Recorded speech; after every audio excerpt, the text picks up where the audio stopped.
Location unknown. Charter 373. This is Commander Mills. My ship was hit by an undocumented asteroid.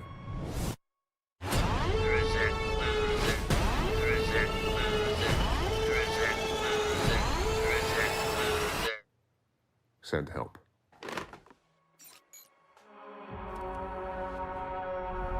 We've crash landed on an uncharted celestial body. Location unknown. The atmosphere is breathable.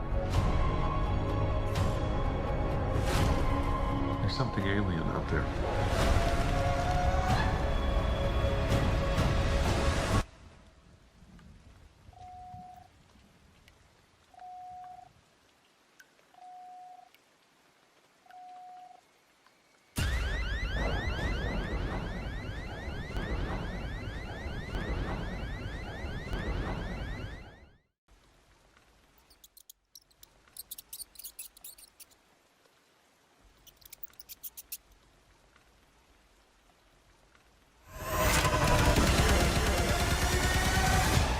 You need to be quiet and move.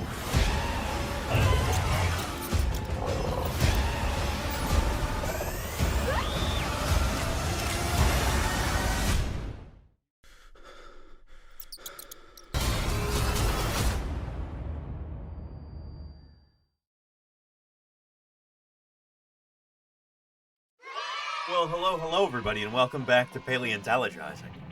Happy Monday, one and all. It is August 17th, 2026.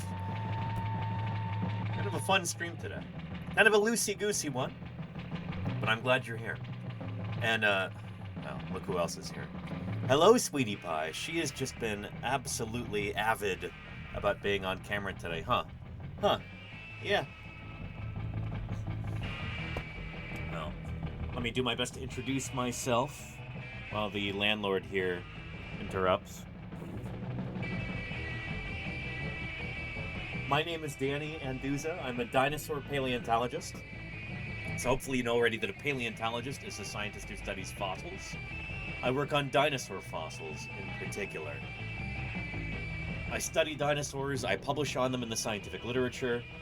I talk about them here on Twitch, usually 4 days a week, unless I'm out in the field, in which case I'm digging up dinosaurs 7 days a week and streaming it 7 days a week, like we were doing back in Utah.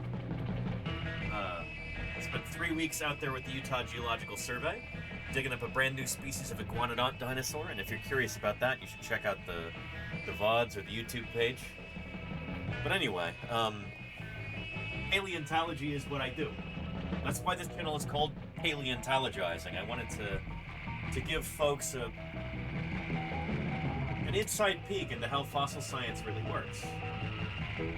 Paleontology, like science in general, isn't just a body of knowledge. It isn't just like a dusty book sitting up on a shelf somewhere. It's a process. It's an ongoing thing. It's something that we engage in. It's always advancing and changing, and we're always learning new things as we find new specimens or devise new methods of studying them, new ways to test hypotheses. It's a dynamic kind of field, and I want to help bring that to you at home through this channel. Whether we're out digging up dinosaurs in the field, or going over new scientific papers here in the office, interviewing other paleontologists remotely, doing 3D printing of specimens, which we'll be doing some assembly of our Diabloceratops skull today. Or whether we're talking about the portrayal of fossil science in popular media, which I think is going to be a major part of today's stream. So I'm glad you're here. Welcome. And, Sweetie Pie, how are you doing? Are you having a good day? You are very insistent about being all over the desk. She saw me setting up for the stream and she's like, I want to be there, let me climb all over it. Goodness, you couldn't have cared less about anything going on here before it was stream time, you know? Oh, I love you too, Sweetie Pie. Yeah. She's, you love pushing that camera around, huh? Yeah, okay, I'm trying not to pet you right there because your anti-flea medicine is all over there. You know? Yeah. Yeah. It's all dried and crusted on now. Yeah. Anywho. Weird Adult says, I demand the original fossils rather than 3D prints. Well, you know where to go to find those, of course. That belongs in a museum! Go see him in a museum. So yeah. I've seen the original Diabloceratops. I drove all the way down to Salt Lake from Montana at one point to go take measurements and The stuff. wingspan of this flying monster would have been about 15.5 meters. Thank you for the 15 months of support there. This sub Really is appreciate dedicated that. to all my Ordovician cephalopod friends. Thank you, Marika. The Ordovician certainly was an excellent time for cephalopods. What is with our... I need to troubleshoot our lights here.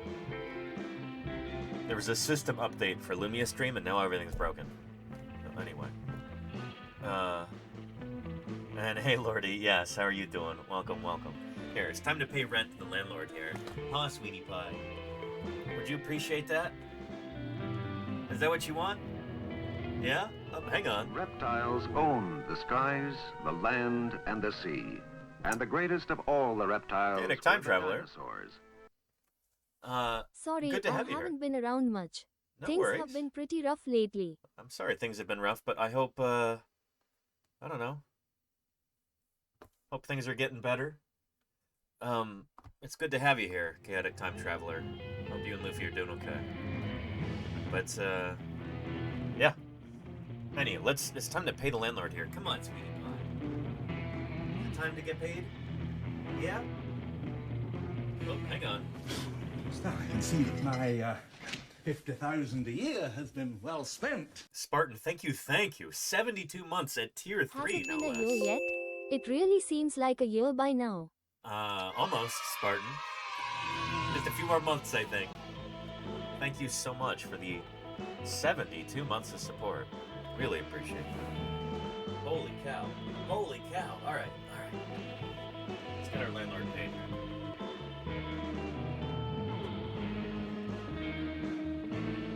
Ooh, what's this? What's that?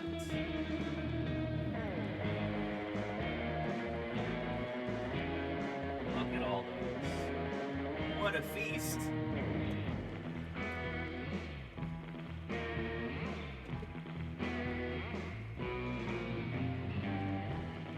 Look at that. Yeah. What do you think?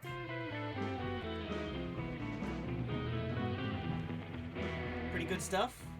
I'm trying to get the camera to stay here without popping back up. Tight. Works. Yeah. Supervisor. There you go, Hazaku. Yeah.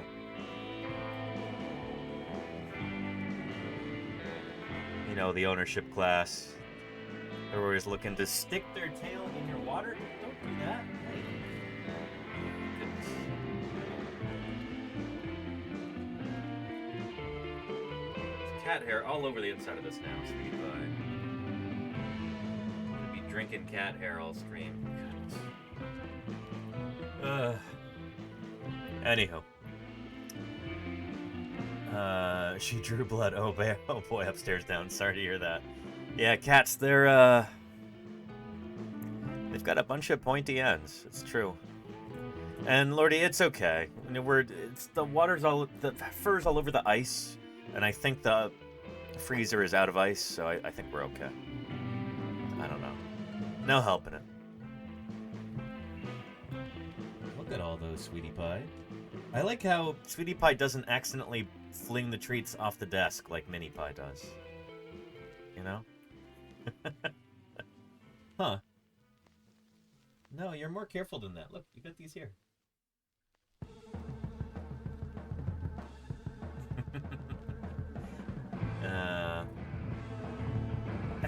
Kennedy, that's really funny. John Hammond, nice. You know what? That's not a bad look. Remember we watched that video about silky anteaters? And that was like half of the comments on there were... Let me find that real quick.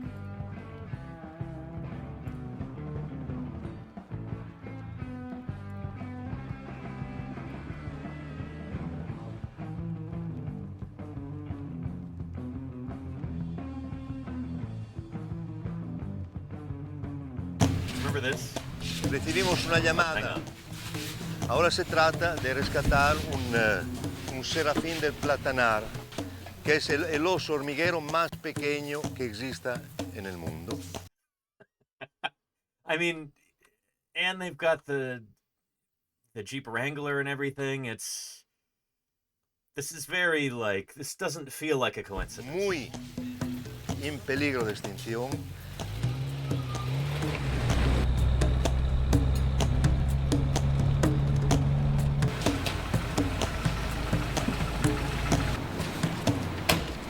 Anywho, yeah. A bunch of the comments there say, like, welcome to Jurassic Park and stuff like that. Yeah. Good that John Hammond is dedicating his life to saving little animals like those instead of a park. Guy looks like he owns a dinosaur reserve. John Hammond, is that you? Just the spared no expense. All the comments here. Here's a link to that video.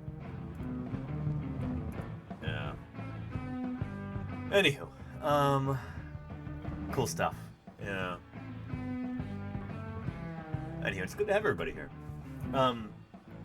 Anybody notice something new in the background today? Anything new, backdrop-wise?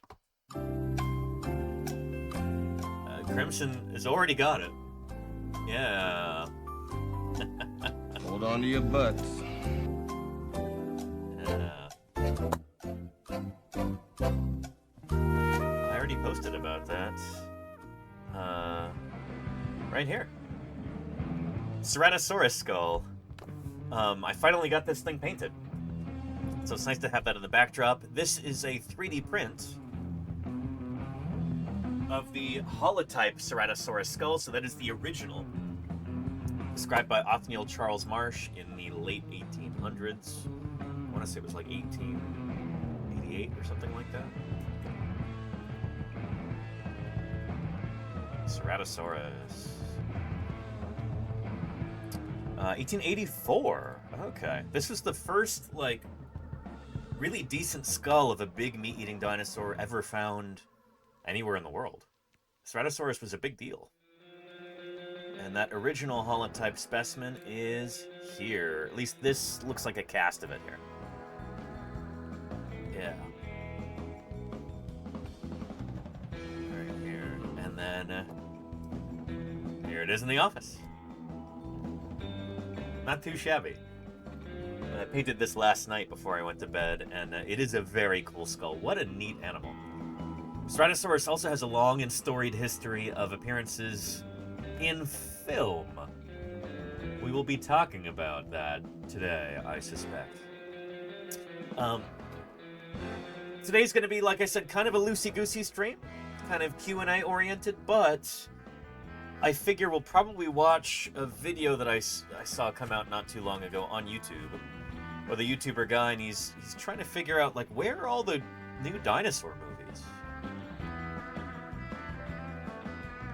Why haven't there been a whole lot of dinosaur movies in the past few years? Dinosaurs are just this cultural juggernaut. They're incredibly popular. Why are there so few dinosaur films? Especially nowadays. There is a brand new one that just came out, and it's even showing in theaters here in the Bay Area. I'm going to have to check that out maybe sometime later this week. The End of Oak Street. We might talk about that a little bit too. But I haven't seen it yet. So anyway, I figured it'd be nice to kind of lay the groundwork for later discussion about that. Talk about dinosaurs in popular culture and dinosaurs in the history of cinema. And we'll see what else we get up to on today's live broadcast. So, welcome to Paleontologizing, everybody. Good to have you here. And did you find that skull in the back, says Mentala? No. So this was discovered way back in the 1880s by the crews of Othniel Charles Marsh, famed paleontologist. This is the holotype specimen of Ceratosaurus. The holotype is the original. That is the first example of this, the one that bears the name, so to speak. Ceratosaurus 1884. Let me look it up in my... There we go. Is this it here? Yeah, bingo. There is the original descriptive paper of Ceratosaurus. Beautiful illustrations here. By Othniel Charles Marsh. Or no, this is the journal Science, I guess, which was just kind of like a roundup at the time of other scientific publications. Let's see, it should be right here. I think that might be it there. Yeah, principal characters of American Jurassic dinosaurs. This is what, like March 1884? April 1884. There we go. Yeah, Ceratosaurus. So this is the original description of this critter when it was first introduced to the world. I was lucky enough to acquire some 3D files to be able to print this. I don't know of anybody else who has a 3D print of the Ceratosaurus holotype. So that seems pretty special. Yeah. And do we have a lot of material of Ceratosaurus as Star Wars? Multiple specimens or a complete specimen? Unfortunately, probably the most complete specimen of Ceratosaurus in the world was just sold at auction last year for some unholy amount of money. Just absolutely devastating. I mean, fossils are not worth anything as, like, they're scientific specimens. To sell them at auction is kind of missing the whole point of what they are. But anyway, yeah, that juvenile Ceratosaurus. Exactly, Crimson. Yeah. But there are still some decent specimens. But the holotype is pretty special. And you can see right here, it's missing one of the two of the maxillary teeth right here. It's got tooth 2 and 4 right here, just like in ours. Tooth 2 and 4 on the maxilla. The maxilla is that bone right here. Extends from there to the back, all the tooth-bearing bones. And then you have the premax up here. That doesn't have teeth in it. Just like you see right here. Starmy says, can you visit the holotype anywhere? It's at the Smithsonian in Washington, D.C. I don't know if it's on display. I'm not entirely sure if it is.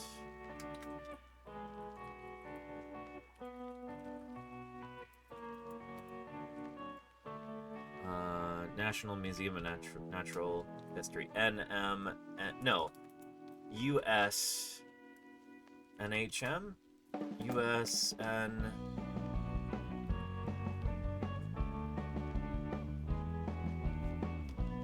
No, it's NM. NH. There we go. No, shoot, what is the... Hang on.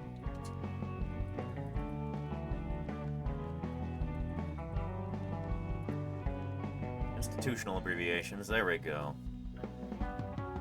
Thank you, SVPOW.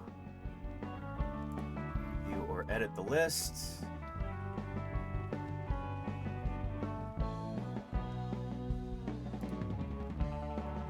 Sign in. There we go.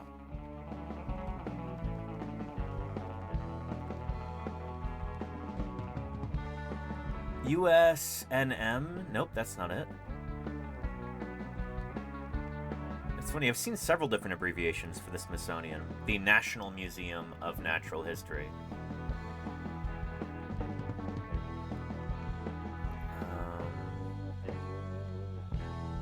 USNM. U.S. National Museum. That's what it is. Goodness. This was our world 225 million years ago. Homunculus. At the beginning of the Mesozoic era. Thank you for the Prime sub there. Really appreciate that. 35 months from you. Thank you, Homunculus, for keeping me here on the air for that long. USNM, National Museum of Natural History, Smithsonian, Washington, D.C. The abbreviation NMNH refers to the National Museum of Natural History. However, throughout its history, the collections have only formally used USNM. Okay. USNM.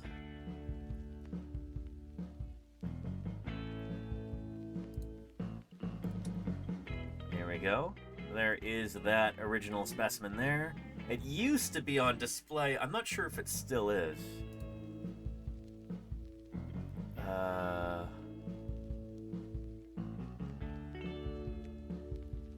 it is there. Lovely illustration there. Getting the Ceratosaurus out of the wall of the museum was equal parts finesse and brute force.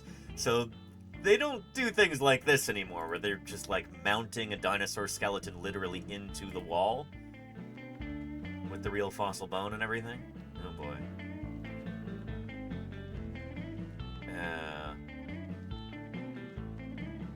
Paleontologists like Matt Carano couldn't help but salivate. This is the specimen I've been most anticipating getting to work on, says Carano. So this is when they were renovating the dinosaur hall at the Smithsonian. And so they finally had a chance to take this thing off of display and actually look at it. So it's not stuck to the wall anymore. This is partly because I've been studying this group of dinosaurs for 15 years, and partly because this is the type specimen, and also because Ceratosaurus is a personal favorite of mine. By interrogating those bones one by one, Carano hopes to modernize the species' nearly 100-year-old scientific description and answer nagging questions. First on his list, how old was this creature when it bit the dust? Ooh, they're gonna do histo on it? We can take a small cross-section of bone and count growth rings like a tree, says Carano. Fused bones in the dinosaur's feet were formerly taken as evidence of adulthood, but Carano thinks that that may instead be the result of disease or injury. My prediction is that we'll soon learn that our specimen is a teenager.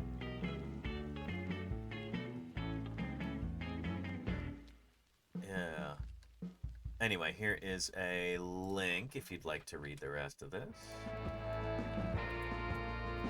But can you see it on display now? Yes. I think that's it right there.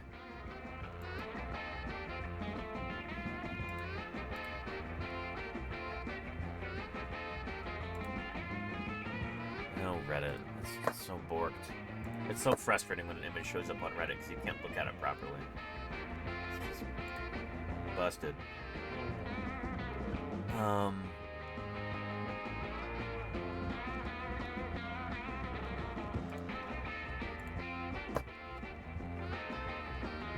Yeah, there we go. So that's a cast. That's not the actual skull right there. The actual one is going to be in the collections. I don't think it's on display. Given that that is the holotype, it's important that it be available for scientific study, but this is a cast made of that original skull. But if you're a researcher and you want to visit the Smithsonian, you can get permission to go look at that. And that's something I would love to do in the future. Do like a live stream tour of the Smithsonian, both the public dinosaur hall and then the collections as well. We'll see if that's in the cards for the next few years. I've been talking with some folks about doing cool stuff like that, and I think we can make it happen. But anyhow, yeah. And oh, Mentala asking about oh, hang on a sec. Nerduino says they stuck out the actual fossils. They used to do that, Nerduino. Yeah. Kind of crazy, right? But that's what they used to do. At some museums, they would literally ram metal rods through the bones, the actual fossil bones, and then put them up on display. That's not something we do nowadays, but that is a thing that used to happen.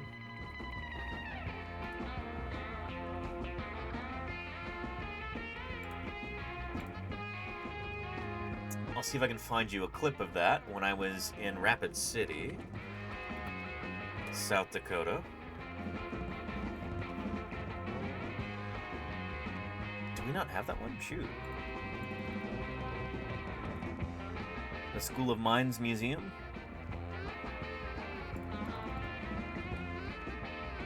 I know I streamed from there. There we go.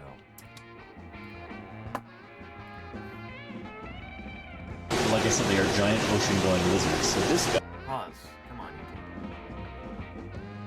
There's a mosasaur right there, but I want to show you the big hadrosaur, which is kind of a leftover from, I think, the 1940s, when they were originally mounting that specimen. It's kind of bonkers because I Again, they just rammed metal rods straight through the bones. Here we go. Let's go in front of this dinosaur skeleton and talk about that. Maybe Renault was already talking about this, but if you ever eat dinosaur chicken nuggets, not only they're shaped like dinosaurs, but it's actually true. They are made from dinosaur chickens, like all birds, evolved from theropod dinosaurs. And this gets into the question that somebody in the chat just had. Oh, aren't chickens the closest living relatives of dinosaurs? Yes and no. Birds are in general. It's not just chickens. All birds are equally distantly related to dinosaurs.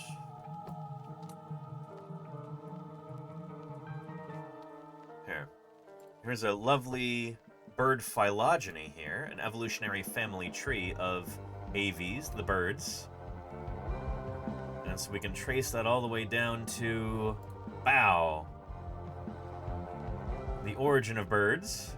Birds are a kind of theropod dinosaur. So birds all sprang from the first dinosaur. That would be about somewhere about here.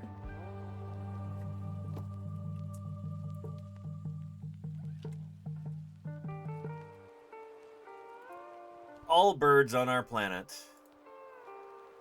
are all descended from a single common ancestor. One species of dinosaur gave rise to all birds. Because if they're removed, America loses them forever.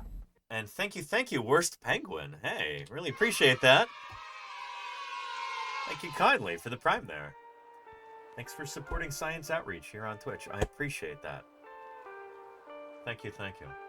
We're now at 5 out of 158 new subs. Thanks for getting us a little bit closer to our goal. Appreciate that, Worst Penguin. Yeah. Anywho, all birds on our planet are descended from a single common ancestor, which would have been a dinosaur, so... And thank you, Mothproof KT, for the gift sub. Really appreciate that. Yeah. Mothproof Lovely, KT gifted Mothproof KT a subscription. Thank you, Mothproof. Superb.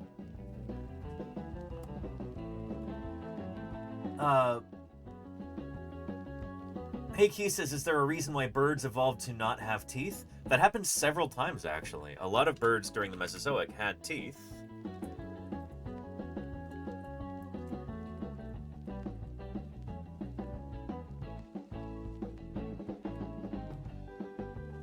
Ichthyornis is a good example. This is an ancient seabird, also described by Othniel Charles Marsh, just like Ceratosaurus. It had teeth in its jaws. Most birds during the Mesozoic had teeth. A few different groups of birds, as the birds are evolving, different species are emerging, and then they're splitting into other species and just diversifying overall. Several different distinct lineages of birds, after they split independently, lost their teeth. This happened multiple times. But it's only the birds that lost their teeth that survived the KPG extinction, the asteroid. And,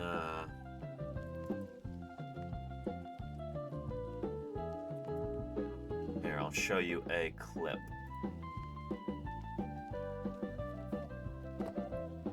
This is from PBS Eon's episode that's really good on this subject. And thank you, Volganek, for gifting Rothgar. Appreciate that very much. Yeah. In 1861, a man worked... tier 1 sub to Rotgar Thorson. Thank you. They have given Volganek. 561 gift subs in the channel. So yeah, the birds who survived... birds. These are the neornithines. Their fossils are still very rare, but in the... So all of the birds today are descended from one group of birds called the Neornithes. There are a bunch of other groups of birds. Here, let me go back a little bit. Yeah, here we likes go. of Hesperornis, Ichthyornis, and the other ornithurans. So these are toothed birds with actual socketed teeth. They've got teeth just like their dinosaur ancestors. Meanwhile, experts were also making some important discoveries about the ornithurans too, especially what happened to their teeth. For example, in the early 2000s, Chinese researchers reported finding the oldest fossil evidence of a toothless bird. They named it Confucius ornis, and it lived 130 million years ago, way back in the early Cretaceous. And the strangest thing was, Confucius ornis was neither an enantian Just ask this scientician. He'll tell you that in nature... Toyden, thanks for the follow. Welcome to Paleontology. Or an ornithuran. It turned out that toothlessness was a convergent trait that showed up in lots of different groups at different times. Just like I told you, birds didn't lose their teeth just once. There's different groups of birds that independently went edentulous, toothless. They lost their tooth sockets, they lost their teeth, and just developed keratinous beaks instead. Some opposite birds didn't have teeth, and some early ornithurans didn't either. So where did their teeth go? Well, for a long time, scientists thought that birds lost their teeth to make their bodies lighter. So this is kind of the traditional story that you hear, just like Neverwinter says there. A weight-saving measure.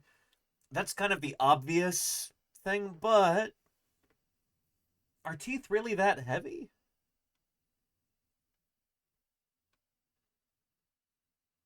For instance, like, do any groups of bats lose their teeth? None that I'm aware of. If it's a weight-saving measure, it might be something else entirely. Let's continue. But now we know that some toothed birds were able to fly, so it wasn't like having teeth was keeping them on the ground. As more fossils of Mesozoic birds were found, more clues started to present themselves. For instance, experts began to notice that even though most ancient birds had teeth, they tended to have fewer teeth than their dinosaur ancestors. And fossils also revealed that birds started to have fewer teeth after they developed Though it may not seem like much, 500 bits goes a long way towards supporting science. I'll tweet here on Twitch. Thank you, Kanto Arcade, for the 500 bits. Really appreciate that. Thank you for helping keep me here on the air. We got a hype train going. Gizzards are a muscular part of the stomach, where, with the help of swallowed pebbles, birds can grind up their food. So with the advent of gizzards at least 120 million years ago, the need for teeth started to fade. And as birds' teeth changed, so did their beaks. Most opposite birds retain teeth at the very front of their mouth. And opposite birds, that's a group, what is that? The Enantiornithines, which is an ancient group of birds that's now extinct. Their shoulder kind of works in a weird, almost backwards kind of way. That's why they're called opposite birds. But in the ornith... And I tell my kids, you have to remember, dinosaurs and human beings lived on the Earth at the same time. What? What, like the Flintstones? So close now. That's a lot of months for a lot of great science. Jump Jess, thank you for the 47 months of support. Really appreciate that. Thank you for keeping me here on the air, Jump Jess. Lovely. Yeah. And Magnus Informaticus says, I guess the earliest toothless bat lifestyle would be insectivory? Maybe. I don't know if they're... The terrible lizards. And KF Goss, thank you for the follow. Welcome. I don't know if there ever will be any toothless bats. It's a tricky one. Fade. And as birds' teeth change... I can see that my... And Victorious, thank you for the 50 months. Well spent. Tier 3, holy cow, Victorious. Thank you Paleo for that ongoing support. Really appreciate that. Thank you kindly, Victorious. Holy moly. Folks saving up these resubscriptions for the hype train. I love it. This is great. That is some clever watching right there. Appreciate that.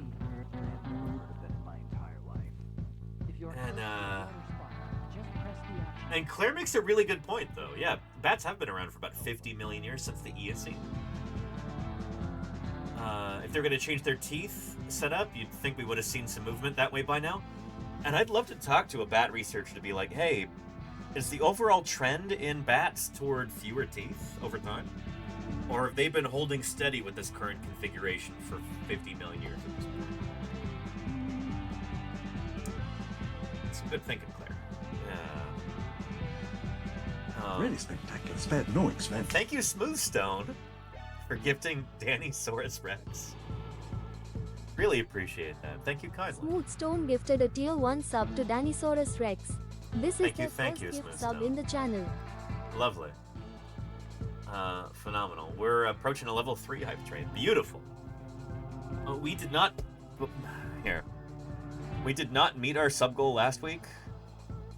I set it a little bit lower this week. We're 150 away. We're at 8 out of 158. 158 is the number that I calculated to help stay on track, to help pay for things here for the next month, or next several weeks. Brief digression from birds and losing their teeth. Let's talk about the schedule real quick. While we're on the subject. Here, let me get this set up for editing. There we go. Yeah. This week... Dinosaurs came in all shapes and sizes. Dr. Wu, thanks for the follow. Welcome to Paleontologizing. Good to have you here. Off a stream today, and then Wednesday and Thursday. There will be no stream tomorrow. As it says in the title, I'm going on a little trip to Monterey, California. Gonna go visit the aquarium with Lordy. I was thinking about doing a makeup stream on Friday, but I've got too many other things to work on. I think it just makes sense for me to focus on those things. But, yeah, and I might have to move Deinonychus Discovery Day to next... In fact, let's do that right now. I've got a wedding to go to next week, and I think I need to leave on Thursday morning. So anyway, there's going to be fewer streams this month. There's a lot of stuff going on, so we've got to hopefully still make some money to be able to sustain this. Anyway, there's exciting things coming up. Some of them I can't reveal yet. But, yeah. And thank you, Claire Burr, for that gift sub. You did not have to do that, Claire. My goodness. Claire Burr, you already do so much. Claire Burr gifted Claire Burr a subscription. Thank you, Claire. I appreciate you. It's Twitch money. Thank you, Claire. Helping us get toward that level 3 with a minute left here. Yeah. Thank you, Golganek. Goodness, you didn't have to do that, Golganek. Gifting Brandon things. Thank you kindly. Really appreciate that. By the way, did I say hello to you yet, Rakadactylus? One sub to Brianna_sings. Welcome, They have Reiko. given 562 gift subs in the channel. By the way, Reiko, speaking of upcoming things... Oh. Oh, Double Nickel. Thank you. Sorry, distractions left and right. Thank you for the 21 months there, Double Nickel. Or is it 18? Either way, I appreciate it. Thank you, thank you. Hang on, I'm going to check on this Ko-Fi alert in just a second here. Let me hold that there. Oh, it disappeared.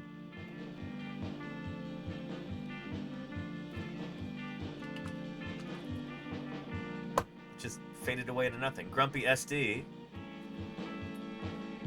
Thank you. For the 300 bits, really appreciate that. I don't know where the alert went there. And Fried Egg, thank you for the gift sub there. Lovely, lovely. We might talk about this in a little bit, too. Thank you, Fried Egg, for the gift sub. Subscription. Lovely. What was I going to say? Oh, yeah, we had a starling alert there, which is a kind of modern bird, which is a kind of dinosaur. And, Lordy actually just helped me print a transparency. Lordy's been getting into screen printing lately, which I'm really happy about. We're going to be printing some shirts together soon. I think she might be printing some shirts this afternoon, actually. But, printing the transparencies for screen printing?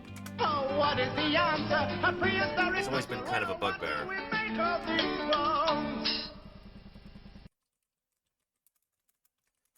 Andromeda creates. Androm 19 looked up Paleochomp Paleo. Thank you for the 5 months of support, Andromeda. I really appreciate that. Here, in order to be able to screen print t-shirts and other items at home, you kind of need to be able to print out transparencies first in order to make the silk screens. So it's a multi-step process, and it's there's a place that I used to go to get these printed, the actual transparencies themselves. I couldn't print them on my home printer. For the current printer we had, it actually voids the warranty to put transparencies through it. When I was reading the fine print, like, uh-oh. And there was a FedEx office location that I used to go to here in the Bay Area. There was one person who worked in that store who knew how to do this.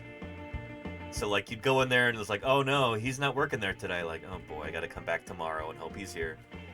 Anyway, it was always a pain in the butt printing these things. Now Lordy actually got us a printer that can print transparencies. So I can more easily do new designs, make screen print, or silk screens, and then screen print them. Let me show you. I showed you these designs earlier, months ago. You need to take some of your own advice. Hang on. Aren't you the man who told me to live every week like it's Shark Week? And that nothing's impossible except for dinosaurs? What? Don't give up on life, sir. What? Wow. Dinodax, thank you for the 27 months. I appreciate your ongoing support. Thank you for that. Here, where's those transparencies?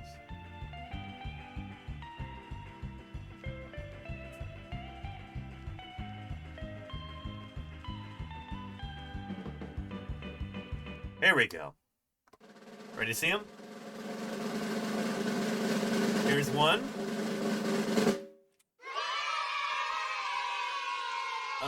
So this is, printed as a negative. So imagine the black ink being replaced with white ink, and that's how it will look on the actual shirt. So there we go right there. Yeah. Thank you, Shark Geek. This one, of course, before anybody goes, well, actually, Mount Rushmore is in South Dakota. It's meant to be a joke. So, there you go. Yeah. This will be a lot of fun when I go to visit Denver and Liz. I'm going to get into some fights at the airport, probably. But yeah, get it? And there you go, Charlie's Dragon, yeah. Mount Rushmore is actually in South Dakota. That's why I think this is funny. Anyway. And then another similar joke, also utilizing the word north. There's a more biological valence to this one here. Who could tell me what kind of bird that is? It would help if it were inverted, you know? Yeah. But there you go, bald eagle, Enrico. You are correct, Salamander and others. That is the European starling, which is highly invasive here in North America. It has taken over the continent. So, I don't know. I thought that was really amusing. I can wear this when I'm going on bird-watching trips and hopefully also not get into fistfights. We'll see. But that is the European starling. I'll use this as a segue to get back into toothlessness in birds, but there.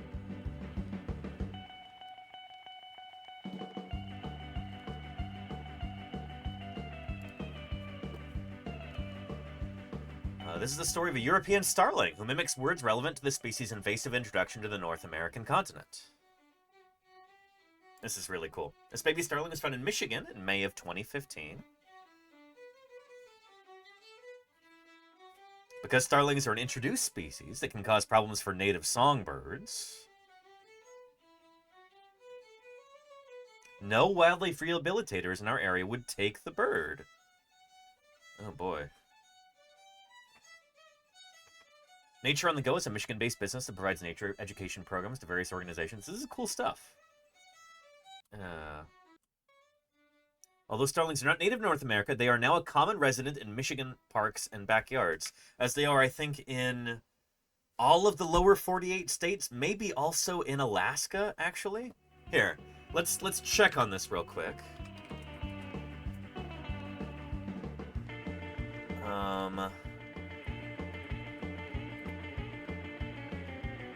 European starling. I want to find a map. Holy cow. So, no, not just the lower 48, Alaska as well.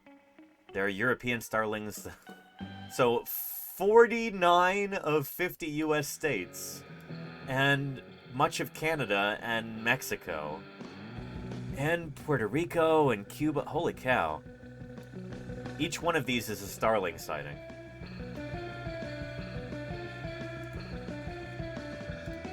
They are everywhere, but they are not from this part of the world. You know, I want to make that very clear.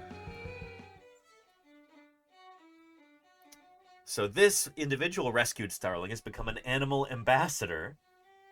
And I love this because they're extremely clever birds. And they've got tremendous personalities. Their ability to mimic other sounds is bonkers.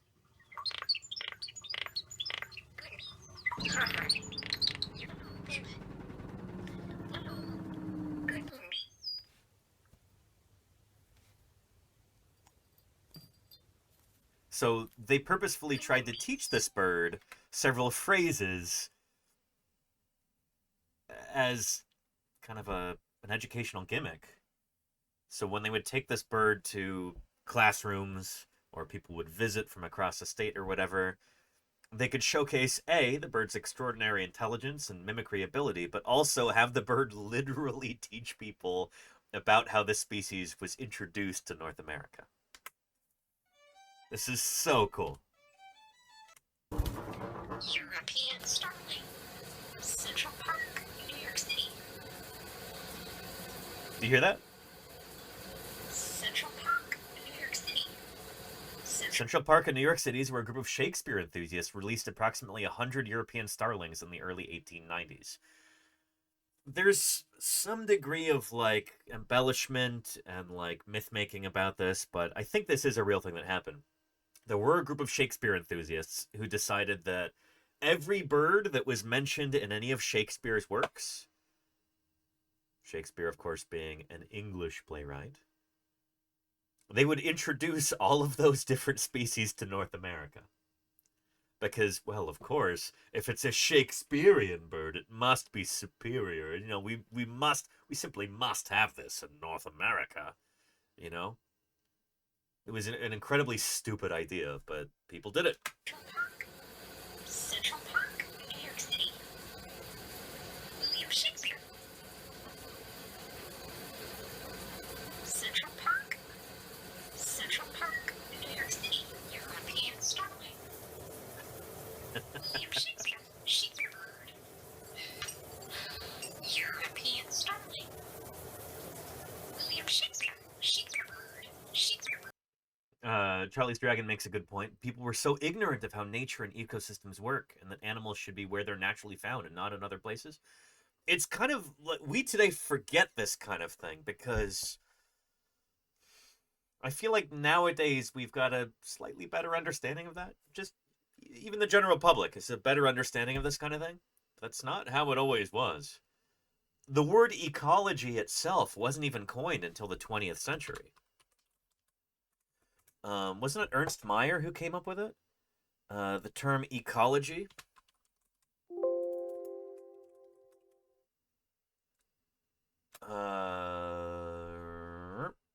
Here.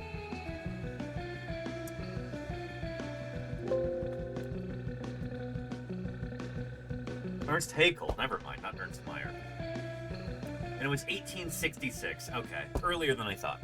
19th century, not 20th. But anywho, pretty wild. European starling. And the wild individuals can learn the calls of up to 20 different species of birds. They are beautiful creatures. They are just extraordinary animals. But they're highly invasive here in the United States. There's a lovely book about them that I can recommend to you. First of all, here's a link to this video.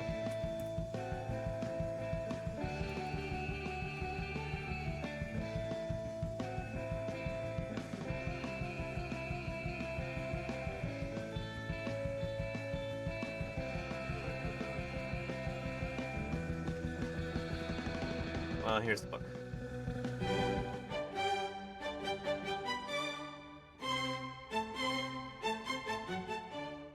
The idea for this book was really sudden, actually. I had heard about the story of Mozart's starling for years, probably even decades. But one day I was looking out the window of this study and a flock of starlings appeared on the grass, and I just became obsessed with the notion that this brilliant composer had as a companion this very common, and what is in our country, a reviled bird. Here they're a non-native invasive species. People hate starlings in North America. Hate them. There are birders, you know, like...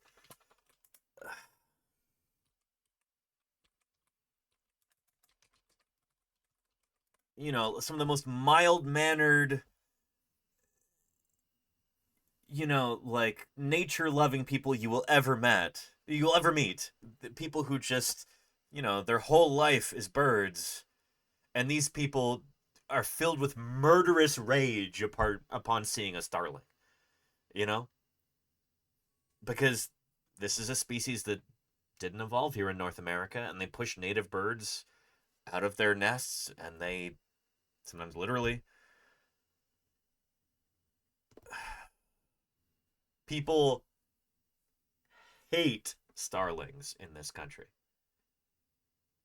Which kind of makes sense. And why I think, you know, that's why I was so amused by this and why I'm excited to make a t-shirt out of it. You know? Yeah. Anywho, but if you're able to look past that a little bit, these are beautiful creatures. They really are. And so there's a really interesting kind of tension at the heart of the whole starling story. And Leander Lindhaupt really captures that beautifully in this book. Conservationists like me, nature writers like me, are supposed to hate starlings. So that sort of dissonance was very interesting to me. So she's such a good writer, too. I flew to Brilliant Salzburg. book. I flew to Vienna. I read all of his biographies and his letters. And then perhaps the craziest thing I did was rescue a 5-day-old Carmen chick and raise her in our household. This is Carmen. She's 4 years old now, and she is very much a part of our life. I don't know if she's part of our human family or we're her starling flock. I think it's actually a little bit of both. It's a brilliant book. Highly recommend it. But anyway, that's the whole starling thing. Yeah, well, that makes sense. Oh, and there he goes, Smithstone, yeah. Canada goose. At least Canada geese are fairly large and require a lot of food, and they nest on the ground.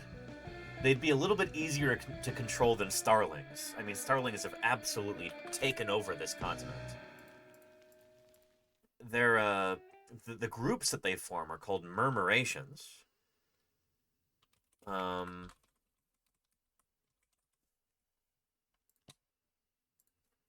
Here we go. Let me find you some footage of that. Check this out. Oh, and Lenina, you read The Genius of Birds? I'm so glad you liked that. Yeah.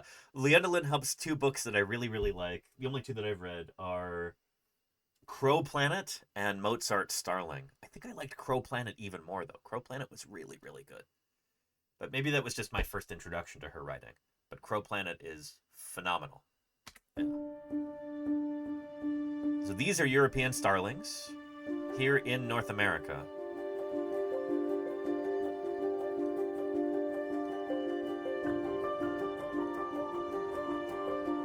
So they form these huge flocks that ebb and flow like this. It's like a giant living organism. In fact, they've been responsible for quite a few UFO sightings over the years. Because people look up in the sky and they're like, what in the world is that? They have not, like, their brains just can't process what this giant organic living shape is in the sky. You know? Yeah. So some of these I think are going to be in Europe, and I think some of these are in North America. I've seen these before. In Montana and also here in California. Pretty extraordinary.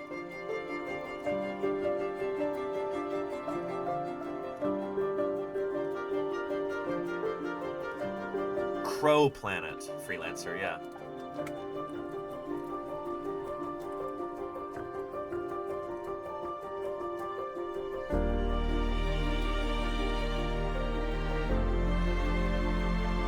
Real Man Grubbeard says there's a huge commemoration almost every night in Rome. That makes a lot of sense. Yeah.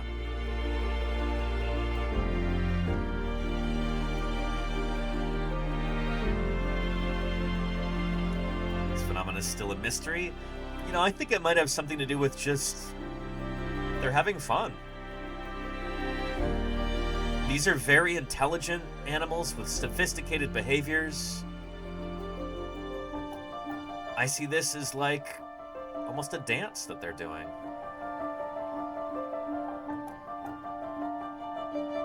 You look at it and there's just this kind of... there's this rapturous beauty to it. I think maybe it has some utility in protecting them from predators, but... I'm Amy Freeze. Welcome to Fox Weather's YouTube page. We have more great videos. Stop it. Monterey, San Carlos. Anywho. Sorry. I think we as human beings often make the mistake of assuming that other creatures on our planet are different from us, not just in degree, but different in kind. And that's untrue. We as human beings are part of this grand continuum of life that goes back 3 or 4 billion years, you know? We are not a part from nature, we are a part of nature. So many things that are within the range of human behaviors and emotions and feelings and everything else, we can also observe in the natural world, outside of humanity, in other creatures, our neighbors on this planet, the other members of the tree of life.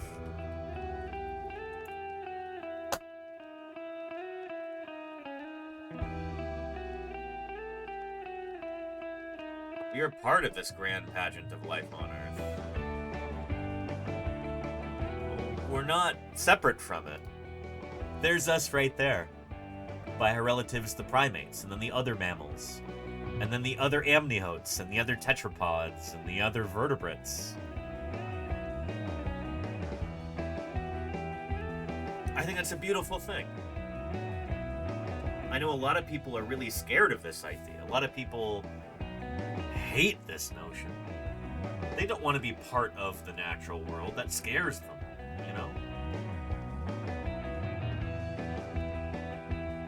But that's a supremely naive attitude to have, in my opinion. The facts don't bear it out. We'll talk more about this in a bit, but I think it's not only true that we as human beings are part of the natural world, you know? We're made of living tissue like every other living thing on this planet. We have cells, we have DNA, we have skeletons like all the other vertebrates. Those are not coincidences. That's because we're part of this grand tree of life like this. And that's a beautiful, almost transcendent thing, to think that we're part of this grand pageant of organismal biology upon this planet. We are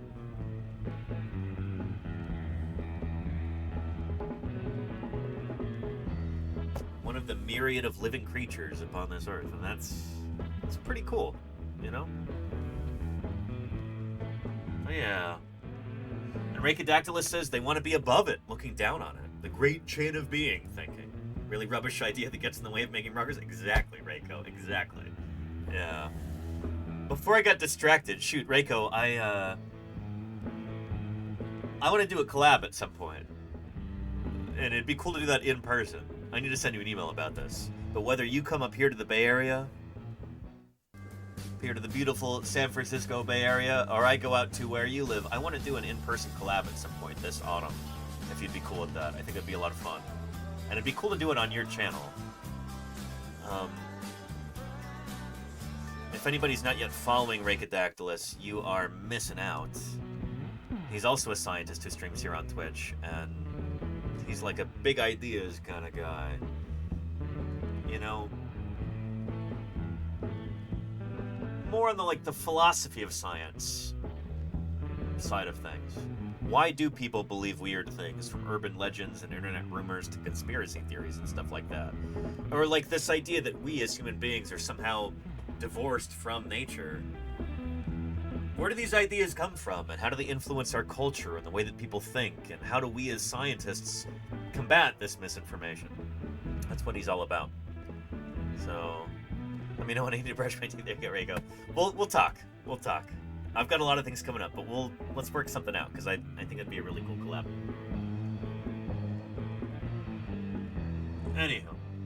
Yeah. And Gyroflex makes a good point, too. A lot of people are scared of the unknown or the mysterious. It's a human instinct. You shouldn't be afraid to explore it, because it's beautiful. I agree, Gyroflex, yeah. Yeah. And Beaselbach has got a question about the evolution of extreme acoustic capabilities in marine animals. You're talking about odontocead whales? It's a popular hypothesis that modern sperm whales can produce clicks loud enough to acoustically stun or paralyze their prey. I'm curious if there's any evidence in the fossil record of prehistoric animals possessing a similar biological weapon. So, oh boy, that's a great question, Beaselbach. And the answer is, I don't know. I'm not a whale scientist, a cetologist or a marine biologist. I'm not a whaleontologist, like my friend Bobby Bozenecker is.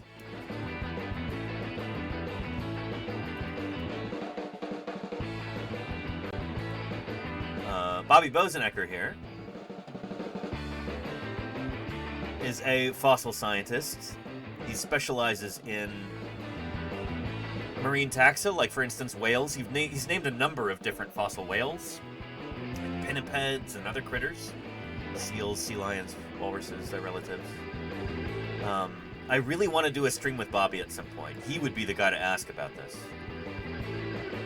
Here's one of his illustrations. It looks like a photograph, but that is the involucrum, so the specialized ear of a whale. Whales have these really cool ears that are all enclosed. Whales don't have external ears, you know? The outside of their head is just smooth like that. Their ear is internal. It's encased within muscle and flesh. And so their ear is entirely enclosed. Certain whale species, the odontocetes, the toothed whales, are the ones who can echolocate. We'll find them on our Tree of Life.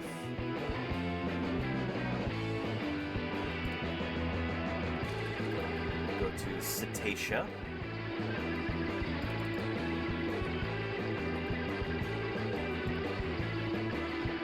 There we go. So not all whales can echolocate. Here we have Cetacea. This is all of the whales, including dolphins and porpoises.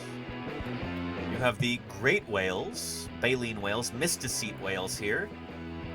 And they cannot echolocate. They can't do it. They don't have the kind of apparatus to be able to do that.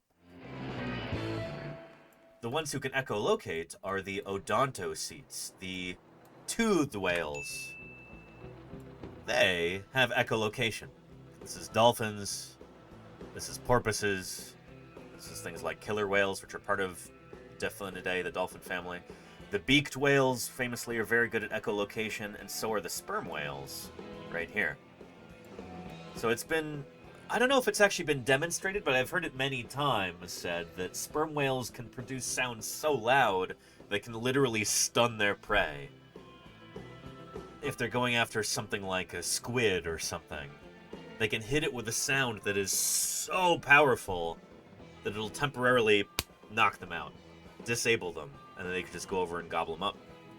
Kind of like in that famous AM&H exhibit.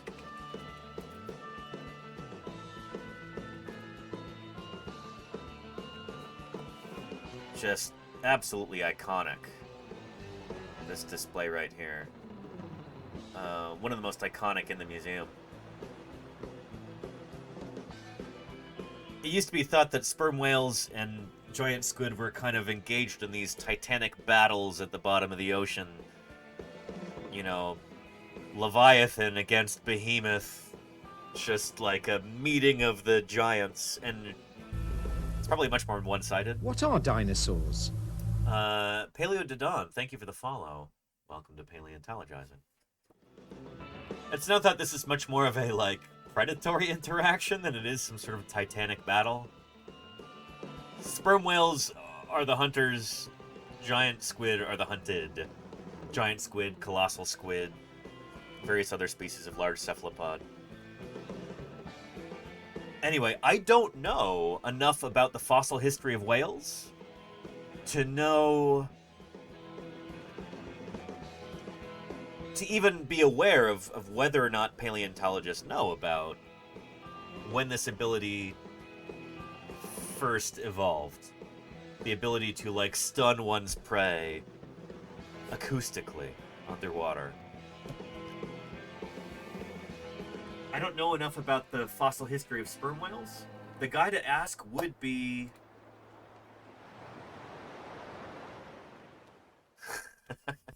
the short shorts here are funny. Would be Bobby Bozenacker. He would be the guy to ask. I want to do a stream with him at some point soon. Especially if he's going to be here in the Bay Area at any point.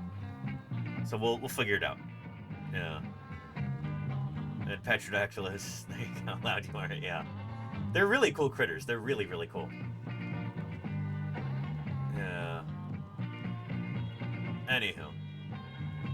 And Celadon cases, on the topic of humans being seen as above or separate from nature, if aliens visited Earth, would they make that distinction, or would they just see us the same way that we view chimps or mice?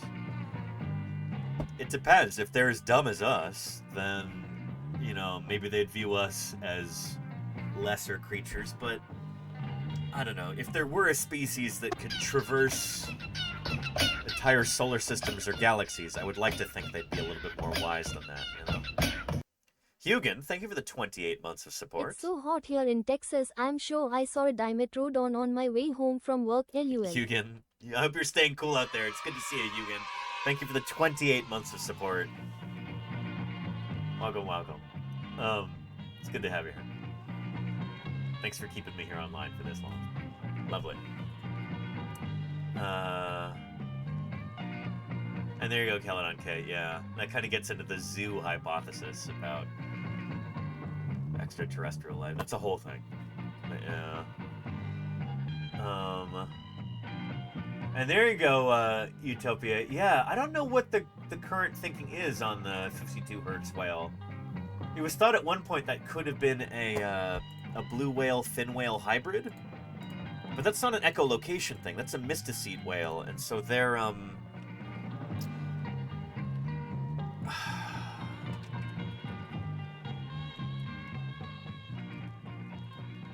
they don't do echolocation. Yeah, the 52 Hertz whale. Its call has been detected since the late 1980s in a pattern that matches the migration of the blue whale and fin whale. Those species call it 10 to 37 Hertz and 20 Hertz respectively. Described as the world's loneliest whale, this individual appears to be the only one emitting a whale call at this frequency. However, recordings of a second 52 Hertz whale, heard elsewhere at the same time, have been sporadically found since 2010. Huh. Anyway, if you'd like to learn more about this, this is an okay place to start. Yeah. Anywho, whales are really cool, and I don't know enough about them. I think that's one of the most important things about being a scientist, is recognizing that you don't know everything. I don't know anything about whales, you know? Not really. Like, I know thousands of times less about whales than the average person who actually studies whales, I'm sure. They are not my specialty. They are outside of my realm of expertise. This is something that I am but a dilettante when I'm talking about whales, it's as a layperson. I've never studied whales in an organized way. I've never published on them. I've never dug up a single whale fossil. I will defer to those people who actually work on whales when it comes to things about whales. And I want to make that very clear. Humility is one of the most important virtues in the sciences, and it's one that I want to model here, if that makes sense. Ah, Sweetie Pie, you're back already. Mini Pie hasn't even showed up yet. It's just been the Sweetie show so far, huh? Yeah. Yeah. Doesn't study them on purpose. There you go, Reiko. Yeah. Yeah. Although, I've been trying to learn more about one particular group of whales. The dolphins and porpoises. Because I'm going to be doing a special stream all about the vaquita porpoise in October. So, August, September, October. Tuesday, the 13th, will be our Save the Vaquita stream. In conjunction with Casey Snowart. She's leading the charge on this. We're going to be talking about the vaquita porpoise, the world's smallest and most endangered cetacean. There's like fewer than 20 of them left in the entire world. Our whole idea is to get people interested, knowledgeable, excited, passionate about these animals. Try and spread the word about these critters. People want to protect them. So we'll be doing that on, again, Tuesday the 13th. So it's going to be good. Yeah. Anyhow. Oh, how are you doing, Sweetie Pie? Yeah. We found recently she really likes when you go like this. Oh, listen to her purr. Ow. Did you bite me? What are you doing? Off the desk, please. No biting. She got a little too excited. Shoot.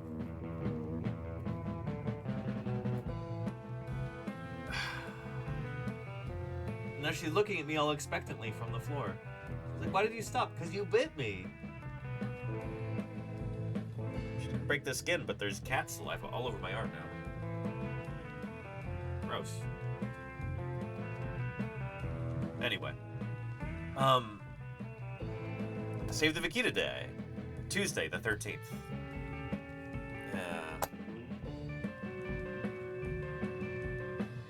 Anywho, and Sharkbait, how are you doing? Welcome, welcome. Good to have you here. Thanks for joining us. Anyway, speaking of marine mammals, I just saw this pop up on YouTube, and I'm going to be here tomorrow. Let's take a look at this real quick. Carlos Beach made headlines last year when it was overrun by hundreds of sea lions, and now they are back. As KTV's Ann Rubin explains, there aren't quite as many as last year, but with tons of tourists in town for Monterey Car Week, authorities are closing the beach. Oh, that's why we had... Oh, man. That's why it was difficult to find an opening. Monterey Car Week. Okay. This is Xylophus californianus, which is the California state marine mammal. The California sea lion. Beach as a precaution.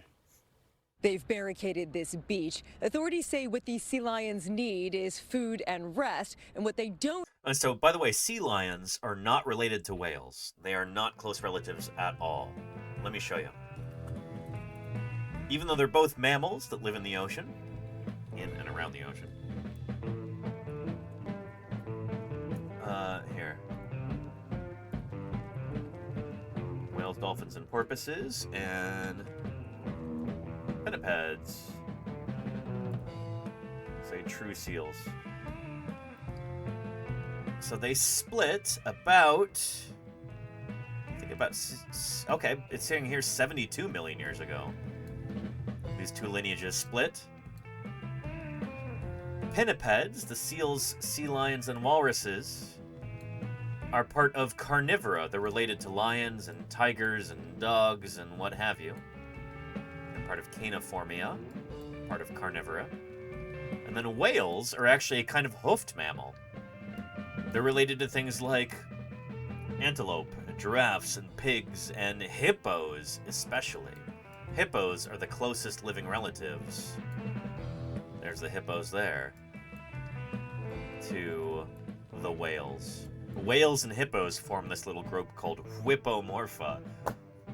Whale and hippo form. So anyway, seals and sea lions not closely related to whales at all.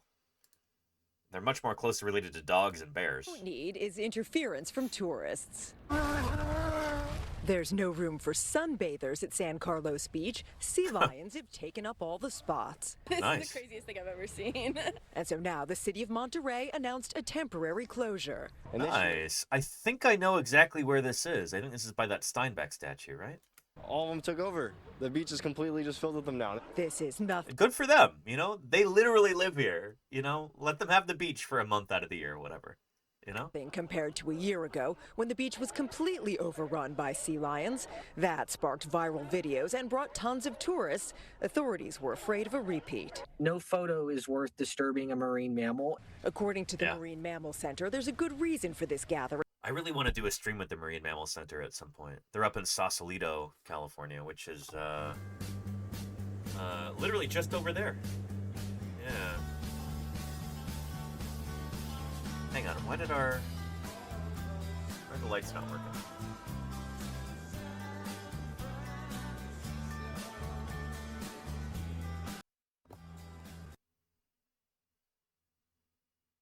Try this again.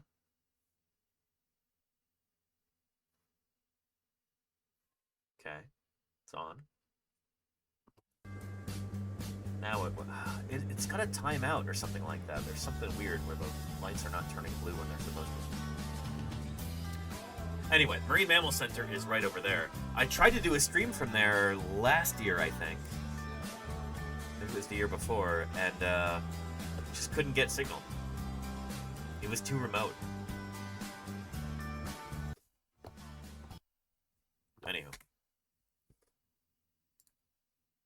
The trifecta of convenient location, excellent feeding spot, and pleasant, flat beach. But experts are worried that their arrival, coinciding with Monterey Car Week, could pose a problem. Take that photograph, but do so quickly and safely. Don't engage with the animals. Don't wave at the animals.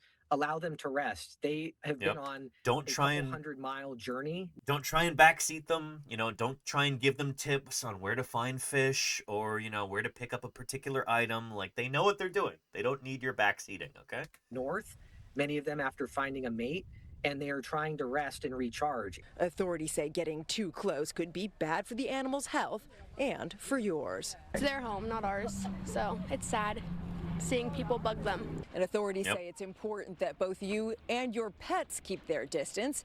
And if you happen to see an animal in distress, you can contact the Marine Mammal Center at San Carlos Beach. Ann Rubin, KTVU Fox 2 News. Good stuff. I'm going to be there tomorrow. I'll see if I can take some pictures for you, chat. Again, we will not be streaming tomorrow. If you're just waltzing in, no stream tomorrow. Just to let you know. Yeah. Anywho. Don't give them unprompted medical advice. Don't throw bits to make them hydrate. Exactly, Mayor of Space. They know what they're doing, you know? And hey, Daily Dasp, welcome, welcome. And Seal Spring Break, I guess it is, Dr. Dumbosaurus. We had another question about, who was it? Somebody was asking whether dolphins are related to whales, and the answer is yes. Dolphins are a kind of whale. So when I say whales, I mean clade Cetacea. These are all animals that share a common ancestor. They all evolved from one ancestral species.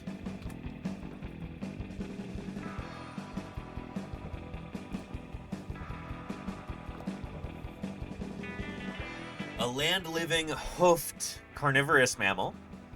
Something like Pachycetus here. These took to the ocean, and then eventually, over time, we have record of each one of these critters. Over about 50 million years, they developed more and more aquatic habits.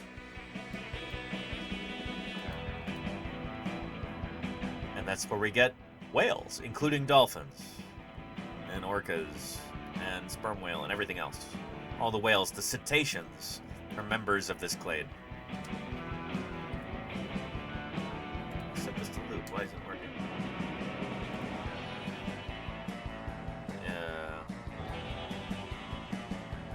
Anyhow.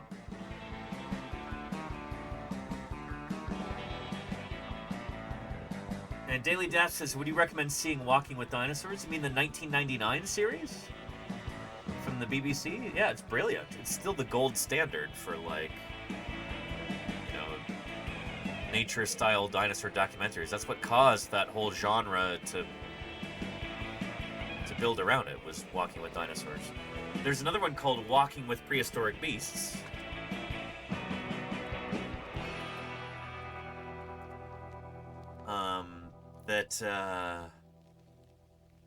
Here we go. It's got a segment about the evolution of whales. Check this out. Oh, this is Ambulocetus. And let's make it waddle a little bit less quickly. There we go. This is one of the first whales.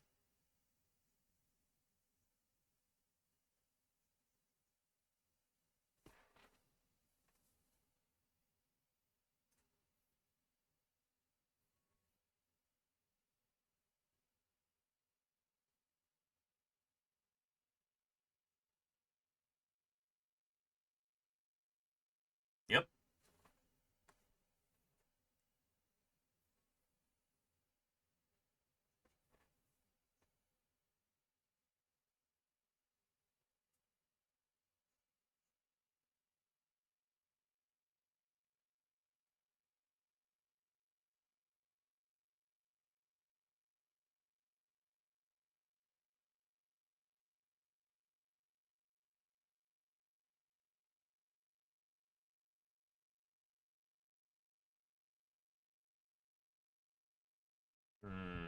I think it's volcanic gases or something, right? Yep.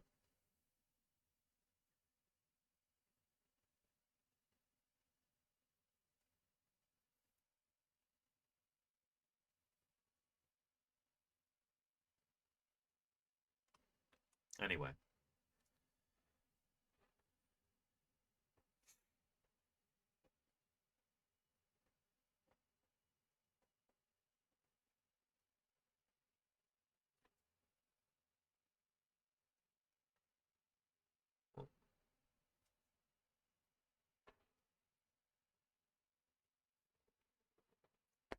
Whales eating horses?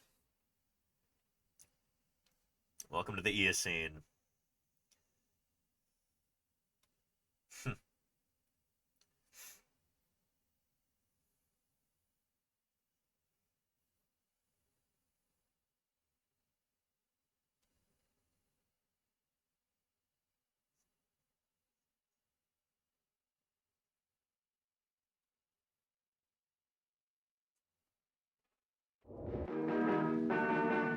Anywho, whales.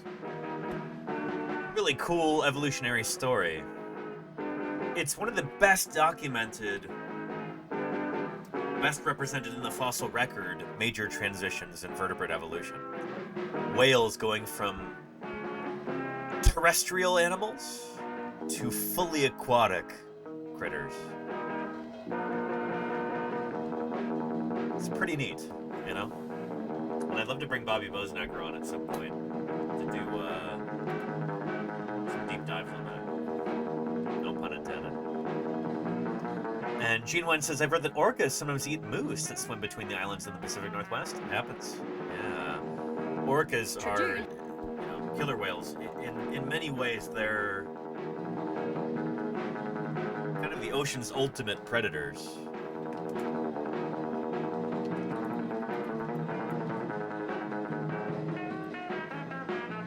It's pretty wild.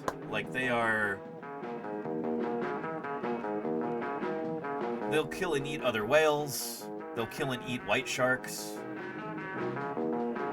They'll rip the rudders off of boats. They're the only, like, serious marine predator of adult leatherback turtles, or orcas. They rule the oceans. There's nothing else like them. They're extraordinary. They wear hats? Yeah. The cultural practices, like they'll put dead salmon on their heads and swim around with them.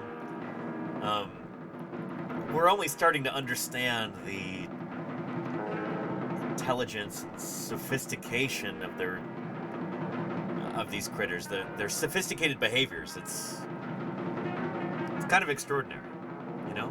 There's not enough people studying these animals. Yeah, they really are amazing critter touch. They're so cool. Yeah.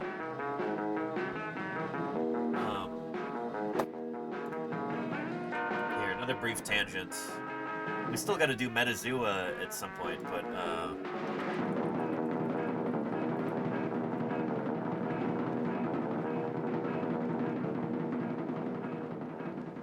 yeah, they're just bonkers animals, you know?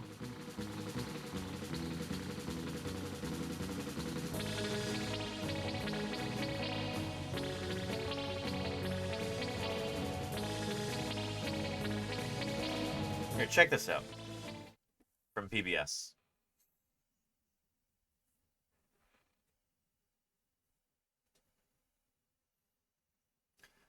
So there's a pinniped, which is a, you know, seals, sea lions, walruses. That's that group. I think this is some kind of seal here, based on the orientation of the hind flippers.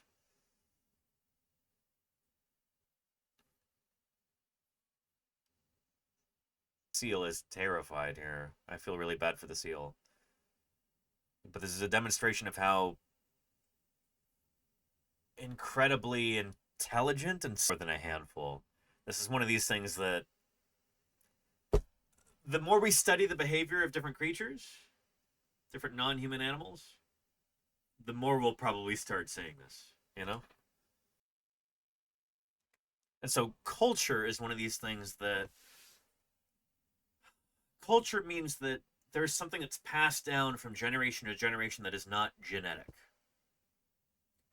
It is a behavior. It is teaching them how to do something. It's an act, a practice, a tradition. That's what that is, you know? It's literally culture in the truest sense of the word. Similar to us as... And so not evolution. This is very different, Utopia. So evolution is... that is genetic material being passed down from generation to generation. Evolution is a change in gene frequencies over time. So evolution is DNA. Culture is something different. It's not encoded in the DNA. This is behavior that is taught to other generations. It's distinct, different from biological evolution. That's why we call it culture and not, you know, something else. Does that make sense? So the ability to have culture is a product of evolution. You know, these are creatures that have evolved these tremendous brains. Very intelligent creatures. That's something that's been selected for again and again. Through evolution, they've gotten more and more intelligent. But on top of that, think of culture as like another layer on top of evolution. There's evolution that's happening here.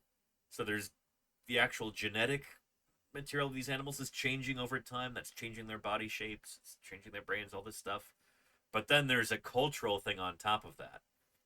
So like, you as an orca can teach other orcas how to do a behavior. That's not evolution. That's teaching them a new cultural practice, you know? Think about evolution as like the hardware and culture is like the software. Sort of. I hope that analogy makes sense. I hope it's not introducing this concept. Human.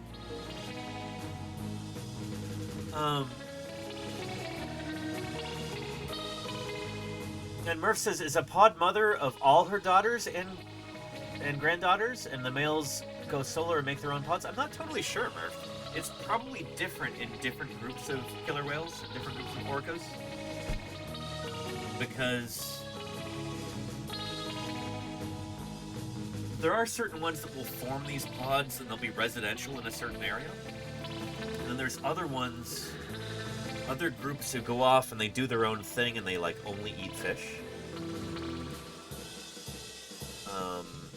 Residential versus commercial real estate agent. No. Versus...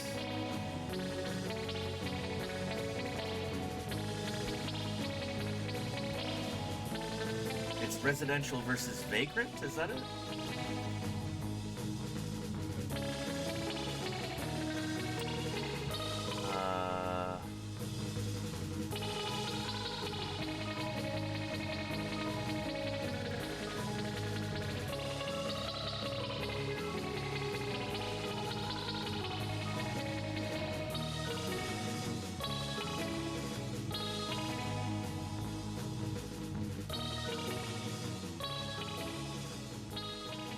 Here's a video from NOAA that might explain the difference. We'll see here.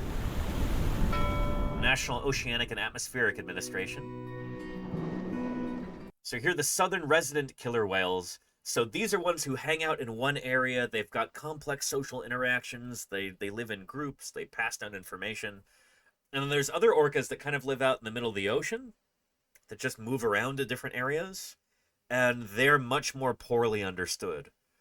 They might be genetically identical or very similar to these resident populations, but the thing is, once you get creatures that have behaviors this complex, they can start to form different cultural groups, and then eventually they might even become different populations or different species over time.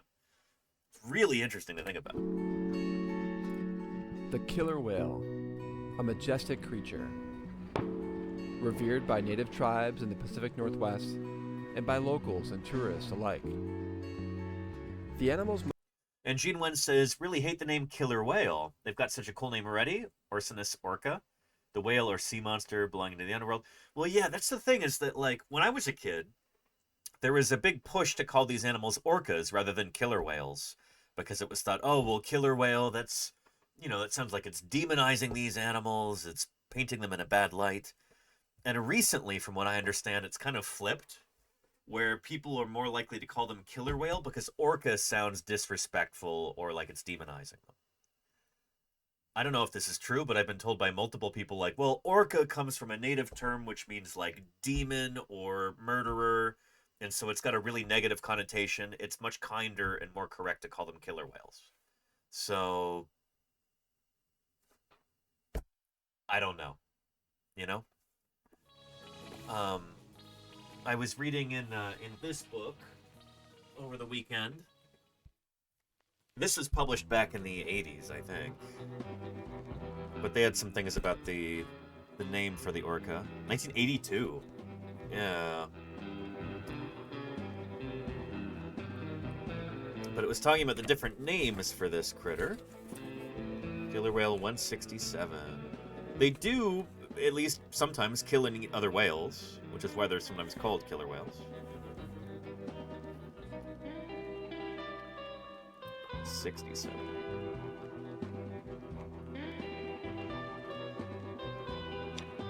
There we go.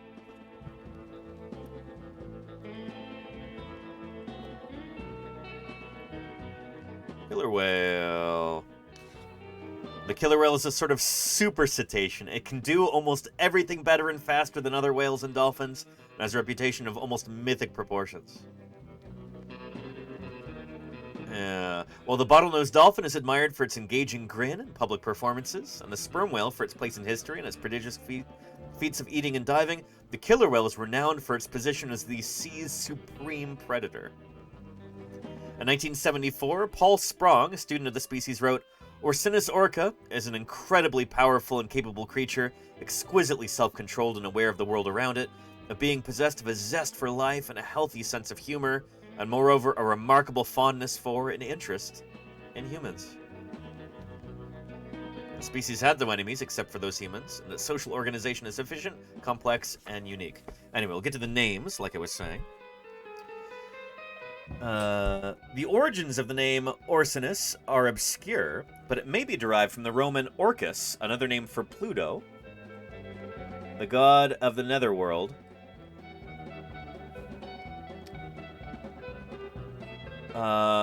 Orca is Latin for cask or barrel, and probably refers to the robust form of the species. There's now a tendency to call the animal by the common name orca rather than killer whale, since it has been shown to be no more than a large, efficient predator and not a seagoing homicidal maniac. Of course not. The name killer whale, or even simply killer, will probably remain in general use, because its habits in the wild still include large-scale predations on warm-blooded prey, and no amount of oceanarium press agentry can alter its observed attacks on whales, seals, penguins, and other sea creatures that people are so fond of. In Spanish, it's known as ballena assassina, or assassin whale. But in German, its name is merely the descriptive Schwertwal, which can be translated as shoulder whale, and obviously refers to the prominent dorsal fin. Right here. The Japanese call it sakamata, which can be translated as a halberd reversed, and refers also to the shape of the dorsal fin. Another common name for this species in Japan is shachi, a word derived from shachihoko, a descriptive term for the upturned decorative elements on a castle roof. Anyway, there's a bunch of different names for this animal. Again, when I was a kid, back in the 90s, there was a big push. Like, I remember going to Marine World in Vallejo, California. Marine World, Africa, USA. Which, it was a place that had some, shall we say, bizarre or, maybe not entirely ethical practices. They did have a number of orcas on display there. And, but one thing that they tried to do is, like, I remember them even saying this during shows, like, don't call this a killer whale, call it an orca, because, you know, they could be very gentle animals. Sure, they could be very formidable, but, you know, calling them killer whale kind of flattens this into them just being monsters rather than complex, intelligent animals. But more recently, I've heard people push back against this, and they go, well, orca is kind of a reductive name. We don't like it. We think it's more proper to call them killer whales, because orca means demon in some sort of, I don't know which language it's supposed to be. So I don't know. I don't have a horse in that fight. I'll call them orcas, I'll call them killer whales. I don't know. Yeah. And Toyden says, Schwert is German for sword. That makes sense. Yeah. Anywho. Big painted dolphins. Interesting, Jacob. I like that. Yeah. Yeah. Yeah, I'm kind of curious to see. Wikipedia is often a great source for up-to-date information on this kind of thing. I'll look up orca. Orca is the name of the article. Killer whale. Okay. Naming. Although some sources suggest that Orcinus means kingdom of the dead, relating to the name Orcus and the orcs. The ICZN mentions that the name orca originates from the Latin word orca, meaning large-bellied pot. Orcinus is a derived form created by adding a masculine suffix to it. Ancient Romans originally used orca for these animals. Okay, interesting. So anyway, I don't really care that much what we call them, as long as we're clear on what these animals are and how beautiful, sophisticated, and worthy of respect they are. I think it doesn't really matter. Call it an orca, call it a killer whale, call it a blackfish, call it whatever. The point is, they're incredibly cool animals, you know? Most often found here are the southern resident killer whales, a population defined by its summer range in the inland waters of Washington state, extending north into Canada, and they are strictly fish eaters. So this particular population does not eat whales. Even though they certainly have the hardware to do it, that's not kind of within their cultural practices, if that makes sense. Unfortunately, the southern resident population... And Freelancer says, are the dark and light colors also for counter shading? Bingo, Freelancer. Yes, they are. They are for counter shading and for individual recognition too, because different individual orcas will have slightly different patterns in their coloration. But the overall light and dark thing is for counter shading. Yeah. So yeah, there is individual variation, especially like behind the dorsal fin. There we go. Patches come in 5 general shapes. So part of it is for telling each other apart, but the overall dark on top, light underneath thing is counter shading to help them camouflage. If that makes sense. Is a far cry from historical estimates that may have reached 200. In the 1960s, and interesting, Gundelfein says most times we call them orca in German. We do understand that the word's Killerfall, but this term is considered very gonzo or lurid, far away from serious sources. I like that, Gundelfein. Thank you for your perspective. I appreciate that. Welcome to Paleontologizing, by the way. It's good to have you here. Yeah. Numbers plummeted, mainly from a live capture fishery that removed approximately 47 whales for display at marine parks. That's nuts, by the way. Hang on, I don't want to glaze over that. Let's not breeze past that. This particular population was devastated by the aquarium trade. That's nuts. I didn't realize that. Unfortunately, the southern resident population is a far cry from historical estimates that may have reached 200. In the 1960s, numbers plummeted, mainly from a live capture fishery that removed approximately 47 whales for display at marine parks. Jeez. I mean, I think you could make an argument that it's important to show people these animals so that they grow to appreciate them and people want to protect them. But when you're actively taking animals out of the wild, intelligent, sophisticated creatures who are highly social, and then you're driving them insane by putting them into a small tank, it just... I think that is very hard to justify. I did not realize that this population took such a hit just by people capturing them for entertainment purposes, you know? Ugh. By the early 1990s, the population made a slight recovery to around 100, but was followed by a 20% drop. So here's the thing, is that this is a very K-selected species, so like they don't have very many young, and they invest a ton of parental care in them. It can take a long time for populations to recover. So even just taking one individual out of a population can have an impact, you know? This decline was a mystery, and in 2005, the southern residents were listed as endangered under the Endangered Species Act. Anticipating this, NOAA Fisheries jump-started a research program in 2003, and together with many partners, developed a recovery plan guiding research and management of 3 main risk factors, the first being prey availability. So for identifying prey availability, we had to address prey selection first because very little was known prior to the early 2000s as to what the primary prey of southern resident killer whales were. So to address this question... So yeah, what in the world do they eat? That's a good question. And like, it kind of goes to show just how mysterious these animals are too. What are they eating? You know? It's one of the most basic things about a critter is what is its food? There have never been more dinosaurs. A plant generator, thank you for the follow. We will get to dinosaurs in a little bit, but we're on a bit of a tangent here. We collect tissue and scales from... By the way, speaking of tangents, I was joking about this earlier. 70% of my live stream run time. We're on a tangent right now. Welcome, plant generator. It's good to have you here. The predation events by the whales. Stop! We can actually take fish scales and identify the species and the age of those.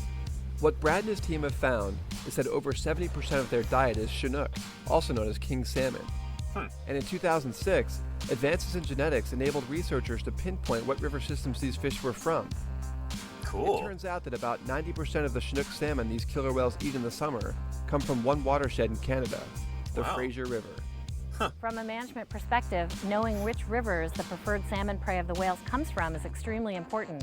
NOAA manages both recovery of killer whales and restoration of salmon that are also depleted. And if we can focus our salmon recovery efforts in a way that also benefits the whales, we get the best bang for the buck. Nice. With these animals spending so much time near urban areas, scientists and managers are also worried about the level of toxic contaminants in the whales. Yeah, oh man, a lot of these coastal waterways are just filthy with industrial chemicals. I mean, what you're seeing here, these are garbage barges, and I think they might be towing these out to sea just to literally dump the garbage in the ocean. Not totally sure what's going on here, but it certainly looks like that. You know? My Grut says, this image is so depressing. It's... Yeah.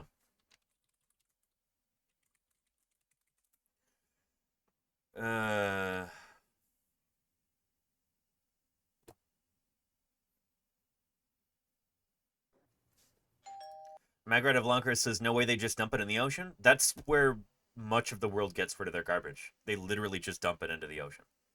You know? Neighbor, I heard about your heresy, and we've made it our mission to win you back to the flock. No sale. Homer, Christian life isn't all praying and sacrifice. Hey, dig this. God said to Noah, there's gonna be... There's a punchline here. Hang on, we'll get to it. Rain came down, it started to get muddy.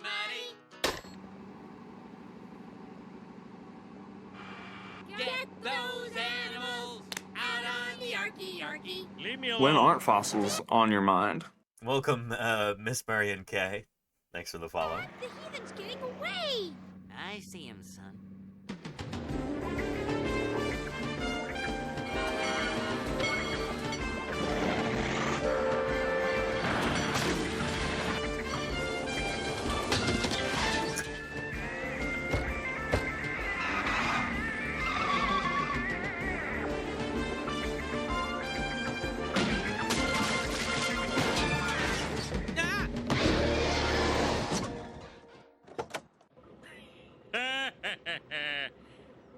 Where are we going? Garbage Island.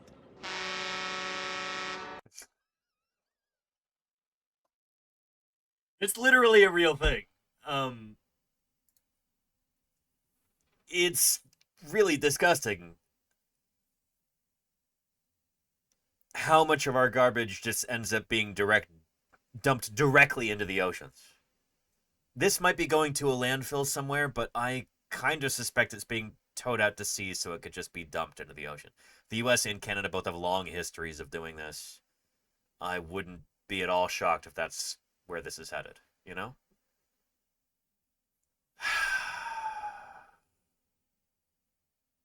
Yeah. And Fried Egg says, I think being a marine biologist would be insanely depressing, seeing so much trash. I work in the desert and people dump like crazy there.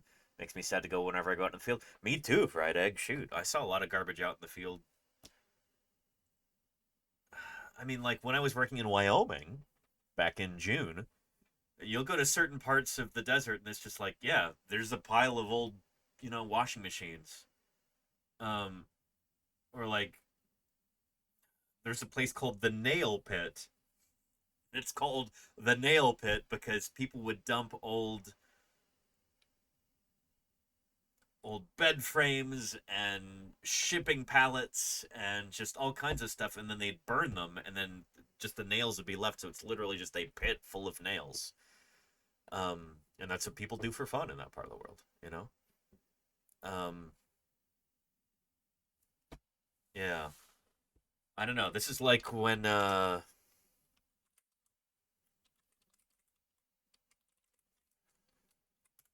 you've heard the 3 R's: reduce, reuse, recycle. By far the most commonly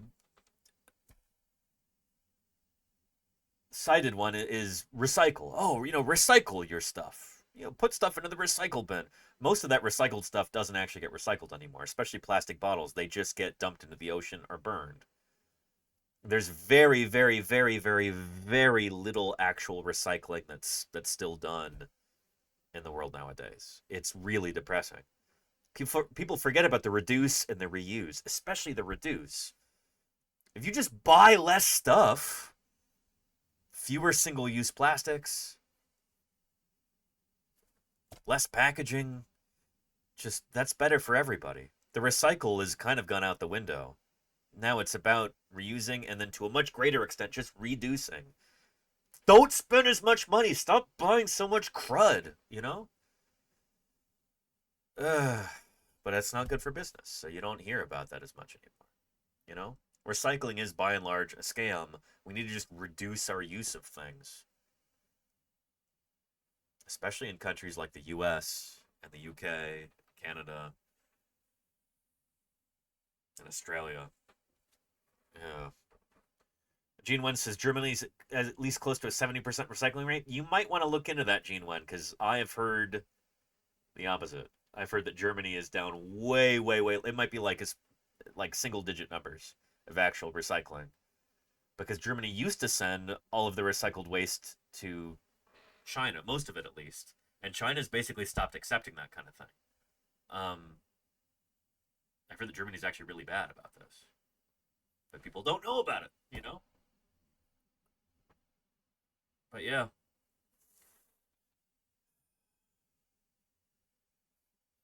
Anyhow. And Freelancer says only clear, colorless plastic is worth it to recycle for the companies. Not even that anymore. The vast majority of recycling is a thing of the past. It just doesn't happen anymore.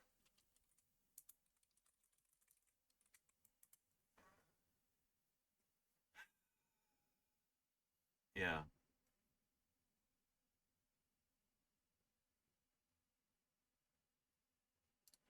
There's an excellent Climate Town video about this. It's from 5 years ago, so it's probably gotten even worse since then. But yeah. Hey, I was supposed to jump out of this to kind of scare you, but it turns out that's funnier on paper than it is in practice, so I hope you don't mind too much. Boy, I got a lot of plastic here, and don't worry, I'm going to be putting it in a recycling bin because I'm not a sociopath or some kind of libertarian. But here's the thing. Most of this plastic will end up in a landfill or burned or in the ocean, and that's because most plastic is not recyclable. Yep. Oh, but it's got the recycling symbol right on it. That's a lie. This is the recycling symbol created in 1970. And this is a resin identification code created by the plastics industry in 1988 to trick people into thinking plastic was recyclable and therefore maybe okay for the environment. Plastic recycling is a lie to sell more plastic. I'm Raleigh Williams, climate science grad student and guy who couldn't find a men's jumpsuit that fit him, but a women's jumpsuit is actually kind of working for me. And I hate to say this, but plastic recycling is an actual scam. Yep. Welcome to Climate Town. Anyway, I would encourage you to watch the rest of this. I don't want to go too deep into this tangent right now. But like, bookmark this, watch it after the stream, whatever. We will go over this another time. We'll actually talk about recycling. We'll maybe do an episode about that at some point. And maybe I can tie that into like the idea of future fossils and what kind of an impact we as human beings are having on this planet that might be observable in the fossil record a million years from now. That kind of thing. But for now, let's get back to orcas, and then we'll do Metazoa, and then we'll get to our dinosaur stuff. So, here we go. Garbage Island. Where are we going? Garbage Island. Yeah. That's where these are going. Or they might be going off to create their own garbage island here. You know? Scientists and managers are also worried about the level of toxic contaminants in the whales. To measure this, scientists collect tissue samples using a projected dart that to us... Gonzalo's Art Corner says recycling metal and paper is already a hell of a nightmare. Yes. But plastic recycling is a full-on plastic lobby psyop. It is a psychological operation, essentially, yeah. Plastic recycling is mostly a myth. It mostly does not happen at all. So yeah. Would feel like getting a pinprick. Samples are sent back to the lab for processing and analysis. Results show it's likely that contaminants are affecting the whale's health, including their ability to reproduce successfully or fight off disease. The third risk factor is the effect of noise and boat traffic. These animals inhabit busy shipping lanes and often come into contact with recreational boaters and whale watching tours. And these whale watching tours under the Marine Mammal Protection Act here in the States, they're supposed to stay, I think it's 50 meters away from, actually it's the US, it's probably 50 yards away from the nearest marine mammal if they can help it, but, you know, they don't always do that, and... Scientists monitor their behavior and deploy a specialized tag called a D tag to record noise levels detected at the whale. the data show that the whales change their behavior. They call louder in response to the vessel sound around them. They also spend less time foraging and more time traveling, and do things like breaching and tail slapping. So with all that information, we developed a 200-yard vessel regulation to 200 yards, okay. keep the boats a little bit further from the whales so that there's some more protection. But it's also a distance that allows for an educational and economically viable whale watch industry. As winter... And you know what? An excellent thing to have, whether you're whale watching or whether you're just going to the zoo or the aquarium, where I'm going tomorrow, an excellent thing to have is...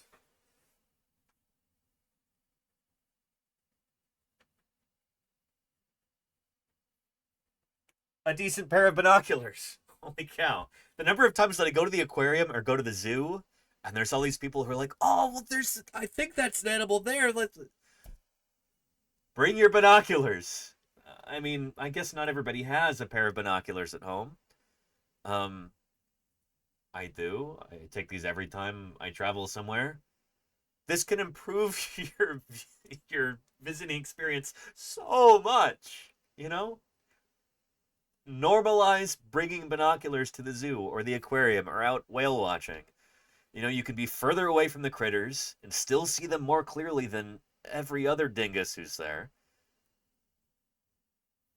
Binoculars are your friend, you know? A little bit further from the whales so that there's some more protection. But it's also a distance that allows for an educational and economically viable whale watch industry. As winter approaches... And Magrana Blanca says, I need a smaller pair of binoculars for that. My binoculars are like stargazing grade.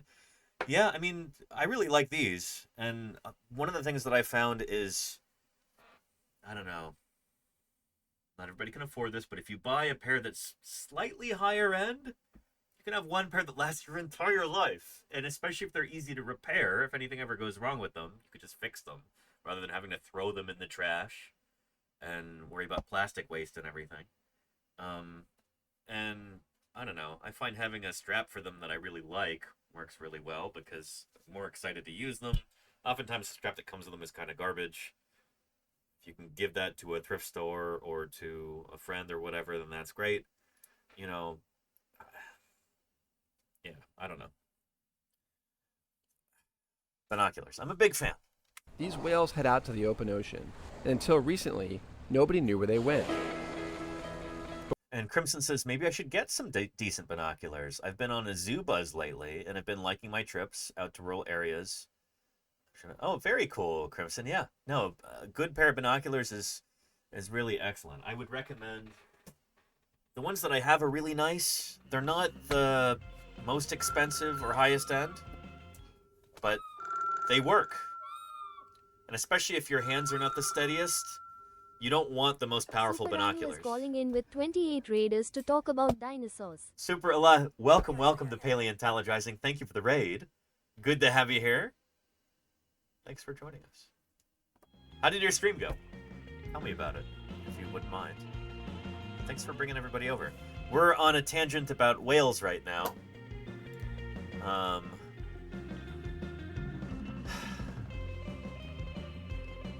Yeah, and then this got me into binoculars. Keeping people further away from whales. And do things like breaching and tail slapping. So with all that information, we developed a 200-yard vessel regulation to keep the boats a little bit further from the whales so that there's some more protection. But it's also a distance that allows for an educational and... And like, do any of these people have binoculars? They should. Shoot. That's how we got into this. I really like mine. If anybody's really, really raring for a recommendation, I can give you a link.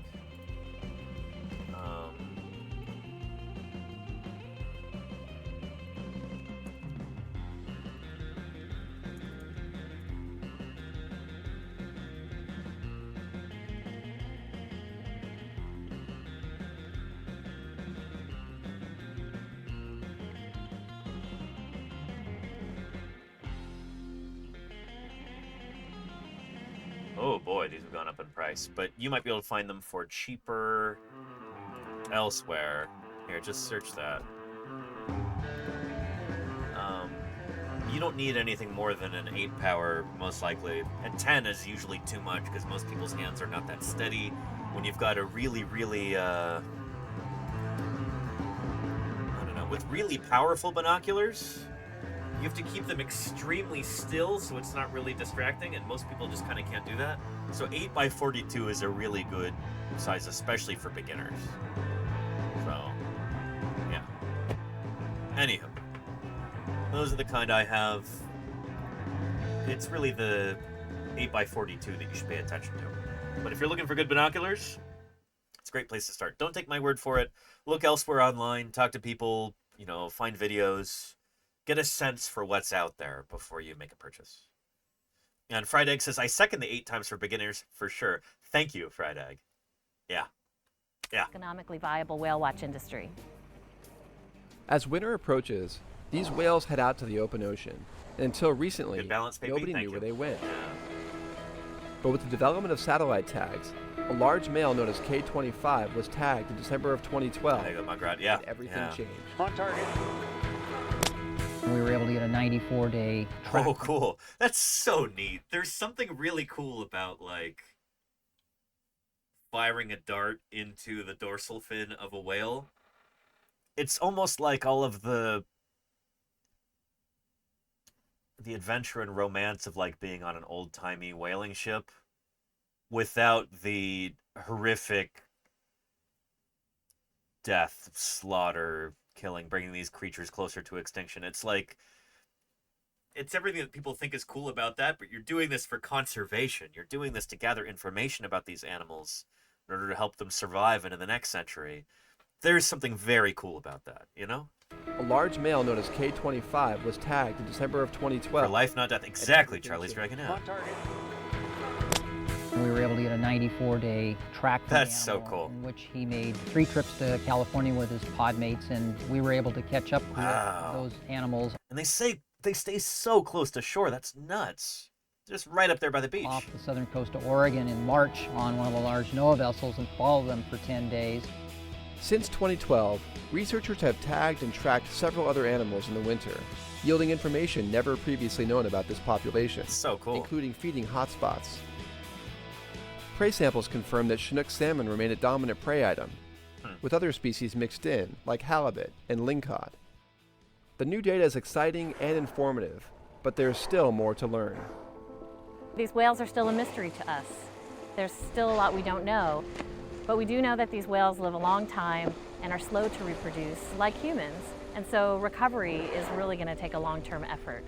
But major breakthroughs, like learning about where the whales go in the winter, really can help us identify what the health needs are for the whales to improve their survivals, and enables us to focus on the right tools for recovery.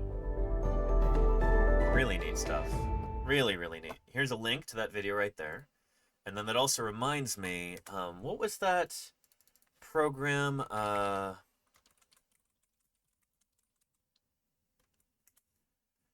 Where, this is cool. This is not really, I kind of hate that they talk about AI here, but it's machine learning. It's not AI. AI is just a buzzword. But check this out. This is really cool. If it'll load. Wildlife photographer Alex Suey is used to being up close and personal with humpback whales. We're gonna get a tail. For 20 years. So this is whales from the other side of the whale family tree. Not the toothed whales, like orcas and dolphins and narwhals and sperm whales, but the mystacete whales, the baleen whales, the great whales, as they're sometimes called. That's these guys. Years he's been taking their portraits. Now he can use AI to figure out whether this pod is one he's seen before. I took a lot of whale tail pictures, but I didn't know, you could find out the story. And what shocked me was, now you know that there's a name to the whale, which is surprising. Suey has been sending his photos.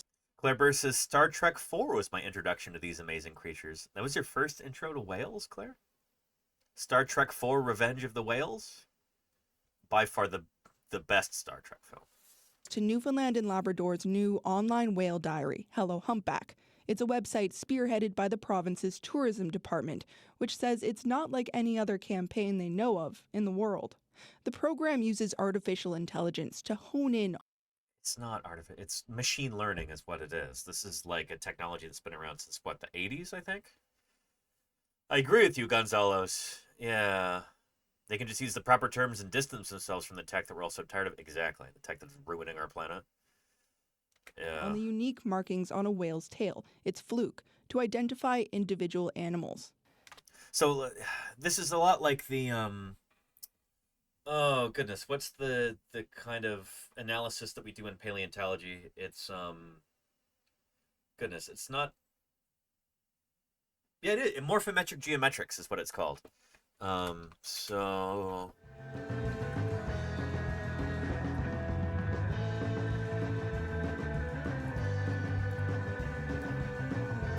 here we go.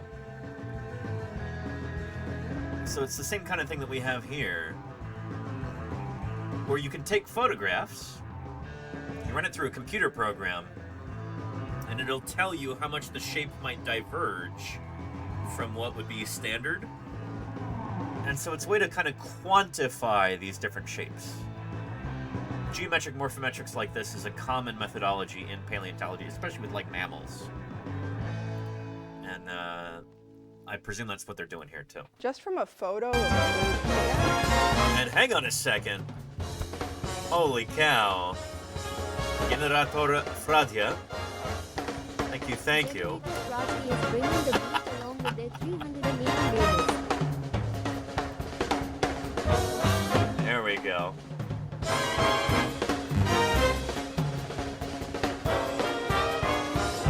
Witajcie, rejderzy. Witajcie, rejderzy. Welcome, welcome, Raiders and Generator Fradi. Generator Fradia?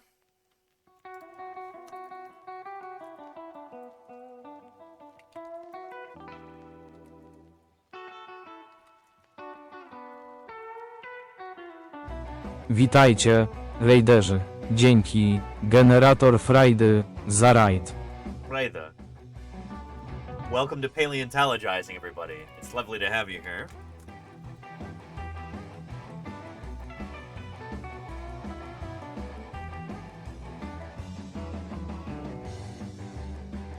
Let's see.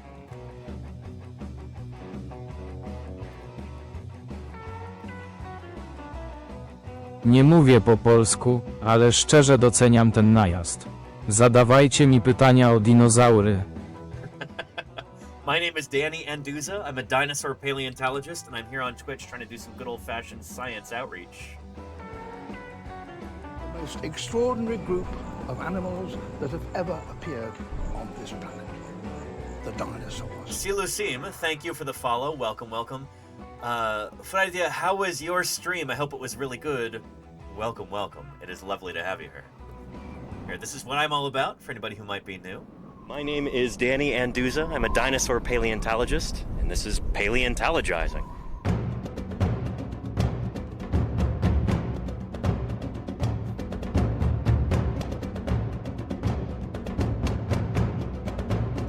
Science isn't just test tubes and beakers and white lab coats. What we're doing out here is science, too.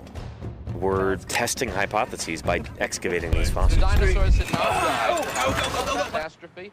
No reason to think dinosaurs wouldn't still be here. Coffee. Would still be dominating the earth. Thanks for the follow. Welcome, welcome. Join me for museum tours, interviews with other paleontologists, audience Q&A, 3D printing. It's pretty big. Who thought this was a good idea?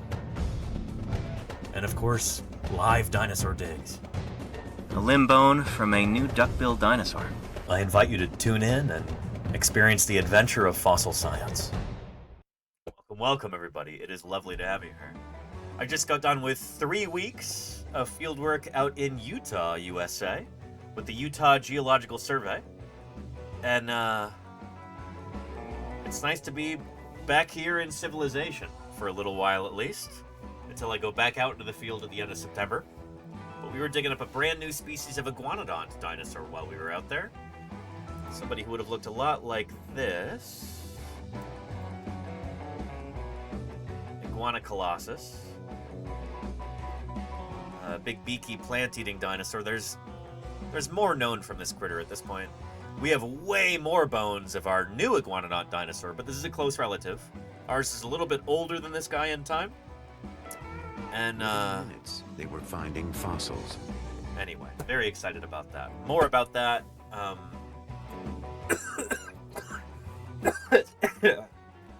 as it gets closer to publication. Excuse me. Sorry about that. Live broadcast. But welcome, everybody. It's good to have you here. Too much chatting, I guess so, which, that reminds me, while we're here, let's change our category to just chatting. Because I feel like we're already at the top of the science and technology category. There we go. Yeah, we're close. So let's change that to just chatting. And then we'll change it back. Maybe if viewership drops off a little bit. But I like to do this as a way of trying to bring new people into the channel and all that, so we'll do that. But yeah. Anyway, welcome, Raiders. And Presco says, welcome back to the debate. Thank you, Prescos. Appreciate that. Yeah. And, Glibo Zagrizarka Glamour says, it's okay, we all speak English. Well, I'm glad you're here. I'm trying to be as hospitable as I can to people for whom English might not be their first language. As an ignorant and uncouth American, English is my first language, and mostly my only language. Hablo un poquito de español, pero mi español no es tan bueno. Mi vocabulario no es tan bueno. My Spanish is not great. English is effectively my only real language. So, yeah. Anywho, it's good to have everybody here. In a little bit, we're going to get into either a documentary or a new YouTube video. We'll see what you in the chat want to do. We'll have a little poll about that in a little bit. But, yeah, we were talking about whales and whale evolution and some of that good stuff. But I figure now that we've got a bunch of people here, why don't we switch gears and we'll talk about the evolution of animals for a little bit, and then we'll we'll become more specific and move into dinosaurs in particular. So, yeah.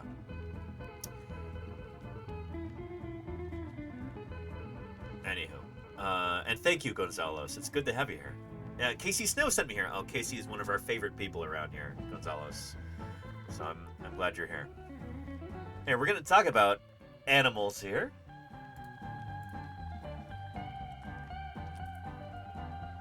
Let's zoom out to animals. We're going to do our daily animal guessing challenge on Metazoa. There we go.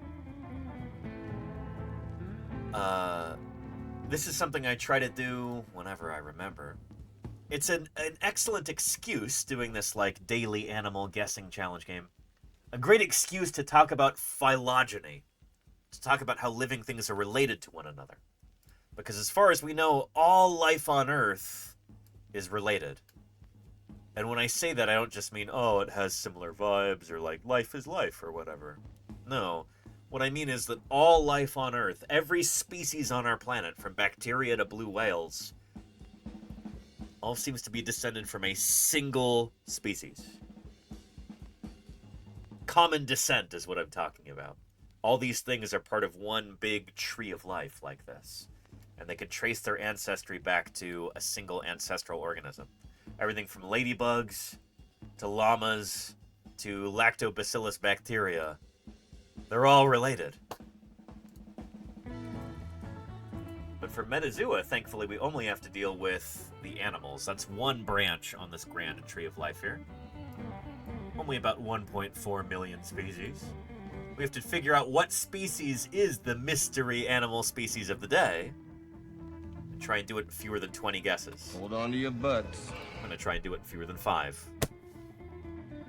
The way that this game works is you type in a guess into here, and it'll show you the most exclusive evolutionary group, so the smallest branch of the animal family tree that includes both your guess and the mystery animal.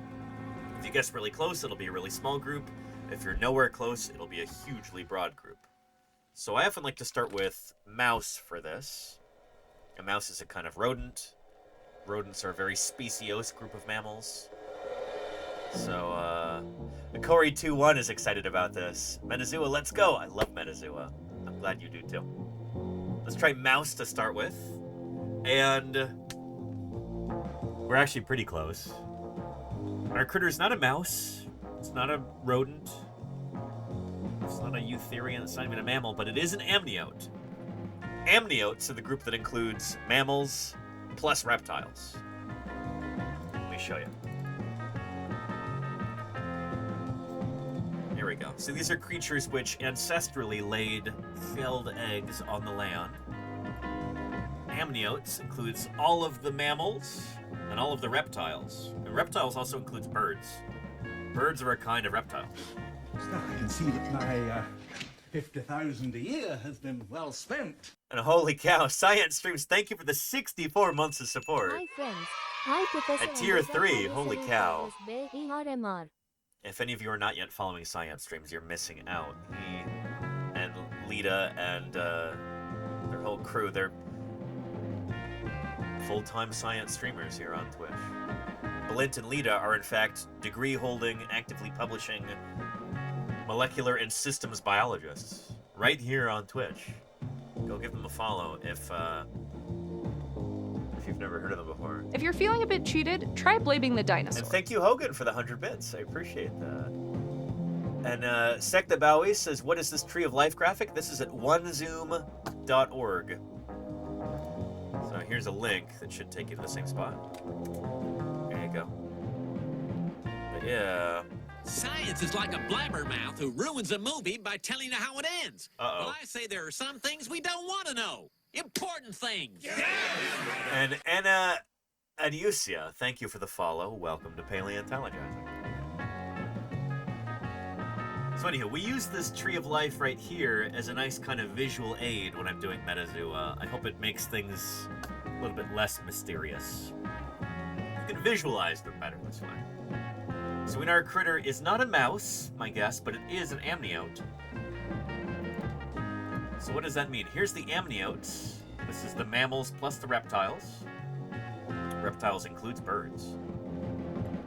Birds are a kind of reptile. They're a kind of archelosaur. And they're a kind of archosaur. Birds are a kind of dinosaur. Dinosaurs are a kind of reptile. Anyway, so we guessed a mouse, which is a kind of mammal, and Metazoa said...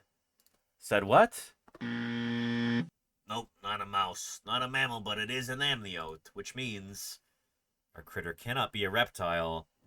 Or it cannot be a mammal, excuse me. It has to be a reptile. So, we know it's a kind of sauropsid, aka reptile. Is it a member of Archaeolosauria or a member of Lepidosauria over here? Lepidosauria are the lizards and the tuatara. And snakes too. Snakes are a kind of lizard. Or is it part of Archaeolosauria, a bird, turtle, or croc? Just by the numbers, it's probably... I'm going to guess some kind of bird. Let's try sparrow. It's a good place to start with birds. Let's give that a shot. Hold on to your butts. And interesting. Not a sparrow and not a bird, but it is a member of Sauria.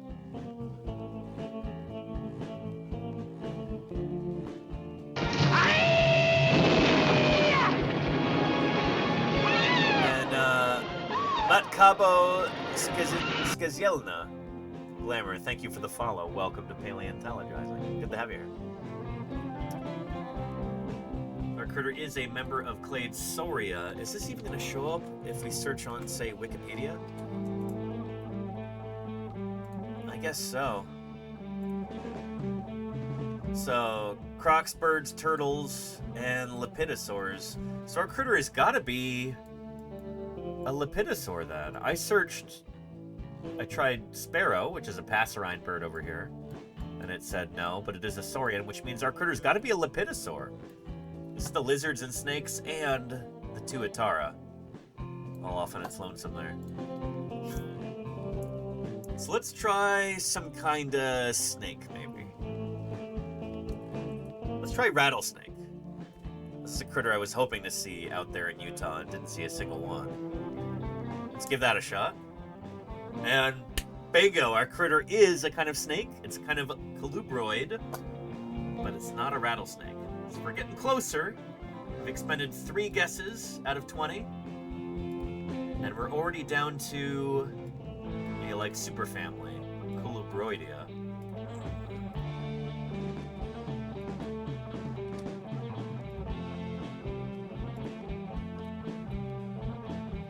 So this is the group that includes cobras and vipers. Oh wait, no, hang on. No, never mind. It doesn't anymore. Colubroidea includes which groups of snakes?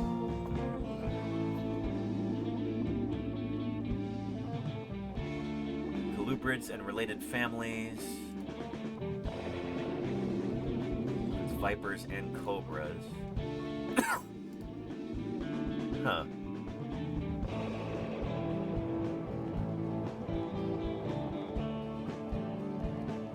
Huh. Reptiles. Obstructor 33, thank you for the follow. Welcome to Paleontologizing. Colubroidea. So does this include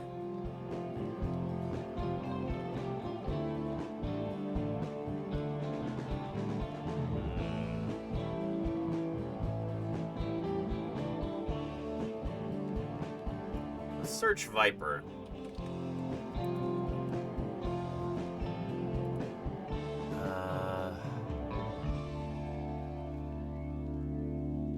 Includes rattlesnakes, which are kind of pit viper, as I recall, like the western diamondback, Crotalus atrox,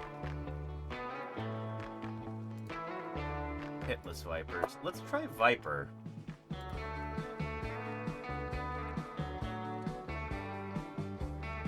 Let's give that a shot here. Ready? Hold on to your butt.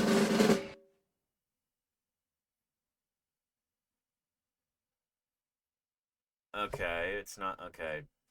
Shoot, that was a wasted guess. Drat. Okay, so it's not part of Viperidae. Clearly, I don't know my snake phylogeny very well. I didn't know that rattlesnakes and vipers are part of the same family, Viperidae.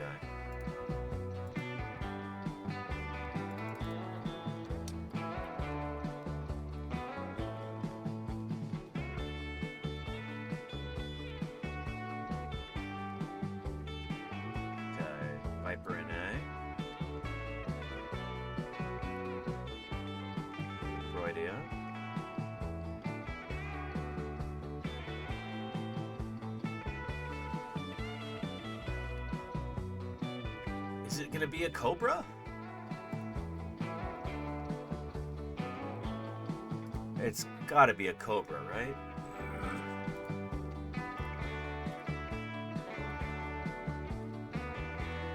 King Cobra. It's gotta be this, I think. Right? We'll see. Hold on to your butts. And ding, ding, ding. All right, not too shabby, not too shabby. And Petrodactylus, don't you always start with King Cobra? Did you get it in one? You got it in one guess today. Well done. Yeah, very nice. You know, we got it in 5. That's not the worst. I did squander a guess there, but okay.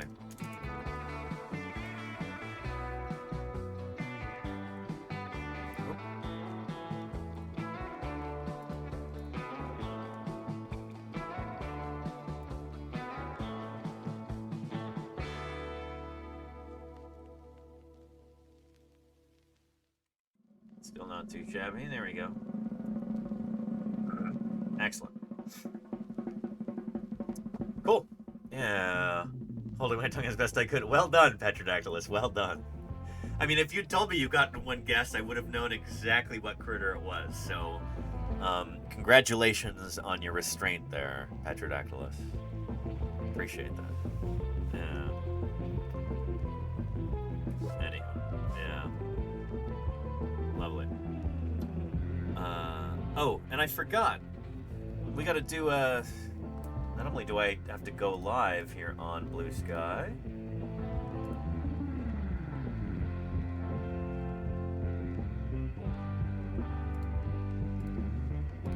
but we gotta do a post real quick. Let people know that we're live. And, yeah, then we'll get into some dinosaur stuff. Okay.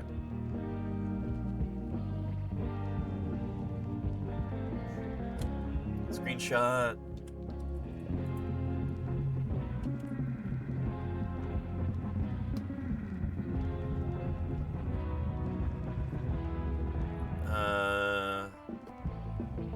That'll work. I feel like I could do better than that, though.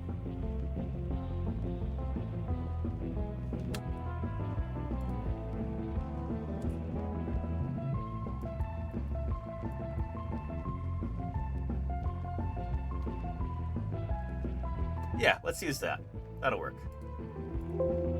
Nope.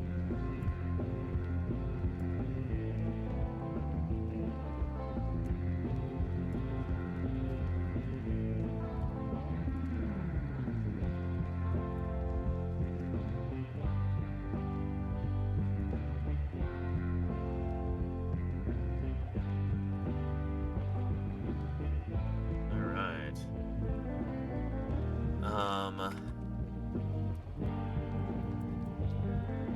We're about to dive into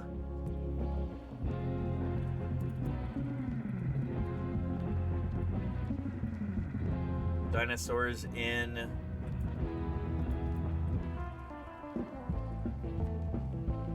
film.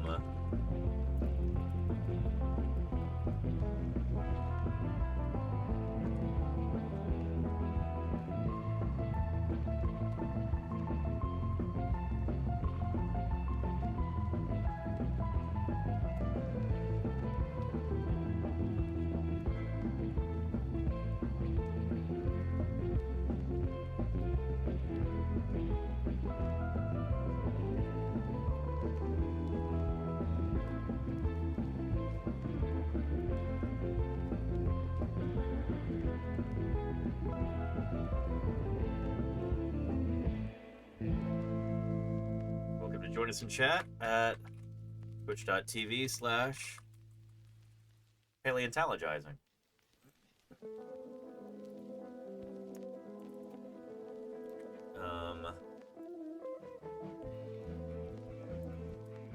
Let's see.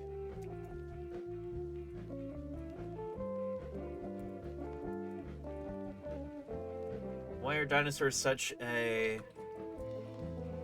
subject for movies? And what does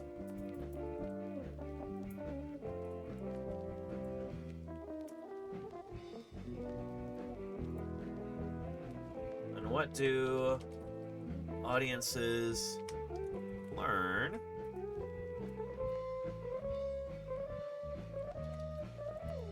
both true and false about paleontology from these films?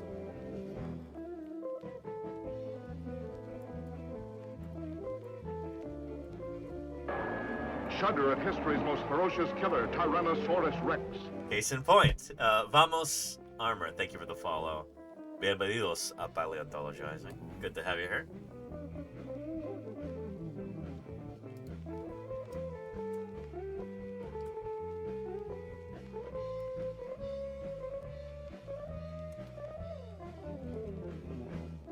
Digging these bones out of the ground is a slow process. And thank you, Riatus31 for the follow. Welcome to Paleontologizing.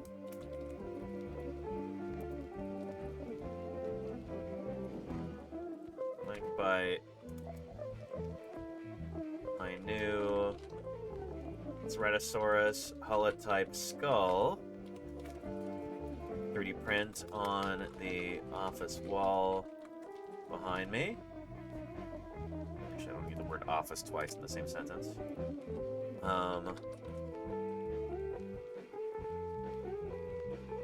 Framed prints and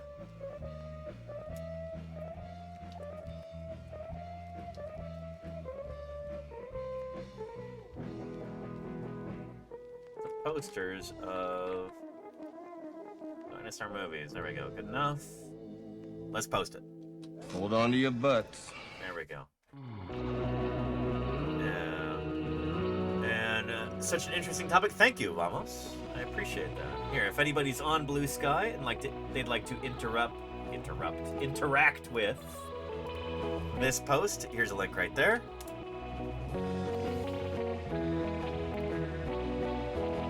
Let's get into that. Patrick Willem did a recent video essay on dinosaurs in film. That might be the one that I have saved here at Gonzalo's Art Corner.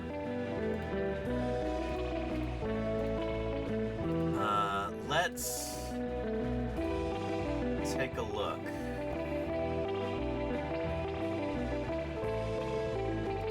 Yep. This is totally it. You're on the right day, Gonzalo's. Yeah, I just saw this pop up. I was in the field, I think, when this came out. This is 3 months ago. Okay.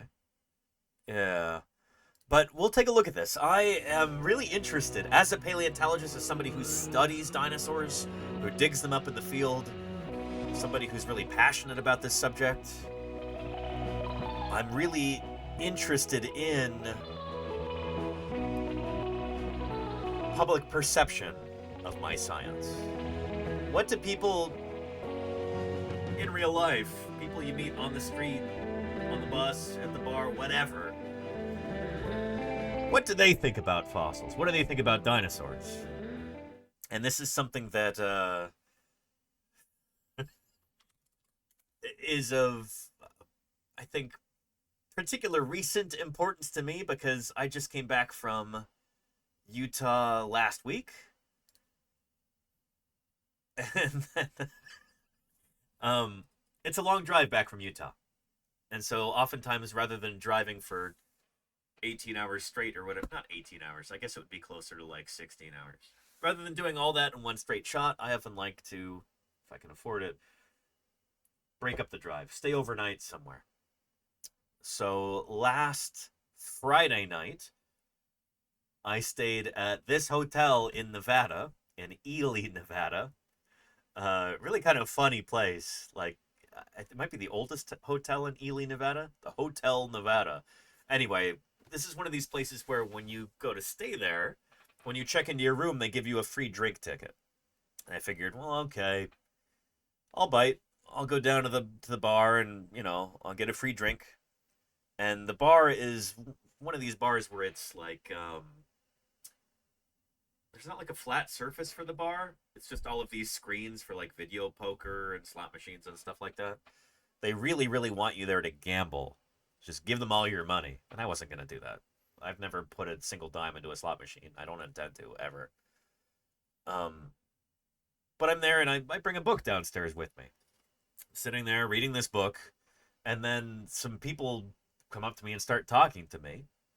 It's a group of people, 5 different people ranging from the ages of about 21 through about 50 probably. And it became increasingly clear when I told them, like, yeah, I'm coming back from a dinosaur dig in Utah. 2 of them claimed not to believe in dinosaurs. Which I think a lot of people, when I say that here on Twitch, they're kind of shocked to hear that. Like, what? What? There are people who claim to not believe in dinosaurs? This is distressingly common here in the United States. Maybe it's a result of poor public education, or I think it's more likely that it's just garbage misinformation that people pick up from the internet. TikTok and Instagram and threads and just garbage like that. There's a lot of conspiracy theories. There's a lot of pseudoscience trash. They're just common things.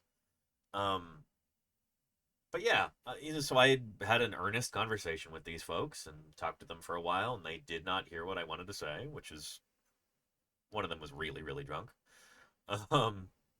But it's interesting to remember. Like, it's important to remember this as somebody who makes his living doing science outreach online full time.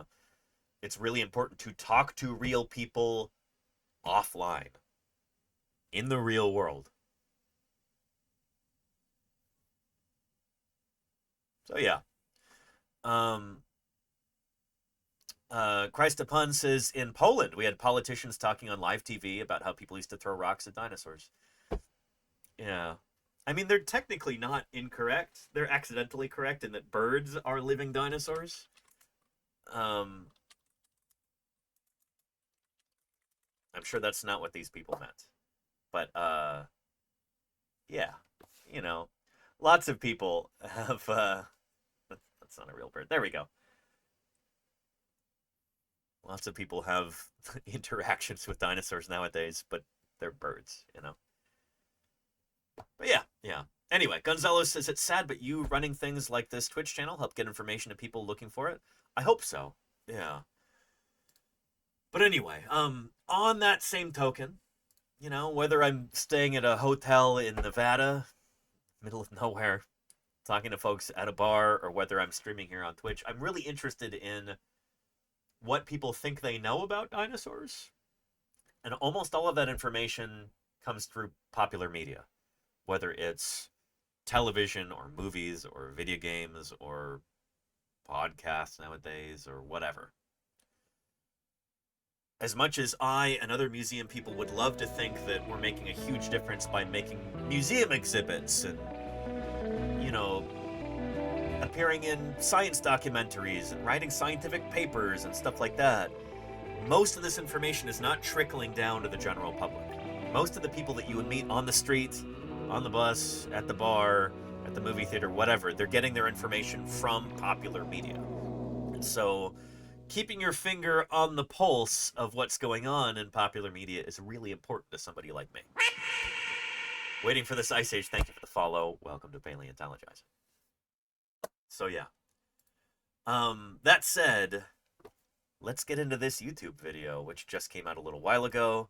It's called Why Aren't There More Dinosaur Movies by Patrick H. Willems. Here is a link right at the beginning. Credit where credit is due. Let's start it.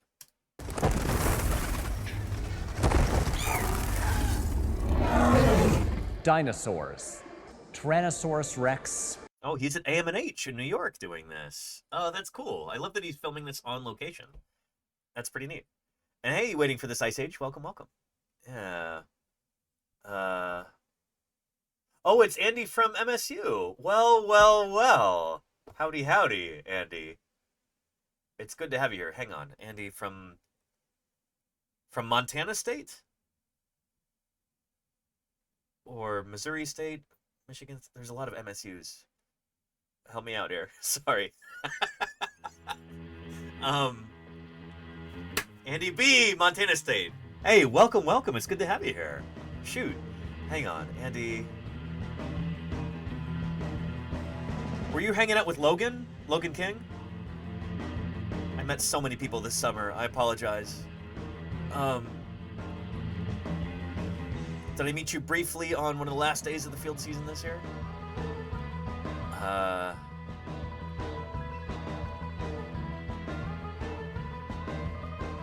Forgive me. Yeah. Anyway, we'll get back to this. Andy. Hang it with...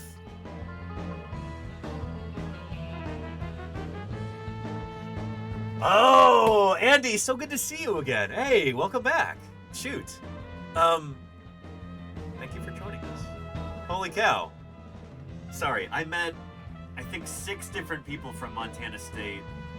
One of them was an Andrew this past summer. But Andy, welcome back. It's good to see you. Your first year at MSU.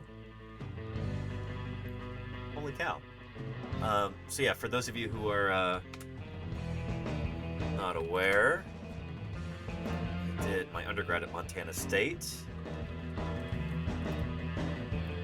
Here's me circa 2013 with the Yoshi's trike skull back when we were mounting this skeleton around 2013. Yeah.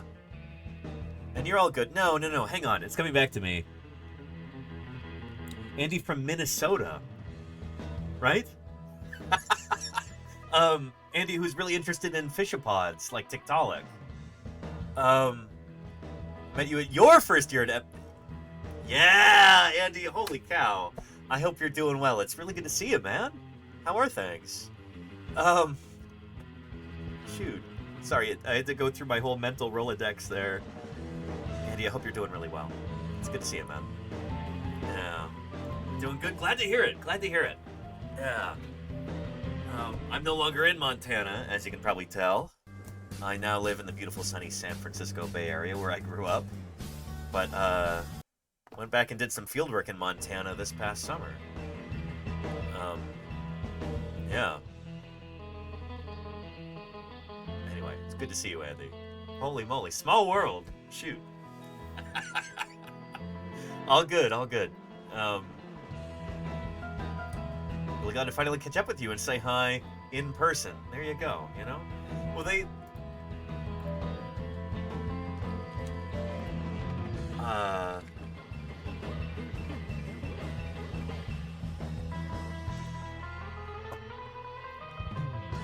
yeah. Really spectacular. Spared no expense. Thank you, Anonymous Gifter, for gifting Andy there, waiting for this Ice Age. Lovely. An You know, they say that... user gifted a tier 1 sub to waiting underscore for underscore this underscore ice underscore age. It's funny that Twitch is a kind of... People talk about this being a platform for parasocial relationships. But no, sometimes this is very real, you know? Where it's...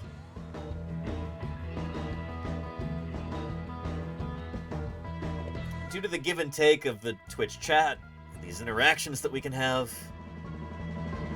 you know, it's a lot more...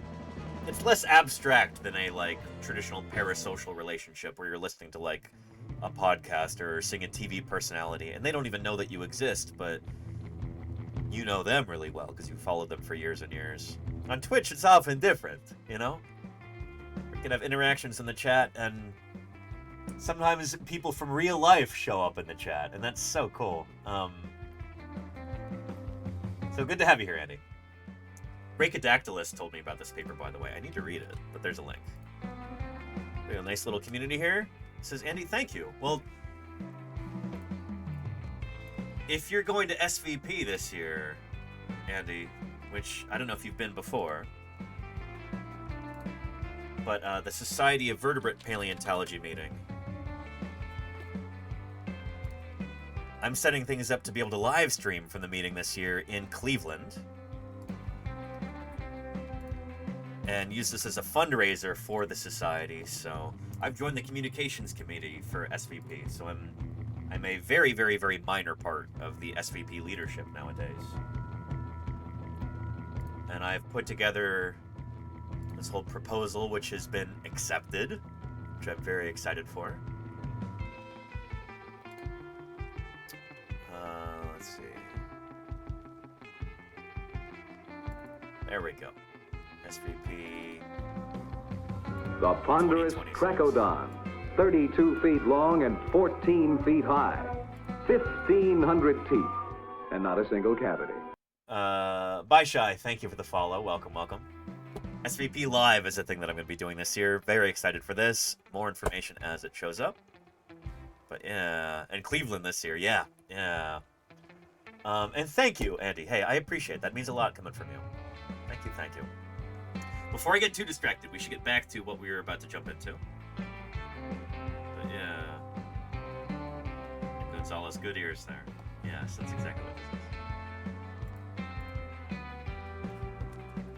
There, we got about 3 seconds into the video. Let's start over and dive in. Again, this is something that I'm really interested in as somebody who does science outreach full-time.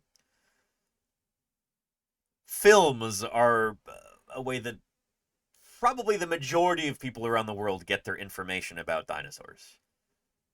So this is not some frivolous thing. This is, yeah, and Blue Sky. Sounds good, Andy. Sounds good. Yeah, send me a message on there if you're on there.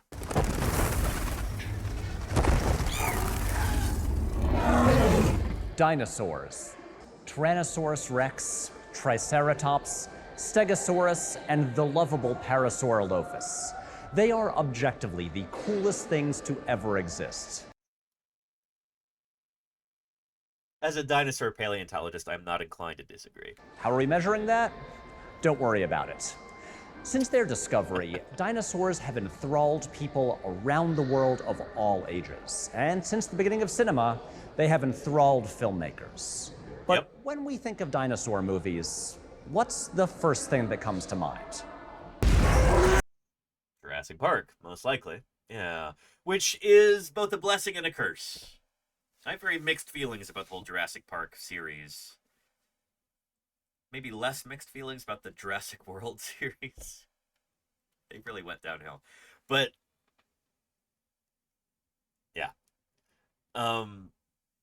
Yeah, and McGrath, I have not seen End of Oak Street yet. I might later this week, and we'll probably do a stream about it. Yeah. And Marion G, how do we know what sounds they would make? We mostly don't know, except with the exception of some of the hadrosaurs, things like Parasaurolophus. Here. Tangent. Can you believe it? We're how many minutes into this video? 37 seconds into the video. And already entering tangent. Okay.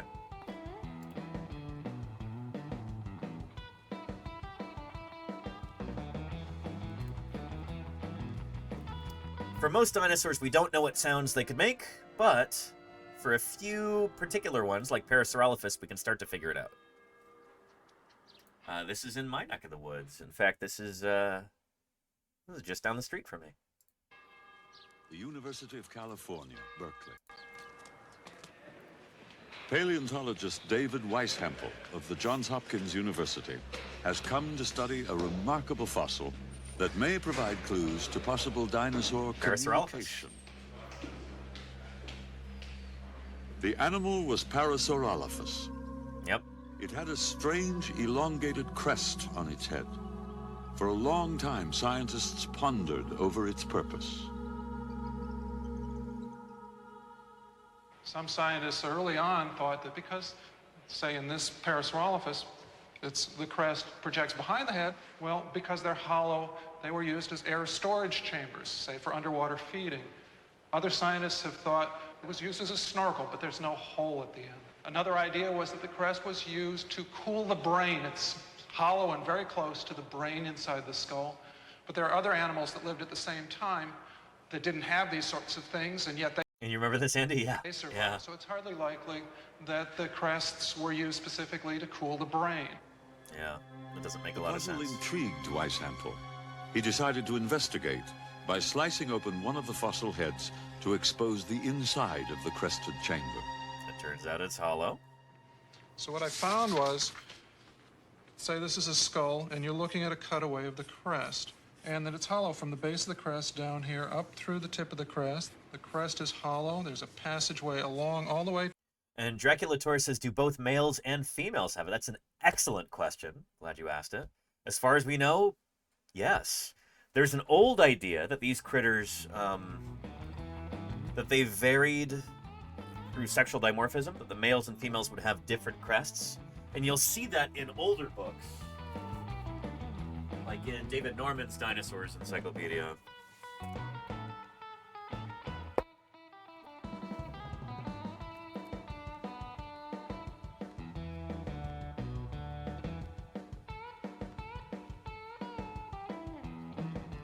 Here we go. There's that lovely John Sibbick painting of Parasaurolophus right there. So, yeah.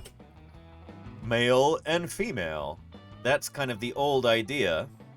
And nowadays we recognize that is almost certainly incorrect. This is probably an age difference rather than male-female. This is probably a younger individual and an older individual. The crest lengthens and changes shape as the animal grows and matures. We no longer have any evidence that this is sexual dimorphism.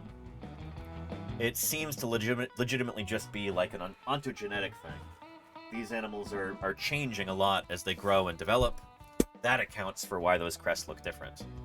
So it doesn't seem to be a dimorphic thing. So yeah. And I think those two are from the same... So Pseudocristatus and Walkeri are from different times and different places, Salamander. These were once found in the same place at the same time. But yeah. To the end of the crest, sharp U-bend here. And then it continues along above itself all the way out to the nostrils.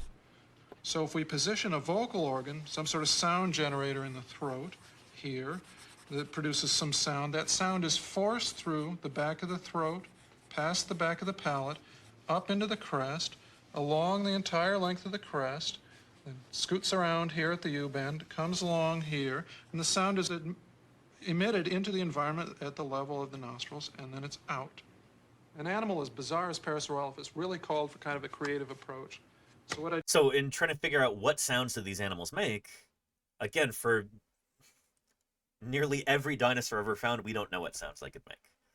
Parasaurolophus provides kind of an exception where you can build a model and blow air through it to try and get a rough approximation for what this critter might sound like. What I did was go down to the local hardware store, get some PVC tubing, got some small bits to fit on the end to make that real sharp U-bend at the end of the crest, fashioned myself kind of a creative little mouthpiece where the vocal organ is, and when I was done, what I got was, believe it or not, this model. But actually, this is just about the size and shape of the crest of these rather bizarre animals. And what you'll be hearing next is the sounds that these dinosaurs made some 75 million years ago.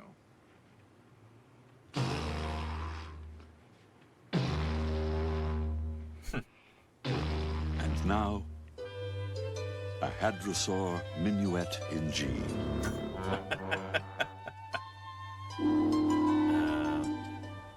Andy says, most paleontology investigations begin with go down to the hardware store. I mean, you'd be surprised. A lot of people would be surprised. Dirter. Yeah. There were other members of the crested hadrosaur family. Perhaps they too were capable Yeah, Chindosaurus did not actually look like that. That's of producing sound.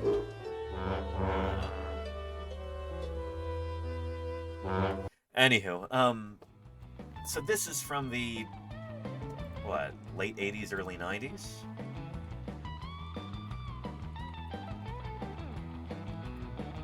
Michael Chiappone, whom I did fieldwork with last fall, he had a really neat video.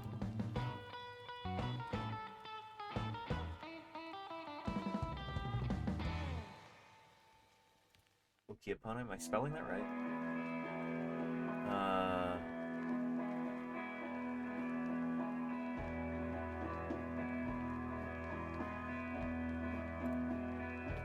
This is from Paleostream, who's also here on Twitch. My name. Oop, there's Michael there. Let me turn this down. But he's done some really interesting stuff on dinosaur vocalizations. So if you want to do a deep dive on this, this is the video to watch. And I was hoping there was a video of his models that he made, which are a bit more sophisticated than the one that you saw there from the 80s with Dave Weishampel. Is actually an acoustic frontier. None of the other animals in their ecosystems, like amphibians, reptiles, or early synapsids and such, could actually hear in these frequency ranges. Anyway.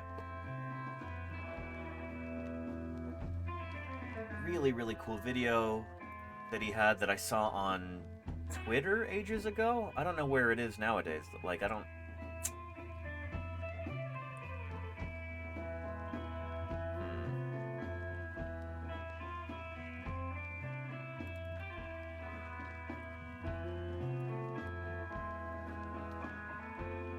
Get a neat video on taphonomy that came out last year. And I'm trying to find his channel because I figured there could be videos in there about... Oh, goodness.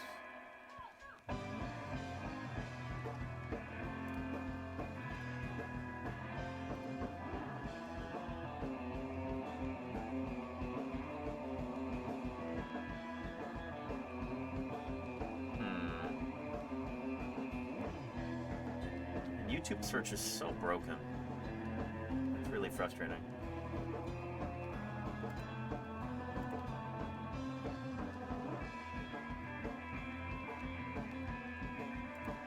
Oh well.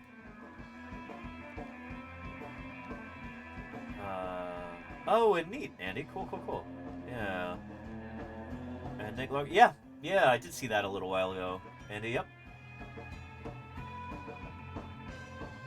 Anyway, let's get back to the video here before I get too distracted. We made it all the way, 37 seconds in. Let's start it again from the beginning, I guess. Let's see if we get further this time.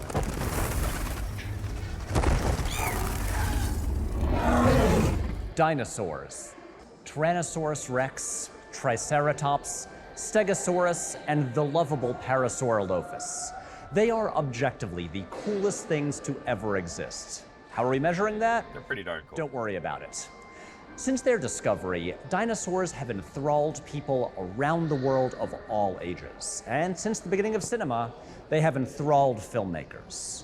But when we think of dinosaur movies, what's the first thing that comes to mind? Definitely, The Ghost of Slumber Mountain. Most certainly. Or maybe, what was it, 1914's Brute Force?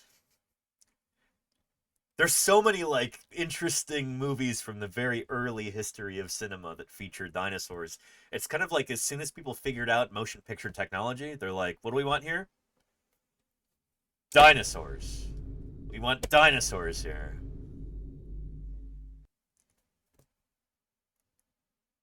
I think it's interesting that anytime there's a new technology for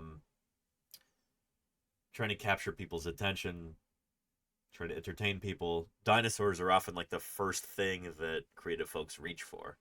Whether it's film, whether it's cartoons, whether it's... What was that super expensive Apple Pro Lapse? Apple View... Dinosaur. So they're Apple Vision Pro. Okay, that's what it was called. One of the first things they ever did with that was, you can meet a dinosaur. Does anybody still have these, by the way? Didn't it cost $5,000? I think it was kind of a flop.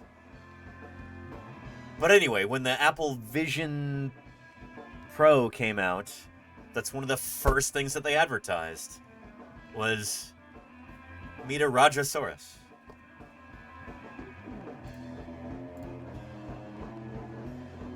So I just remembered that I've never done a video on encountered dinosaurs. Which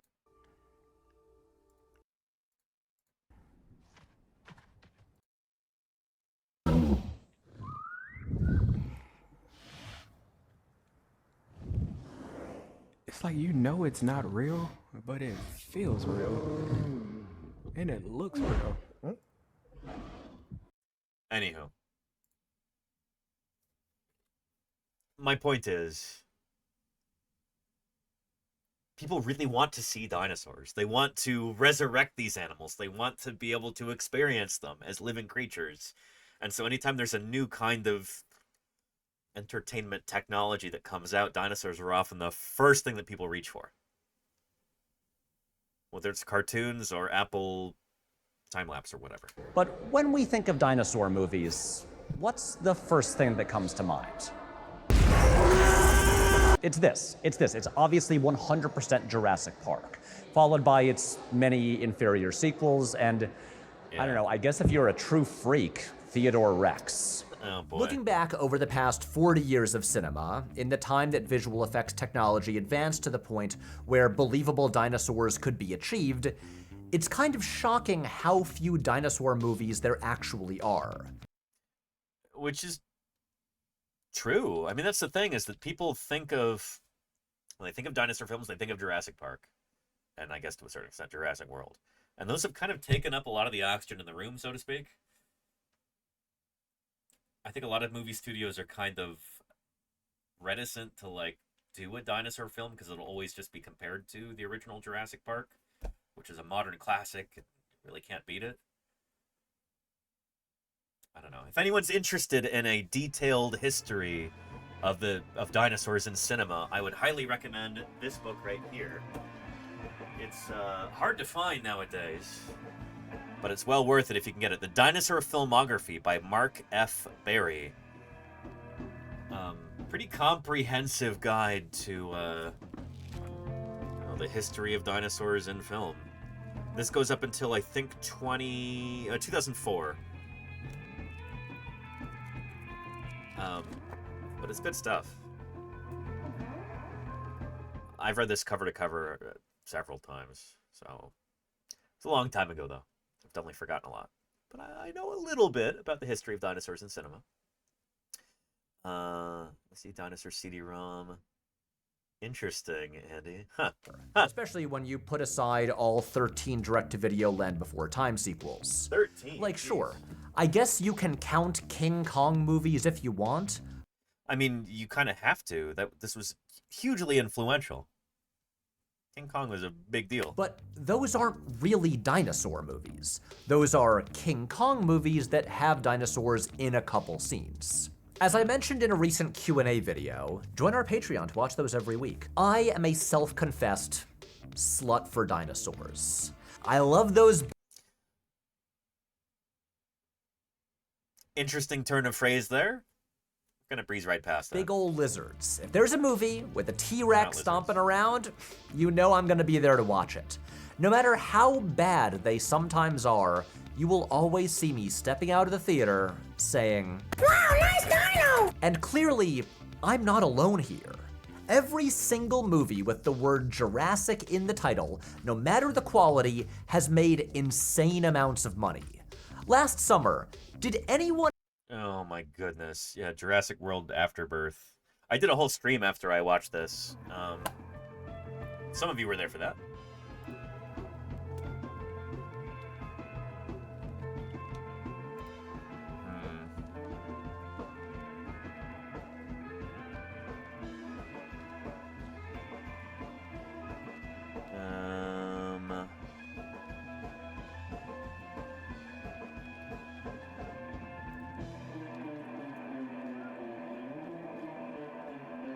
What?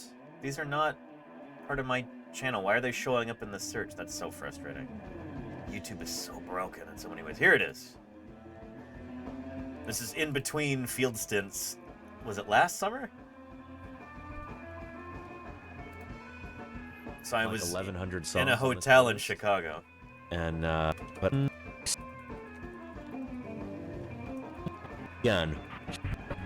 Again, welcome back to Paleontologizing. I've been enjoying civilization for the past couple days, to the extent that that's possible. After a full month out in the field, sleeping in a tent every night, a full 32 days without a shower, I'm feeling pretty well rested, pretty clean. Things are good. Things are really good. We had a good end to the season there. I actually dipped out anyway almost a day before some of the I'm going to be approaching this from me. So, yeah, we're going to see if we can do a few streams from there. You might even be able to see Lake Michigan in the background. Come on. But, yeah, for today, we're going to talk about this new Jurassic World Birth Defects movie, or whatever it was called. There will be some spoilers during this stream, so if you really have your heart set on watching this movie and thoroughly enjoying it... Anyway, we do get into it. Yeah, so, again, spoiler, but this is the, like, big bad critter in this movie. Ew. Ew. Just really frustrating that, like, you have an opportunity to do something really cool and interesting with some real dinosaurs, and they just throw that away in order to make essentially a ripoff of this. Yeah. Oh, and there... yeah, shoot, there is a scene with a guy's arm in its mouth, too. Anywho. Yeah. Basura. Garbage. Anyone actually really like Jurassic World Rebirth? No, not really. And yet it's still made more than $200 million more than Superman, a movie that pretty much everyone liked a whole lot. I never saw this. I don't know. Aren't pretty much all superhero movies nowadays just like really... I might be revealing my ignorance here.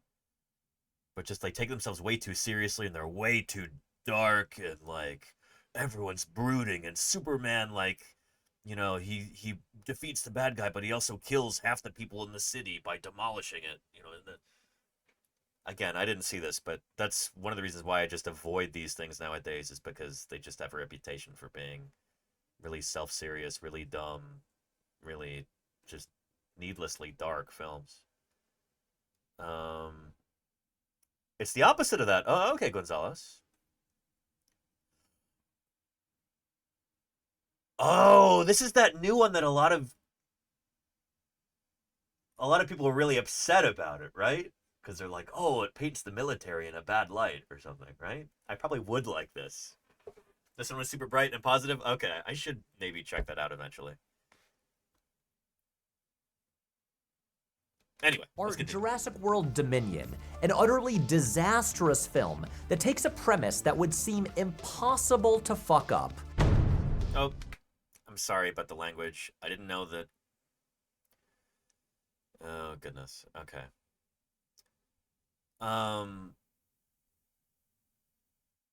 Shoot. Well, we're already 2 minutes, 20 seconds into this. Be aware there might be some cuss words here. It's our policy on this channel to try and keep things all ages friendly. I didn't realize, you know, I'm not trying to be precious about things. I'm just trying to make sure that this is sort of broadcast that literally anybody can watch. You can watch with your 4-year-old kid. You can watch with your 190-year-old great-great-grandmother. And I want it to be all ages appropriate.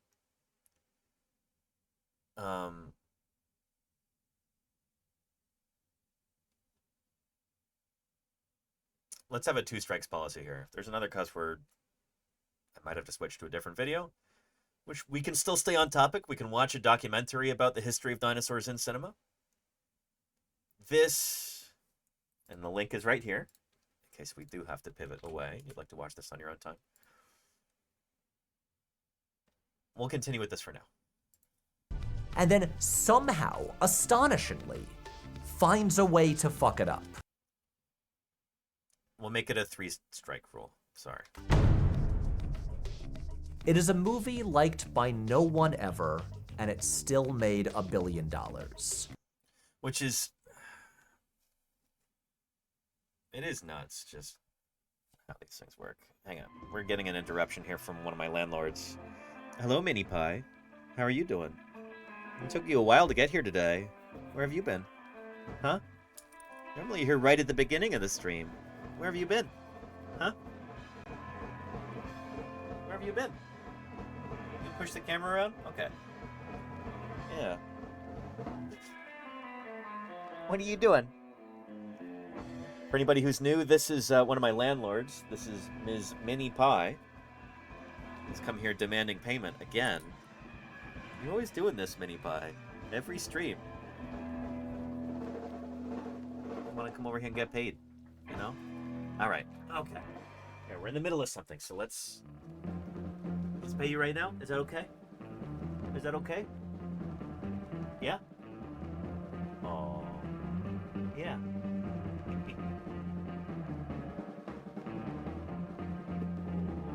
What do you think?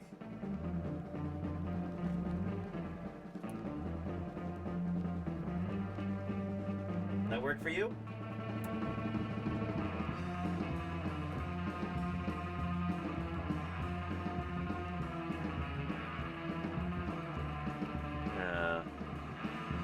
And Gonzalez says they did mess up the coolest premise you could imagine. Dinosaurs taking over modern Earth, like genuinely the coolest premise. Yeah, no, we're on the same page, Gonzalez. Yeah. Yeah. Wait, where are you going? Just gonna leave a bunch of saliva-coated treats on the desk. Okay. Let's continue. Movie liked by no one ever, and it still made $1 billion. Question, what is the highest grossing installment in the Ice Age franchise? Answer, Ice Age 3, Dawn of the Dinosaurs. Hollywood has a long history of going all in to try to replicate any major success. After X-Men and Spider-Man, we got 80,000 more superhero movies. After Gladiator, we got years and years of historical epic action movies. After Avatar, we got everything in 3D for the next decade. And so why, in the wake of 7 massively successful Jurassic Park movies, has Hollywood refused to flood our multiplexes with dinosaur movies? They're not even an IP. Literally anyone can put a T-Rex in a movie. Well, I think this might actually be part of it, though. I think that might be why a lot of Hollywood studios just do not understand. They're almost allergic to the idea of like a good dinosaur film. Because it cannot be copyrighted. Dinosaurs belong to everybody. They belong to the world. They belong to humanity at large. You can't rubber stamp them and be like, oh, well, this belongs to our studio. Sometimes they try, like with Jurassic World films. Like, oh, this is the dubious Rex. This is the androgynous Rex. This is the abortionist Rex.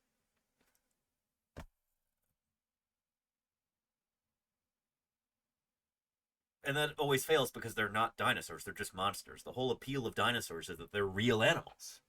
There's an authenticity there that you can't get with superheroes or monsters or mythical creatures or whatever. Dinosaurs are real. That's why they're so compelling. And I think that there's a...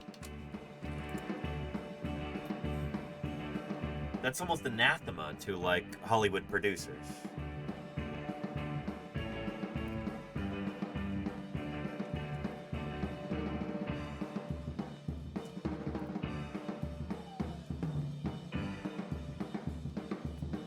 This is a joke video here, but I think it works to illustrate what we're talking about. This is from the Onion series of, like, TED Talk parodies. The Onion talks. It's all crap. Being handed scripts every day by these kids, these morons, feeding me junk about traveling through time and dancing chipmunks. And a bunch of guys sitting around in a bar having a drink. That ain't a movie. You ain't got stars, you ain't got nothing. You give me stars, I'll make you this movie.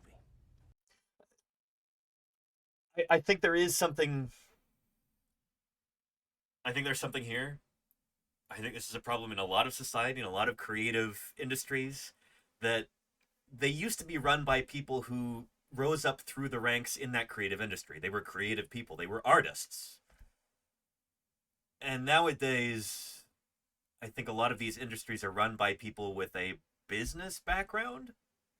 People who don't actually know anything or stand for anything, you know?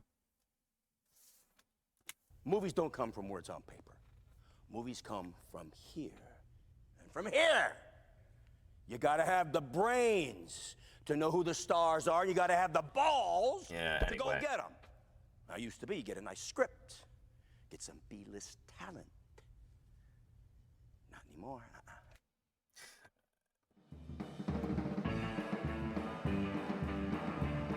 I think that goes a certain distance in explaining the current predicament in Hollywood, but I don't know.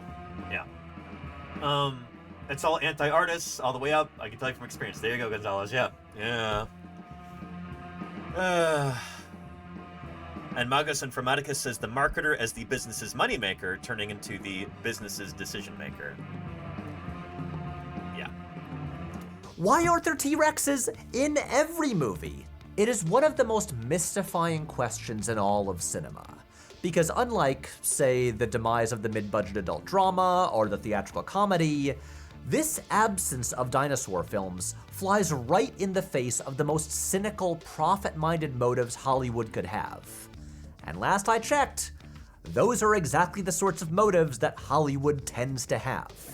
This is the question that I'm here today to answer. Why aren't there more dinosaur movies? It's a good question, you know? I do wonder if he's going to be getting into the fact that you cannot copyright dinosaurs, not real dinosaurs.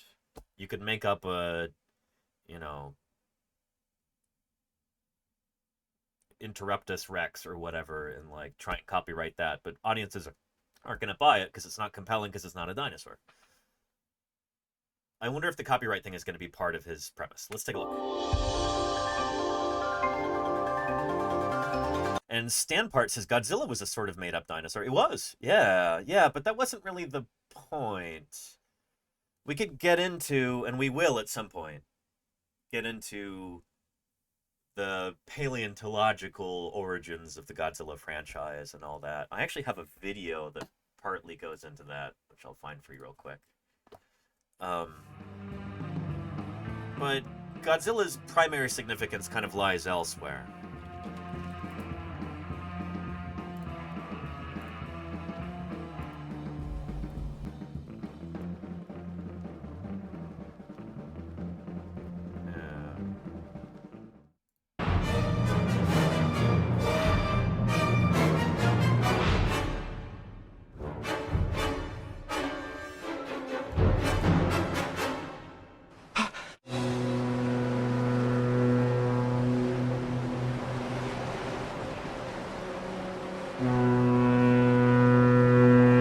Anyhow, there's a link to that right there if you're curious. I made this a long time ago before I ever started, before I ever knew what Twitch was.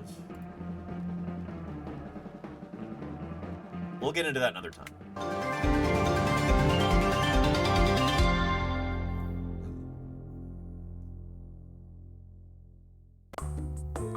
And Andy makes a really interesting point. The popularity of dinosaurs follows the spread of paleo art, which follows the excitement of new discoveries. I think the general public hasn't been aware of any new paleontology discoveries lately.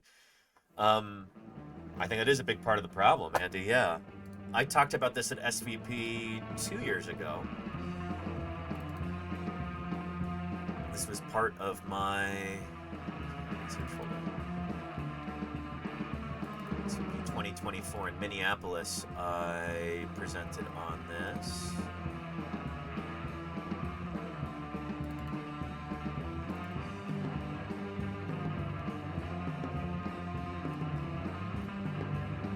There we go.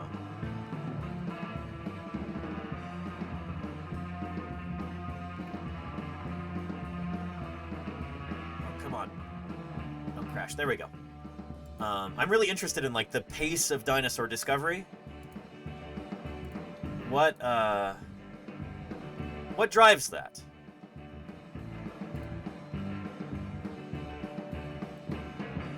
And one of the things I think is like there's an interesting feedback loop that I think deserves more attention. There's a little diagram I made for that. So, like Andy was saying, new scientific discoveries lead to new publications, greater scientific interest, and then media attention and public interest. And paleo art is part of this too. Paleo art is part of the scientific interest thing, and it kind of feeds into the media attention. Increased public interest leads to more institutional support, more funding, essentially. And SC the Raven, thank you for the follow. Fiona the T-Rex, thank you for the 100 bits. Appreciate that very much.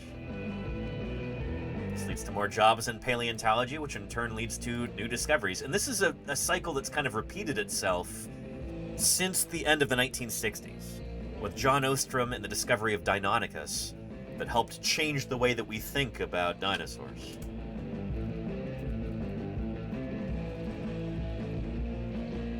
So when John Ostrom published on this critter, Deinonychus, it was a big deal.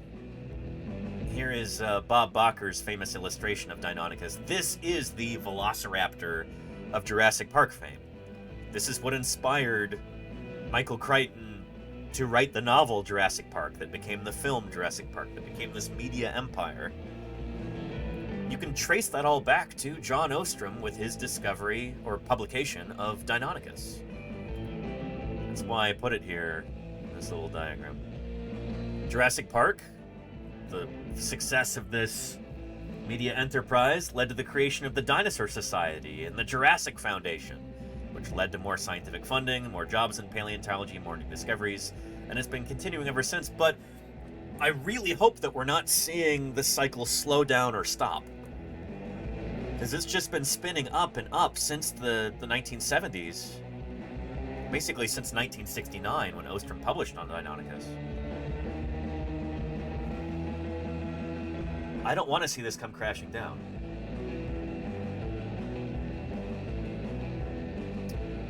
And Andy says that institutional support is essentially gone for good now. I mean, with with the Trump administration gutting science funding here in the U.S. The Dinosaur Society and the Jurassic Foundation don't really do much anymore either. I think the Dinosaur Society is actually gone. But this is a time when we need to turn to alternative sources of funding. And I've been working hard at this here in this community, in this whole paleontologizing thing that we've built here. We've been able to fund a good deal of scientific work. Like, we've provided tens of thousands of dollars at this point for field work, for lab work, for research on dinosaurs and their environments. I think increasingly that's the sort of direction we might have to move in, you know? So yeah.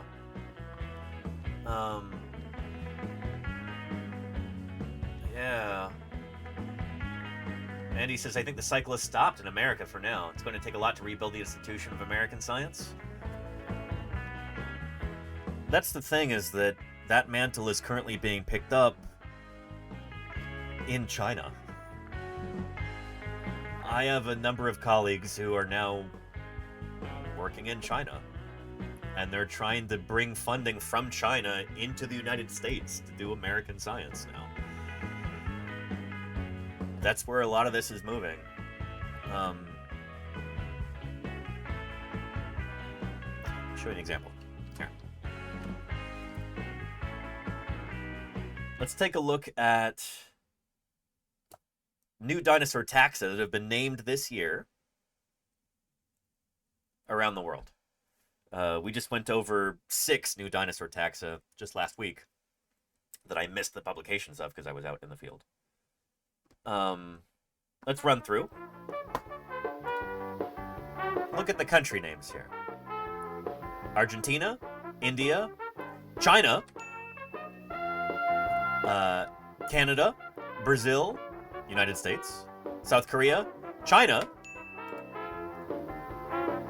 Romania, Spain, China, ding, China, ding, China, ding, Argentina, Romania, Uruguay, Zimbabwe, Thailand, Morocco, Mongolia, Canada, United States, Niger, Thailand, Mexico, China, China, and Argentina. That's how many for China? 1, 2, 3, 4, 5, 6, 7. 7 new dinosaurs from China, just published in 2026. We've got 2 from the US. And up until like a week ago, it was just 1. The center of dinosaur science is quickly shifting toward China. So we'll see what happens, you know? I'm doing my utmost to try and, to the extent that I can, aid and abet dinosaur discoveries here in this country. But we're battling some headwinds right now. It's, we're paddling upstream, to mix metaphors. Sound great, you know? Anyhow. Yeah. Gonzalez says, might have to learn Mandarin? I mean, some people already are. Friend and colleague Alida Bayul. She moved to China.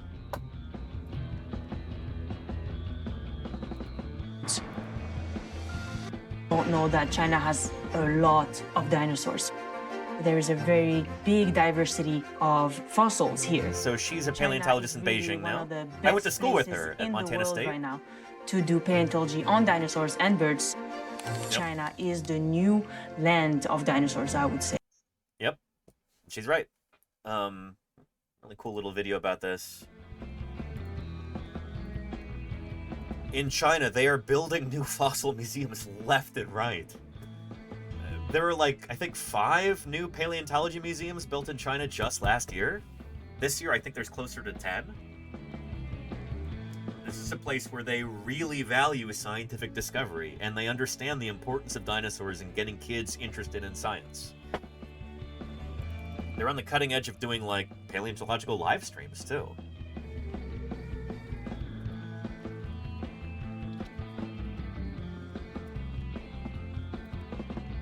There's one in Yunnan province. Let me see if I can find that. And YouTube search is so broken. Here we go. Under the Earth, all pointing at the east. Is there any specific reason for that? We're waiting for...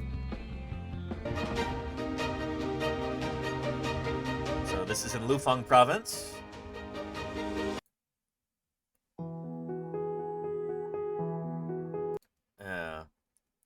And they apparently had, like, thousands of classrooms across the country who tuned in to watch this live, and people were typing into the chat and asking questions. And the skull and the neck of this dinosaur had been missing. We haven't found some parts until now. This is like what I do in the field, but this is a zillion times more polished and organized and expensive. Luckily, you know? Today we heard some good news. That is about the tail. As you can see, while the scientists are extending their investigation anyway, so here's the dig site here. Area, the tail. It's almost impossible to get this sort of thing built in the US. Like, you know, I've been talking with Jim Kirkland about hopefully eventually getting a new national monument erected in Utah. Dawn of the Cretaceous National Fossil Beds, modeled after John Day fossil beds in Oregon.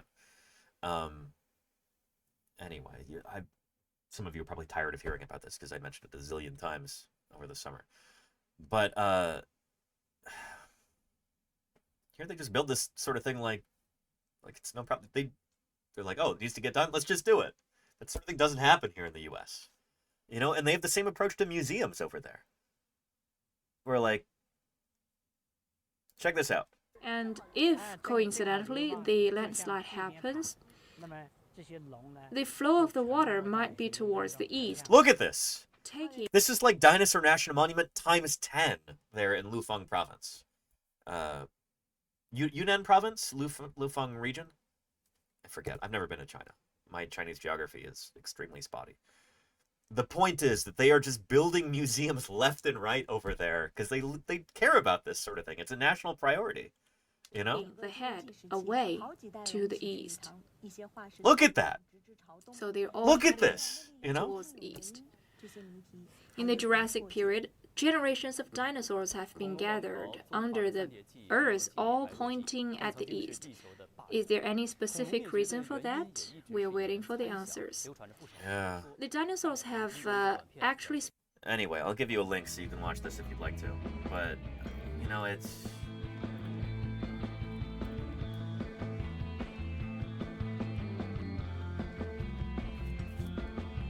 I want to go to China so bad. I want to see these things firsthand. I want to... bring back this kind of thing to the US. You know what I mean? We deserve that here in this country. There's no reason that we shouldn't have that here in the United States.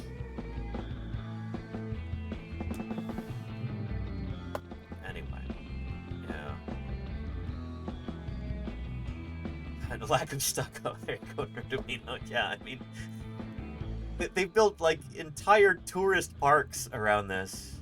It's seeing the boat rowing facility in this valley.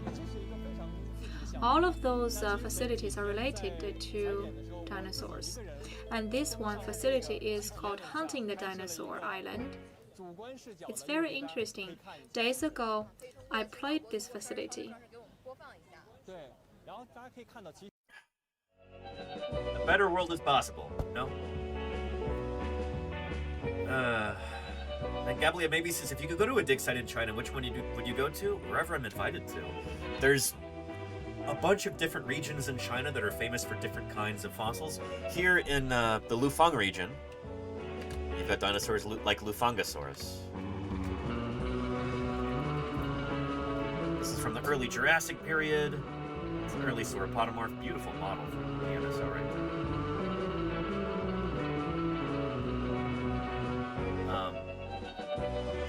Let's see.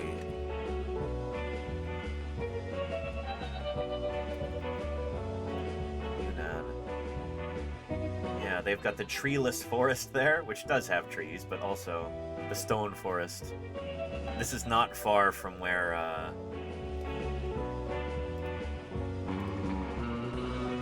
these fossils are found. Yeah, check this out. So this is in the southwest kind of quadrant of China.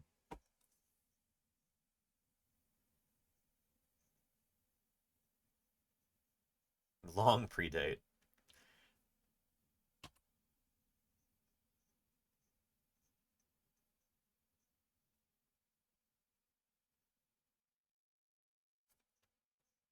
There are trees there. And sorry, footage is reversed, but there it is. Yuan Mao Earth Forest.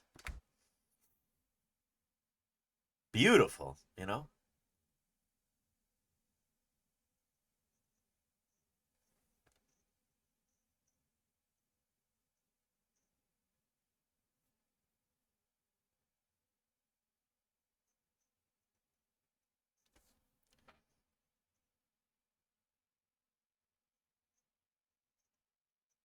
So I think these rocks date to about 190 million years ago, the early Jurassic.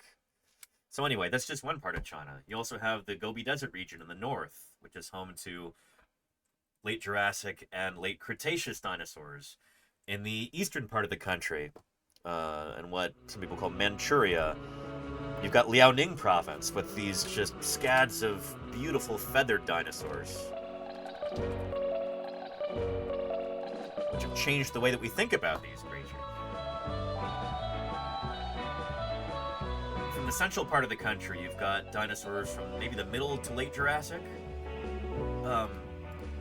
There's so many different regions in China that have got so many really important fossils from the Mesozoic, from the age of dinosaurs.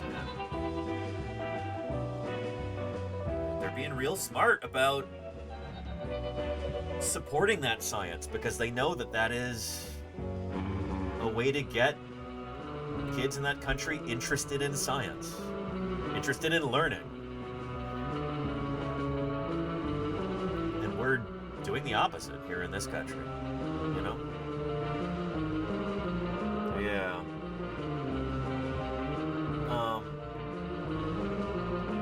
Anyhow, and Gonzalez says, if you ever visit Spain, I would love to visit Spain. Spain is another place where there's really important late Jurassic and early Cretaceous dinosaurs. Spain and Portugal. Dinosaur Print Museum. Oh, in Asturias. Very cool. Could be a fun stream tour. That'd be awesome. I am very interested in going to Spain and Portugal and helping out with some excavations there in the future. So, thank you, Gonzalez. I'll try and remember that. Yeah. And Niffler says, Danny, in your opinion, do you think the rate of dinosaur finds coming out of the USA could rival China if they were simply more paleontologists, able to spend more time writing and publishing? Yes. That's the reason why we have so many dinosaurs from the US. It's because we've had so many paleontologists in the past. There's probably about an equal number of dinosaur fossils in the US and in China. the question is not a lack of fossils. The number of fossils is almost immaterial to this. There's tons of fossils in both places. Tons of dinosaurs in both places. It's just China has strong institutional support for science, and the US does not right now. Or at least we did until very recently. Strong-ish institutional support, but China is quickly surpassing us. That was really eye-opening this summer when I was in Utah talking with some students where some of them are like really trying to get into a graduate program and there's just no openings available because the U.S. science funding landscape is just, it's desolate right now.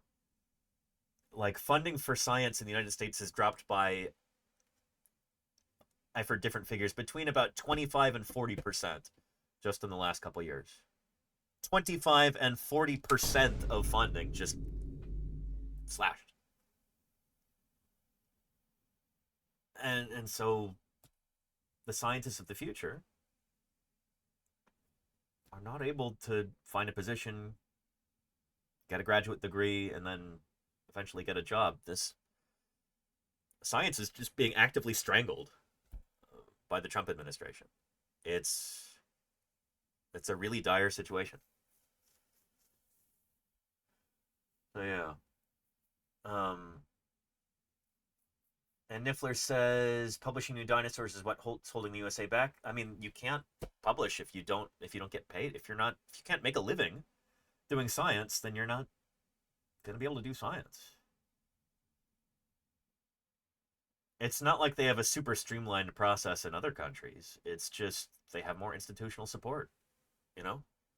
These things take time to do properly. You can't just rush things into publication or you'll make tons of mistakes. I know several colleagues who do this. They rush things into publication and they make grievous mistakes left and right. I'm not going to name names, but it's a thing. Yeah, it's tough, you know? And Fiona the T-Rex makes an interesting point here. I wish I could be that optimistic, but unfortunately, when economic conditions are hard, it's difficult to cultivate a public appetite for scientific advancement because the average layperson considers that a luxury, which is an education problem, you know?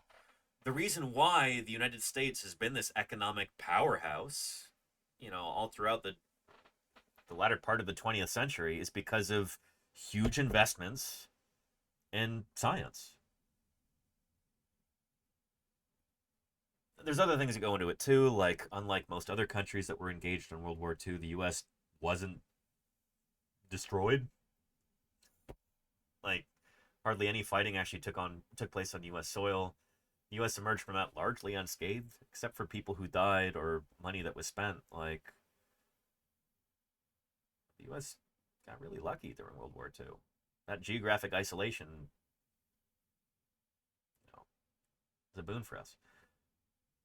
But the thing is, there could have been economic stagnation afterward, but the United States really invested in education, scientific advancement. This is something we've talked about before on this channel, but like, here, I'll see if I can find that.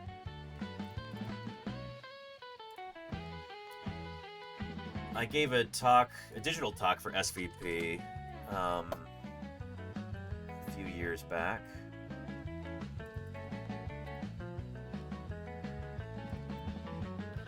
That.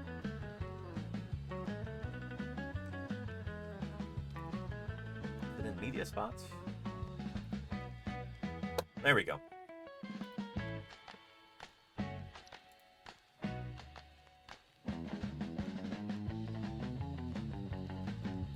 Yeah. So let's go back to the early 20th century. I bring this up because this is a time when scientists were far more prominent members of society. So we all recognize the physicist Albert Einstein here. His work made him an international celebrity. He was perhaps the most recognizable person in the world in the early 20th century. Marie Curie, the discoverer of radium, was also immensely famous, major public figure. You may not know that the astronomer Edwin Hubble, for whom the Hubble telescope was named, was perhaps one of the most well-known people on Earth because of his discoveries. So Super Hollywood famous. stars would visit his observatory and line up to look through the telescope. He even was a guest of honor at the 1937 Academy Awards. He was specially invited by the director Frank Capra, who won the award that year for Best Director for Mr. Deeds Goes to Town. Edwin Hubble was a big deal, very well known to the general public. And in paleontology, even our very own scientist adventurer Roy Chapman Andrews appeared worldwide in newsreels and gave immensely popular lectures. It was even on the cover of Time magazine. Yep. So early in the 20th century, the public was immensely interested in the discoveries which scientists were making, and scientists themselves were public figures, even celebrities, in a way that's generally not true today. So what happened? Well, much of the information here comes from this wonderful book by Sean Otto, and the case that he lays out for this big change is that the Cold War altered scientists' relationship with society, especially in the United States. So with nuclear weapons as a new looming threat to human civilization, many members of the public naturally started to become mistrustful of science and scientists after World War II. But a major accelerant in this change was the launch of the Soviet satellite Sputnik 1 in October of 1957. Sputnik was the first man-made object to reach Earth orbit. I'm gonna run to the bathroom real quick. I'll be right back. In the US, as Americans realized that the Soviets were pulling ahead in terms of science and technology. And the fear was that this could result in the United States being destroyed in a war against the Soviet Union. So in response, the US government massively increased funding to scientists. The National Science Foundation, NSF, budget increased dramatically in 1957 and would continue to rise. So it was a good time to get funding as a scientist. Lots and lots of money coming in, but this paradigm disincentivized doing outreach and interacting with regular people. So Sean Otto writes in The War on Science. Let me read this. I'm reading it off the screen. With tax money pouring in from a vastly expanding economy and the public respect affording authority of the white lab coat, 2 generations of scientists instead had only to impress their own university departments and government agencies to keep research funds coming their way. But they no longer had to impress the public, which was growing Sloppy increasingly Salamander gifted a tier mistrustful 1 sub to of science. Gonzalo's_art_corner. This was a turning point. They have given Scientists, by and large, 198 had gift subs lost in their the channel. relationship with the public, had stopped doing science outreach because of Cold War funding. But then, with the end of the Cold War, decades later, they lost the funding too. So the argument is that this is part of the reason for such poor science literacy in the United States. So there are... Anyhow, yeah, I want to make the point here. A lot of folks in power really don't want things like evolution or climate change being taught because they're ideologically opposed to these things. But we here in paleontology have a... Oh, boy. Goodness. Yeah, this is the guy who is second in line to the presidency right now.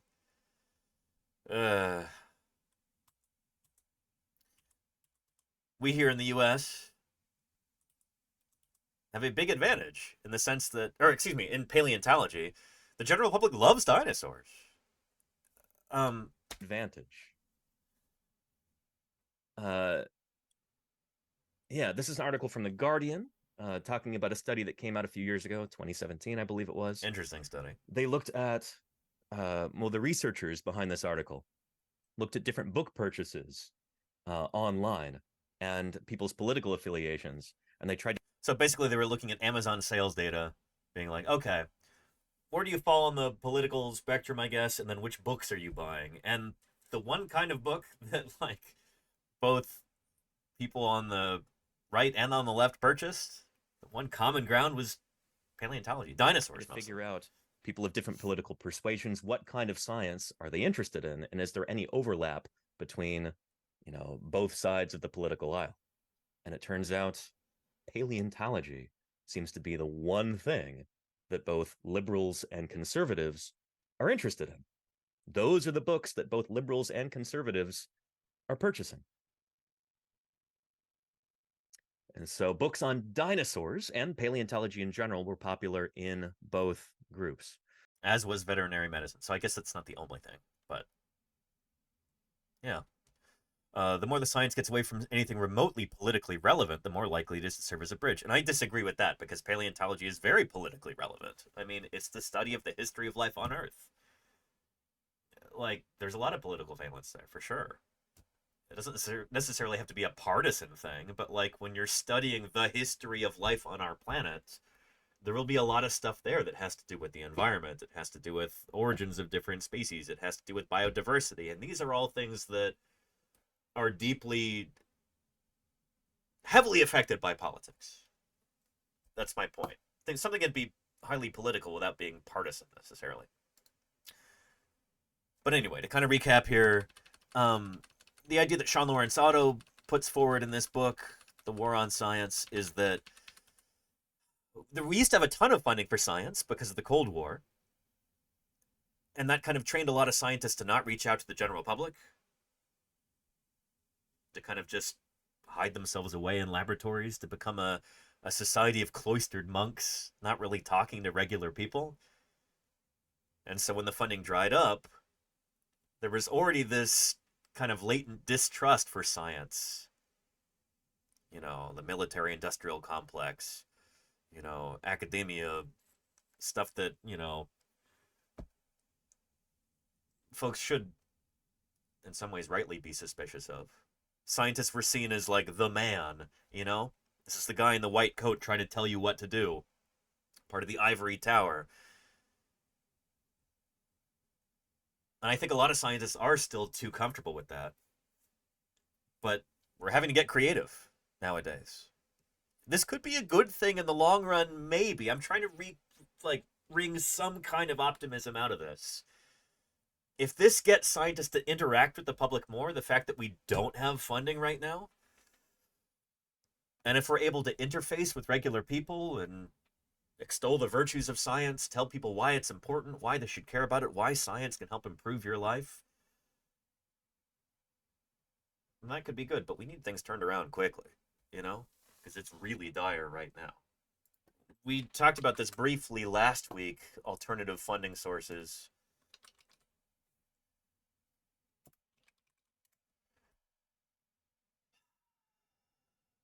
Yeah.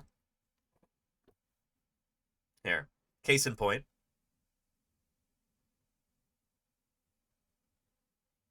Ever read Playboy for the articles? What about surfing OnlyFans for G-rated animal content? Well, if taking a look at marmots ever crossed your mind, there's a page dedicated just to them. Daniel Bloomstein, a professor in the Department of Ecology and Evolutionary Biology at UCLA, started OnlyMoms as a way to raise funds and draw attention to research on the species.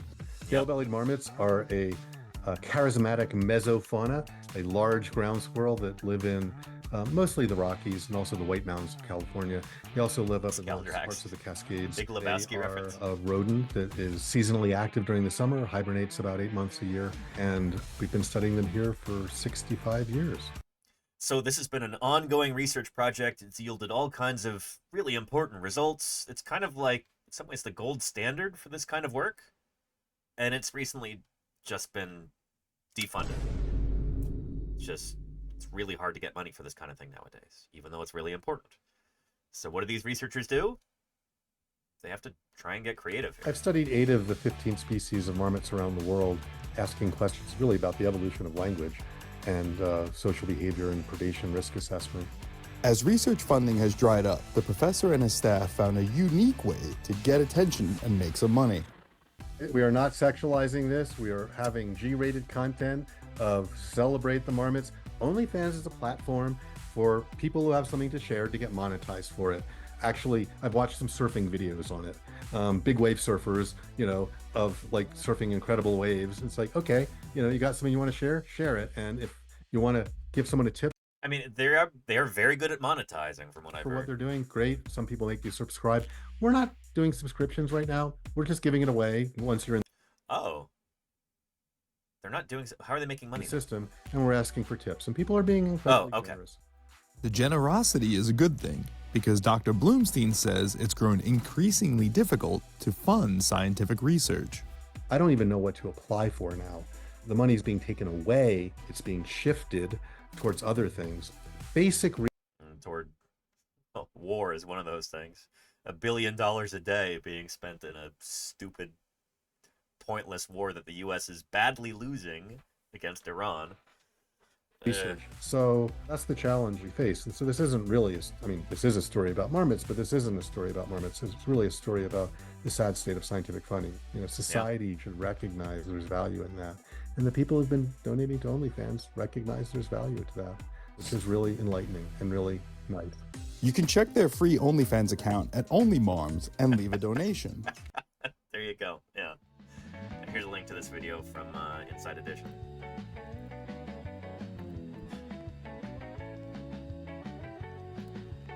But anyway, how far into this video did we get? 4 minutes in. But that's why I pull these videos up in the first place, is to spark discussion, so we can have a conversation about this kind of thing. But yeah. Gene Wen says, I think it's a little more nuanced than that. I think the USA has always had a strong anti-intellectual undercurrent in much of the less educated, more rural regions. And a lot of the coastal, urban, well-educated regions, too. Like, some of the worst anti-science garbage, just the most pseudo-scientific sludge, is coming out of places like Marin County, you know? Here in the San Francisco Bay Area, right up here, Marin County in the U.S., this is one of the wealthiest and most well-educated counties in the United States. And the amount of, like, anti-vax trash that comes out of this county is disgusting. It's really, really awful. Same with Silicon Valley, where, like, you know, a huge amount of extreme anti-intellectualism comes out of the tech industry. Just watching a video about this morning with an interview, author of a new book.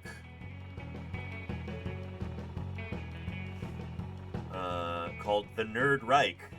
This book about is Democracy Now!, democracynow.org. Come on, YouTube, pause. About that if you're interested. It's been a serious problem in the US for a long time, and it's been getting worse lately. Anti-intellectualism and just an extreme suspicion of science and knowledge. It's got a long history here in the US, and it's being exploited currently by people with a tremendous amount of power and money and influence, so that they can accrue more power and money and influence. It's a problem. But yeah, Gene Wen, I agree with you. And Isaac Asimov, I think, was kind of prophetic there. Yeah. And look at what Anthony Fauci, exactly, Neverwinter, yeah. And it's, yeah, you're totally right, Andy. It's not a rich versus poor thing. It's like, well, in some cases it is. It's like the wealthy trying to prey upon the poor. But when I don't know, I was talking about just last week when I was there in Nevada, staying at that hotel on my way home. And I was talking with people there at the bar. They're like, oh, where are you from? Oh, I'm coming back from Utah. You know, I was coming back from a dinosaur dig. And they were like, that's not real, right? Dinosaurs? And I tried to have like an earnest, in-depth, gracious conversation with them, and kind of wasn't really getting anywhere. One of them was really drunk, but it's not their fault. Like, rural communities are often, like, these are systemic problems. I'm not going to fault these people for not knowing what's real and what's not, you know? They are ultimately victims in this. It's not their fault that they don't know what's going on. You know what I mean? it can be really tempting because it's easy. It's a lazy thing to do to just blame people who are less fortunate for their misfortune. Be like, oh, well, you're in this bad spot because, well, you had to have done something to deserve it, you know? So it's reassuring to a lot of people, you know? They go, well, that could never happen to me or anybody I care about because, we make good choices. That's just something that you other people do. It's like, well, no, there's a reason why this happened. Nobody, I'm going to say nobody, but people are not usually ignorant and easily fooled by choice. Stuff has happened in their lives. Situations that they've been put in have kind of goaded them in that direction. And that's important to remember. Especially as somebody who does science communication full-time like I do. Don't blame people for not knowing things. That's the wrong approach. And I have to constantly remind myself of this because in academia, a lot of my fellow researchers have a tendency to look down their nose at people. It's like, oh, you've never taken your kids to a museum? What are you talking about? You've never read a book on this? What's wrong with you? Well, it's the wrong attitude to have, I think. Anyway, yeah.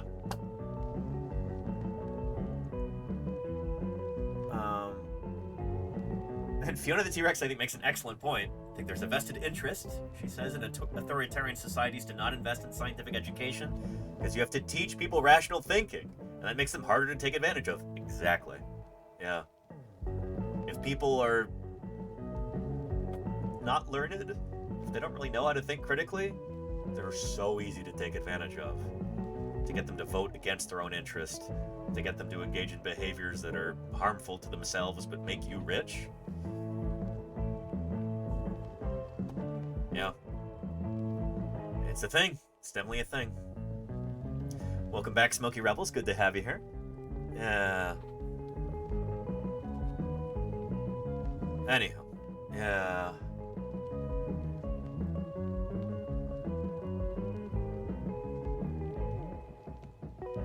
And there you go, Luca. Yeah. Yeah. Odds are no. I mean, yeah, I don't know.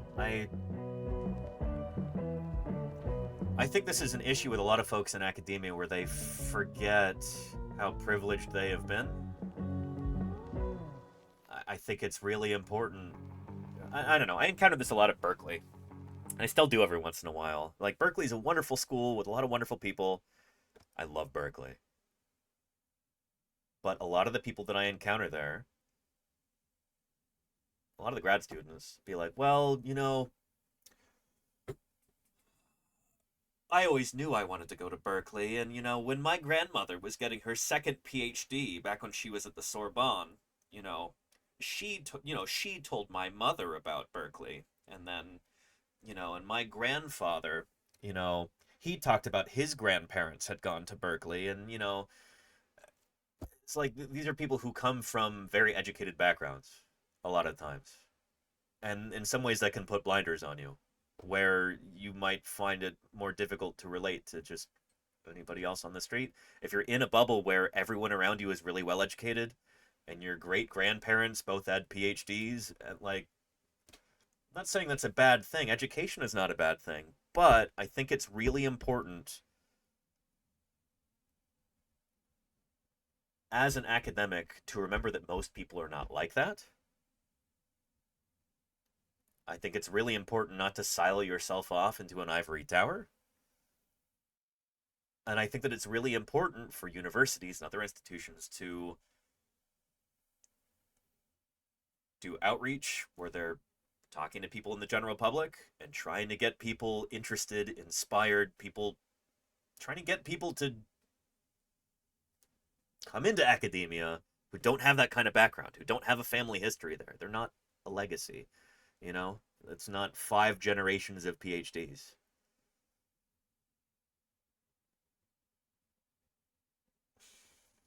Anyway. But yeah. And there you go, Kennedy. Yeah, no, I can relate.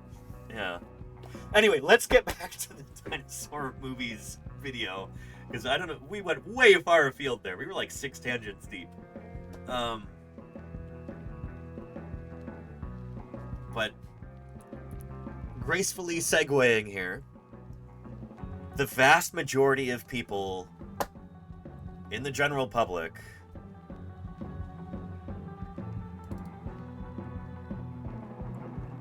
are not reading the scientific literature. Prehistoric horrors. What's all this archaic anatomy in aid of? Zyc6, thank you for the follow. Welcome to Paleontologizing.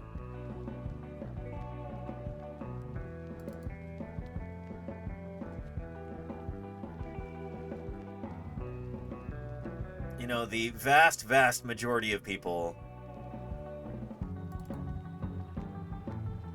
are not reading scientific papers. This is not the way that they are encountering dinosaurs, you know?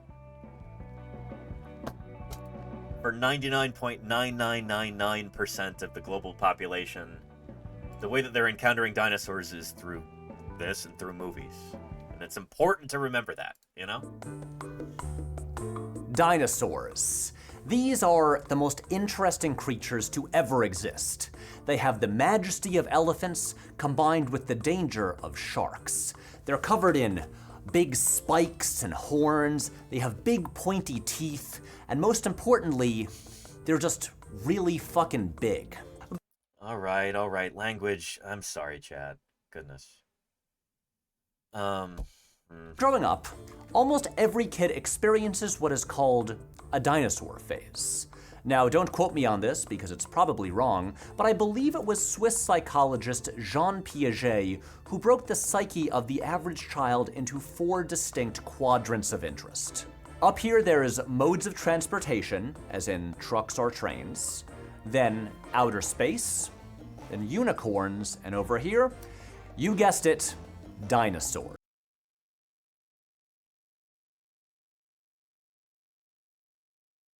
I disagree with this. I don't know. I've worked with kids a fair bit. I don't think the unicorn thing is real. Not only are unicorns themselves not real, but that kind of falls under the banner of horses.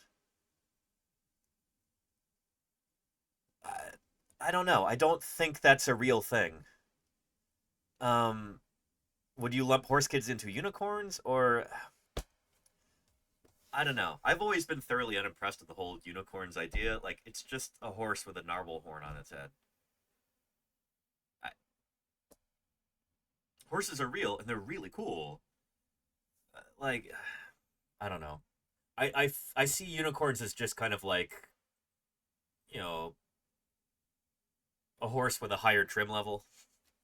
You know, how much do you pay for that horn, you know? I got the deluxe horse.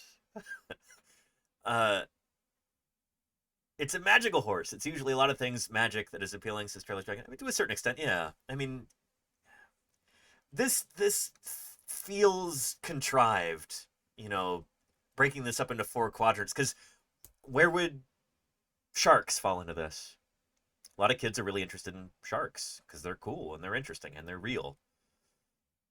Like Claire was saying, whales are another thing that a lot of kids are interested in. They're superlative. A lot of whales are really big. They're real. They're mysterious. They go under the water. Where do they go? You know? Yeah, a lot of kids are also interested in things like bugs. You know? I almost kind of feel like you could just make this nature and then big things that go brr. You know? And Moose on Misa says bug kid here. There you go. Yeah. I don't know. This feels naive. And this is a theme that you see again and again, honestly, with like scholarly non-paleontological work on dinosaurs. You get sociologists and philosophers and people like that who make very confident proclamations about dinosaurs, and it's often coming from a place of real naivete. There's a book here that I can share with you. W.J.T. Mitchell's The Last Dinosaur book, which is, I think, kind of the poster child for this kind of thing.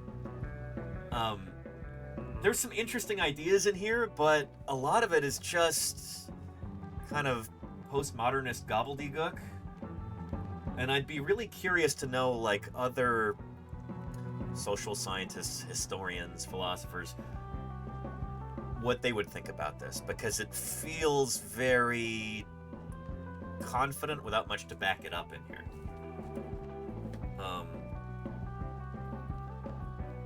I don't know. I've not read this since high school. I should really reread it. But it feels, the ideas in it feel very half-baked, or at least they did at the time.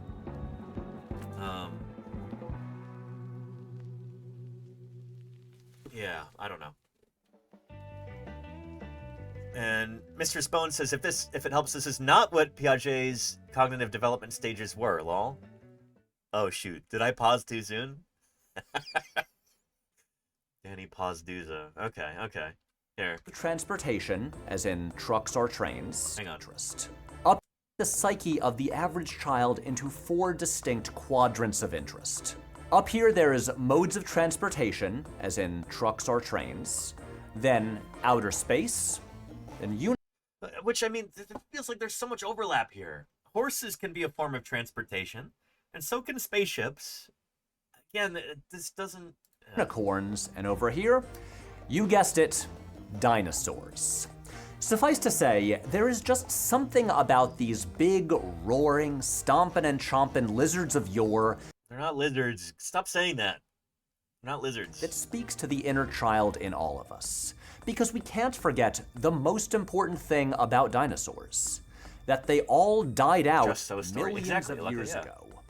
Except for birds. You can play with toys or go look at skeletons in a museum, but none of us have ever or will ever encounter a dinosaur for real. The closest thing we have to that experience is the movies. Ooh, and this, okay, excellent. I hope he mentions films like The Beast of Slumber Mountain and Brute Force and very early forays into dinosaurs in cinema. Dinosaurs. Despite going extinct 65 million years ago. It's 66. This video just came out like 3 months ago. We've known it's 66 for like a decade now at this point. Oh boy. Oh boy. I'm liking this so far. But it's factual errors like that that are distracting. Ago, for over a century, writers have been obsessed with the notion of, what if they didn't? As the study of paleontology and the public's interest in it grew rapidly through the latter half of the 19th century, in the early 1900s, dinosaurs exploded into popular culture. And Lucas says, this video is made to be slightly wrong in ways to specifically hit you? I guess so. Oh boy. The first writers to properly tackle the subject of what if humans met dinosaurs were Frank Mackenzie Saville in his 1901 novel Beyond the Great South Wall, followed by Jules Lermina's 1910 novel L'Effrayante Aventure. Wait. When did Journey to the Center of the Earth come out by Jules Verne?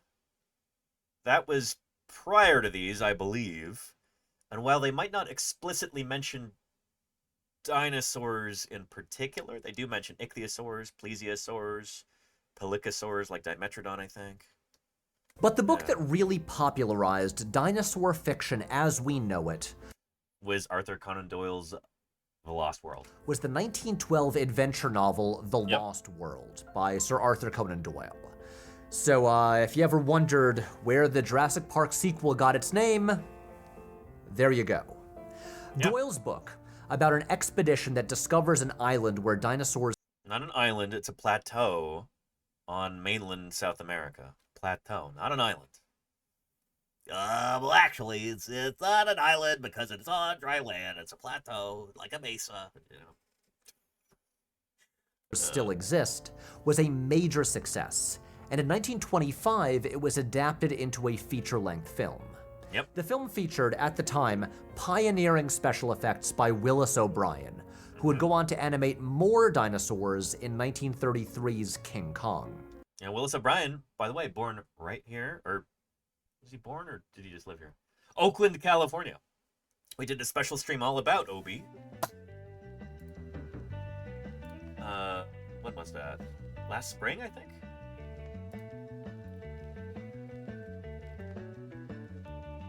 Yeah.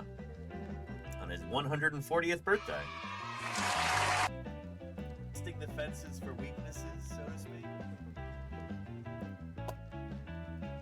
Like stop motion maquettes, like a, you know, like a video storyboard. Anyway. Willis O'Brien. But despite being a silent film in the earliest days of cinema, The Lost World wasn't even the first dinosaur movie. That would be Windsor Mc... Neverwinter says what they meant was that Monster Island is really a peninsula. Exactly. Oh, goodness. Yeah. Oh, how could I forget?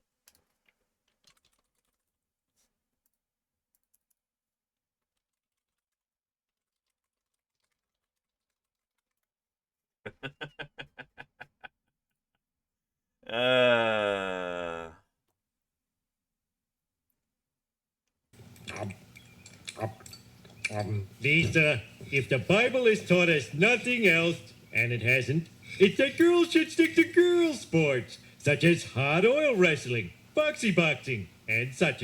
I think women should be able to play any sport men play, but hockey is so violent and dangerous. Look at Milhouse's teeth. Mom, will you stop showing us those? I have to join the team or I'll get an F that will haunt me for the rest of my life. I now pronounce you President of these United... Stop the inauguration. I just discovered our President-elect got an F in second grade gym class. If only there really were boundaries. It's the U.S. presidency like that. Where, like, say, obvious crook and criminal couldn't rise to the... Well, but then we'd have very few presidents. Yeah. In that case, I sentence you to a lifetime of horror on Monster Island. Don't worry, it's just a name. He said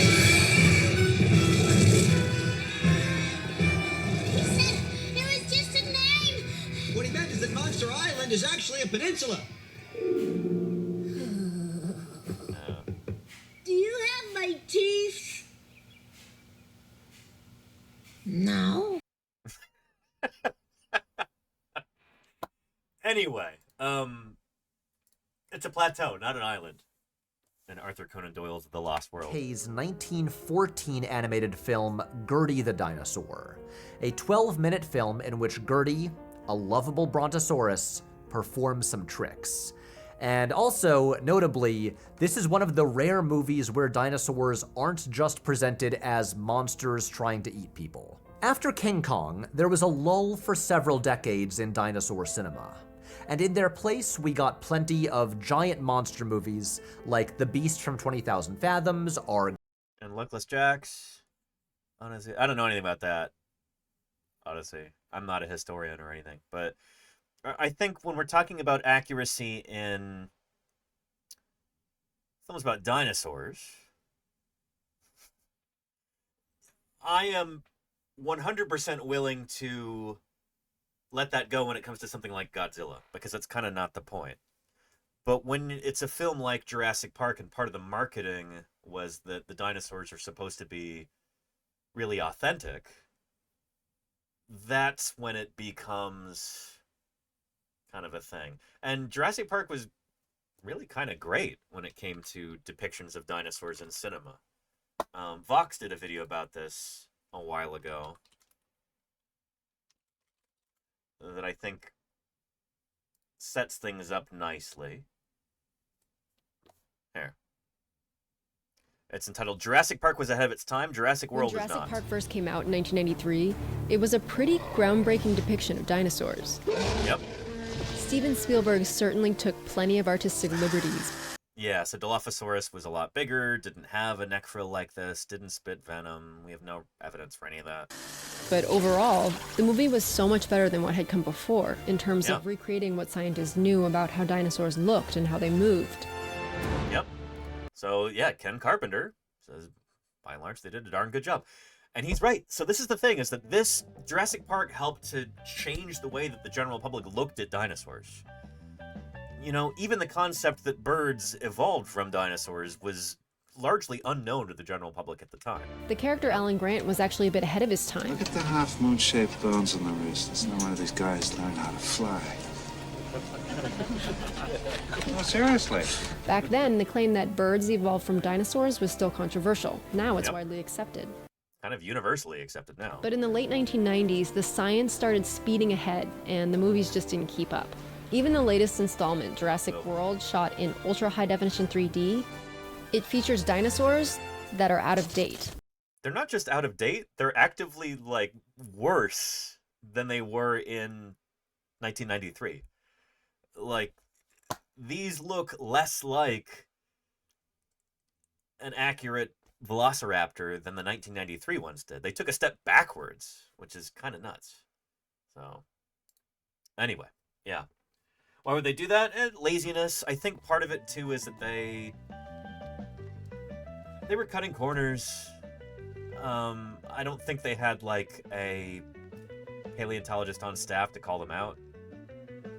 And also, I heard that they had some sort of this is like a corporate problem, where I think Universal Pictures lost a lot of the original maquettes and stuff like that, that they used in 1993. So they didn't have the same assets available. They didn't have digital models. They didn't have any of this, which is why their Gallimimus, for instance, just looks like trash. In ultra-high-definition 3D? Like, they're just garbage. The Gallimimus in 1993 looked a lot better. What they were doing was, I guess, trying to make them look like the 1993 ones, but they weren't very good at that. What they should have done was just make them look like real Gallimimus, as we now understand them to be, you know? They had a perfect opportunity to do like a soft reboot like that, and, you know, make them look authentic, feathered. That would have taught the general public, hey, these are really bird-like creatures, they have feathers. This is our current understanding of these animals. But they didn't do that. This would have been so much cooler and better, and they didn't do it. By the way, there's a Casey Snow art Gallimimus there. That's really lovely. Shout out to Casey. Yeah. Yeah. Anyway, so I think it's laziness and just lack of skill.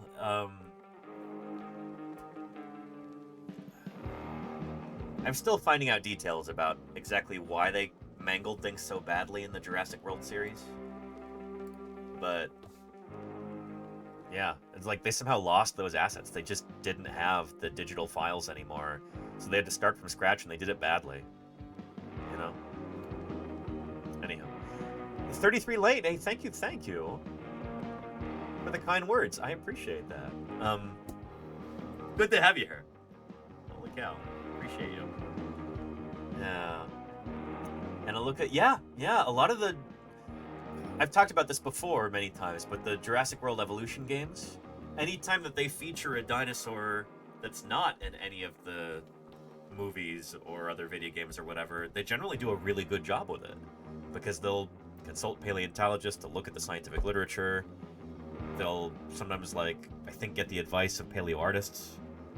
But then when they have to make it look like a movie, like it does in the movie, then that's when things are just kind of garbage, because, you know, they have to adhere visually to the IP rather than, like, just give us dinosaurs, you know, give us good dinosaurs. No, we can't do that. They have to look like,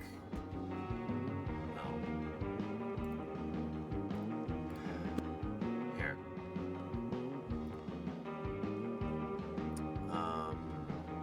What's that game called? I did a video review about this at one point. its weird and wonderful splendor.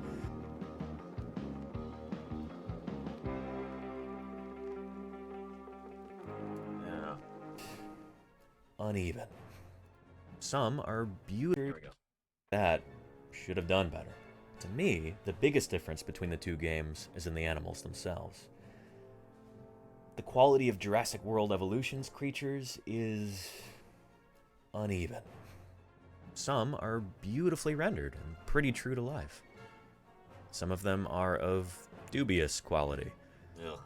Some of them are just outright fictional monsters.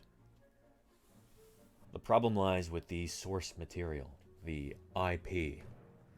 There are talented artists and developers working on games like Jurassic World Evolution, but they're hamstrung by the intellectual property that they were hired to work with. The dinosaurs need to look like dinosaurs you see in the films. They're not scientifically accurate in their representation based on what like real world scientists would do, but they need to look like universal dinosaurs. Yeah. When a film franchise... So anyway, it's a problem. Prehistoric Kingdom Stream 1. I did those years ago, Deathsaurus. I did a few, but I don't know, I'm just not really like... I don't really enjoy playing video games. And...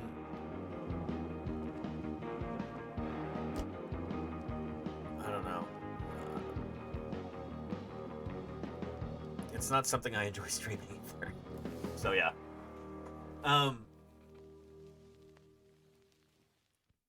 I feel like my time is better spent doing kind of more freewheeling science outreach than being corralled into a game. I don't know.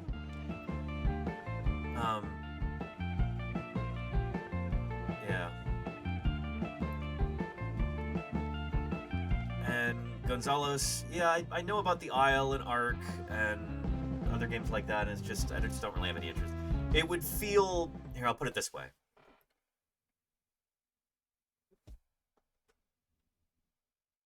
It would feel mostly inauthentic for me to do that, because I don't actually have any interest. Does that make sense? Yeah. I'm just not a... I know this is like blasphemy to say this on Twitch, but just not into video games, you know? Maybe one of these days. So I got an email from the Jurassic World Evolution 3 developers when I was in the field in Utah a few weeks ago, and they wanted to give me like a special code so that I could play the game earlier before it was released and I could stream it. And I told them like, hey, thanks, I really appreciate this, but I'm in the field. I'm out digging dinosaurs right now. The game was released while I was out there, game DLC or whatever it was. And I said, maybe if the timing works out next time, you know, please think of me again. I really appreciate this, but I don't know. I guess I would do that if it helps bring a few more eyes to the stream and if it provides a good opportunity to talk about some cool science, especially if it's a well-made game with good models for the critters. That'd be neat. But it would take some extenuating circumstances to get me interested. If they're gonna go out of their way to like send me a special code so I can do it before it's released, cool. I'll spend a stream doing that. But I see it as a teaching tool more than anything else. But yeah. Anywho. That said, let's continue, because we're running out of time. Plenty of giant monster movies like The Beast from 20,000 Fathoms or Godzilla, with monsters that resembled dinosaurs but technically weren't. In the 60s, there was a brief resurgence of dino movies, thanks to the pioneering stop-motion effects of Ray Harryhausen. And I mean, there are other dinosaur films from the 1950s. You have things like Unknown Island and Lost Continent, and but I kind of see where he's coming from. He's kind of glossing over. There's a long history of dinosaur films. Here.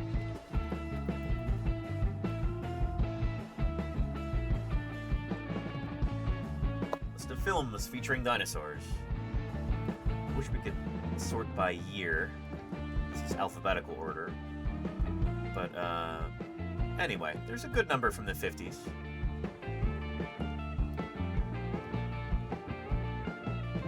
King Dinosaur. Oh, that's a terrible one, where they just use lizards as stand-ins for dinosaurs and they film them up close. I guess I can kind of see why he's glossing over these. Yeah.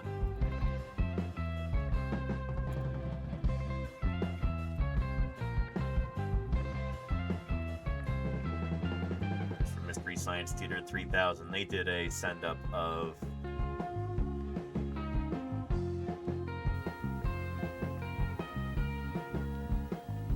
In the not too distant future, next Sunday AD, there was a I'm friendly and docile, and I like long romantic walks along the beach. That's my rec room. Excuse the mess, just throw that skin anywhere. And before you take me into your hut, I should mention I eat my young. Did I say that before? Where's Joe? Hey, Joe. Oh, just minding my own business. I don't aware of the events that are about to happen to me. I'll get him. Let Joe go! Yeah, go back for the lemur. I love it. You may have to shoot with that camera. Darn fool, kid. They literally just Damn filmed lemur did this to me. lizards and alligators up close. I can see you. Don't get me mad. Have a little fire, Scarecrow. Anyway, this is what passed for a dinosaur film in the 1950s to a large extent. It got so much better with Harryhausen. Dinosaurs, but technically weren't. In the 60s, there was a brief resurgence of dino movies, thanks to the pioneering stop-motion effects of Ray Harryhausen in films like 1 Million Years BC and The Valley of Gwangi. Now, were these movies... Gwangi! It's right, it's in the trailer. Movies scientifically accurate? No. But who cares? They look awesome. Like, look at this dinosaur interacting with a live-action person.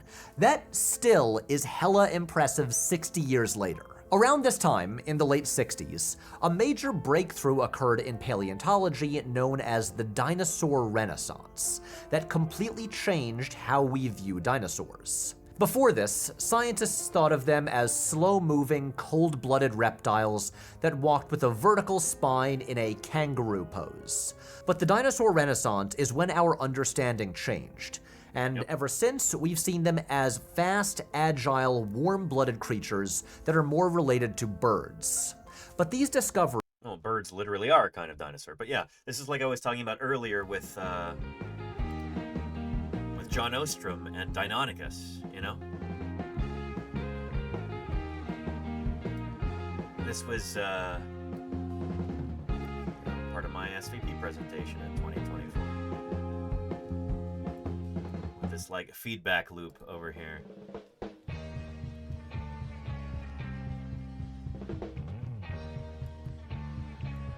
There you go.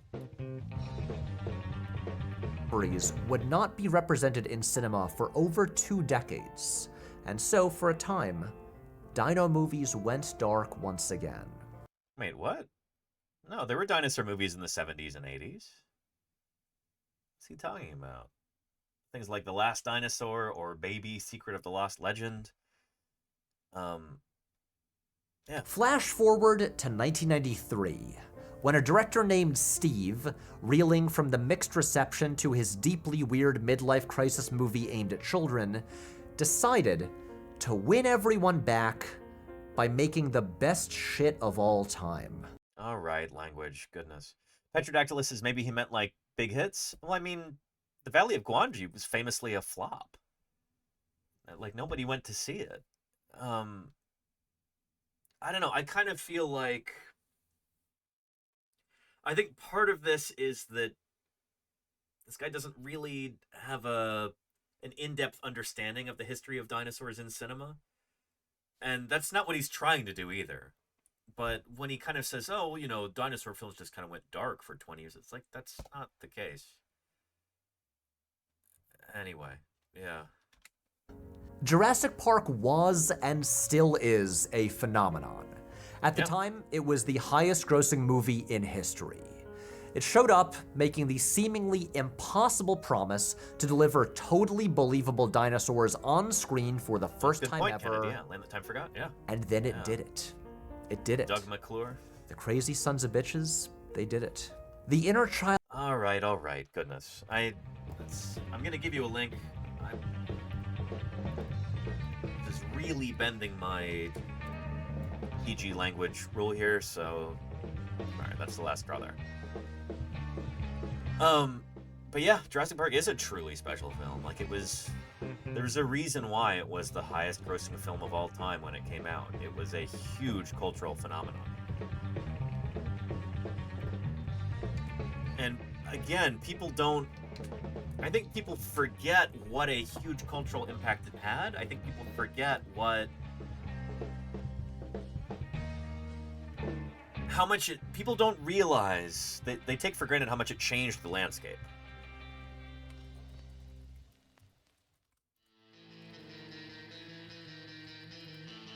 I'll show you an example. Park. That is also the title of the latest thriller. This is from 1990 on the Today Show. I forget what her name is, but she's host of the show. It's like a morning talk show. She talks to author Michael Crichton. It sounds like the perfect place to take the kids, since so many of them these days are hooked on dinosaurs. A theme park inhabited by specially genetically engineered species of Tyrannosaurus rex and other big lizards. Not lizards, but pay very close attention to how she pronounces the title Jurassic Park here. Because this is like this beautiful, delicious time capsule where this is just before Jurassic Park came out. Or it's just before the novel came out, really.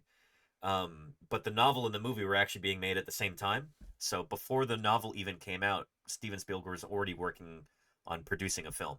So he and Michael Crichton were actually collaborating on this. Michael Crichton helped write the script, and then certain aspects of the film production also, I think, altered the way that the novel was written. So these two things, it's not like the book came out and it was a huge hit and then they made a movie. No, the movie was being produced in conjunction with the book. I want to make that very clear.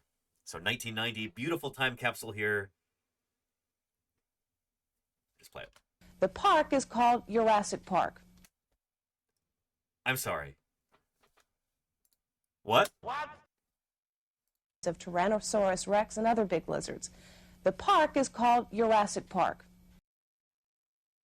Jurassic Park. She's presumably a well-educated person. She certainly presents that way. She's probably thinking of like the Jura Mountains. She's probably never heard the word Jurassic before.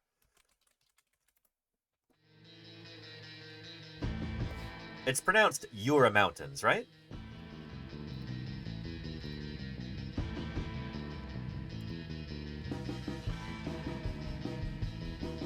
Is it Jura?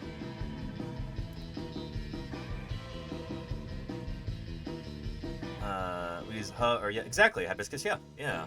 So, here's the thing. This is the point that I'm making, is that the word Jurassic almost didn't even exist in the common parlance until the book and then the movie Jurassic Park came out. That's how little members of the general public knew about dinosaurs, knew about the Mesozoic era, knew about Triassic, Jurassic, Cretaceous periods. This was considered really arcane knowledge, you know? And Jura, I'm from this region. Thank you, Padawan. Yeah. She was spooking you. Exactly. Okay, thank you, El Presidente del Junta. Tyrannosaurus rex and other big lizards. The park is called Jurassic Park.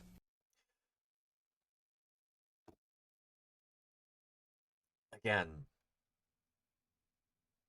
that wouldn't have been a weird pronunciation at the time. Geologists would say Jurassic, paleontologists would say Jurassic, but like members of the general public, most of them had never heard that word. Their first introduction to that concept is the film or the book Jurassic Park. That is also the title of the latest thriller by author Michael Crichton, the man who brought us the Andromeda Strain and the Great Train Robbery, among others. Good morning and welcome. Mm-hmm. Why do I have a... and interesting, Neverwinter. I am hoping to see that later this week. We'll do a stream about it. Feeling that somewhere in your family life there is a little person who loves dinosaurs. Am I right? There is, yes. Yeah? The book actually began when my wife and I were waiting for our first child, and we were decorating the nursery, and I began to buy stuffed dinosaurs. I actually bought a lot of them, and it kind of couldn't stop, and eventually she began to say, what are all these dinosaurs, and why is this happening? And the whole question of children and dinosaurs began to preoccupy me, and I started the book. Which is kind of funny because the book has a lot of, or the movie especially, has a lot of themes about like family and children and, you know, the next generation, and dinosaurs are almost just a vehicle to kind of explore those concepts. And now your little girl is, what, a year and a half? Yes, she's 18 months And old. she's as fascinated by dinosaurs as Daddy was in the beginning. Yeah, although I think she takes them for granted in a certain way. You know, I mean, we were going to go to the zoo, and I said, what are we going to see in the zoo? And she said, zebras. I said, yes. Bears, yes. She said, dinos. Has she been reading the book? She knows that birds are dinosaurs, of course. You go see a cassowary, you go see a goose, you go see a sparrow. Those are dinosaurs, you know?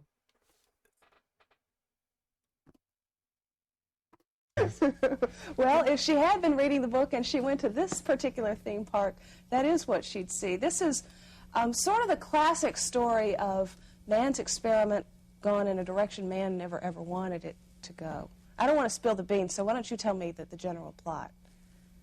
Well, the idea of it is that people are going to make something that sounds like a terrific thing, a island that has recreated dinosaurs on it that people can go and see.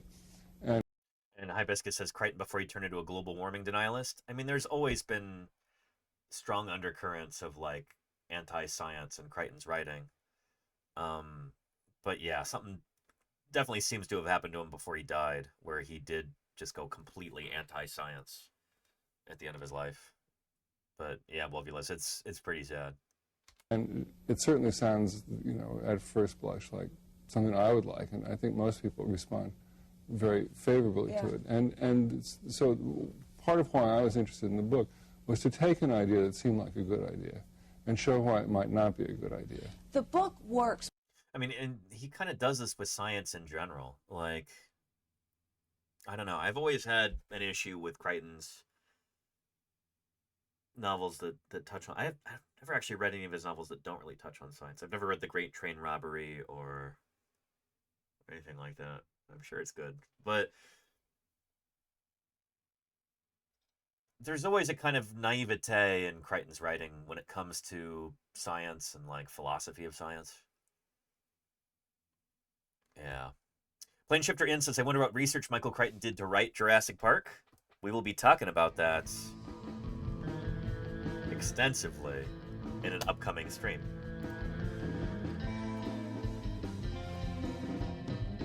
Here at this point, I think it's going to be next Wednesday. It's actually the 28th that Deinonychus was discovered. But since I'm not going to be streaming on that day, on Wednesday instead, the 26th. But I'll talk about why the velociraptors in Jurassic Park are not actually velociraptor.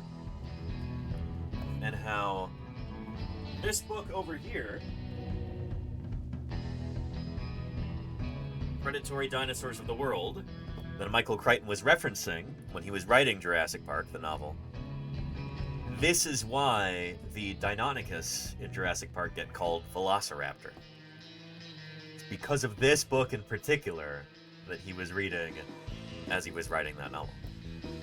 It's an interesting story, but we'll get into that. It's all Greg's fault. Exactly, Charlie's Dragon. Yeah. Anyway.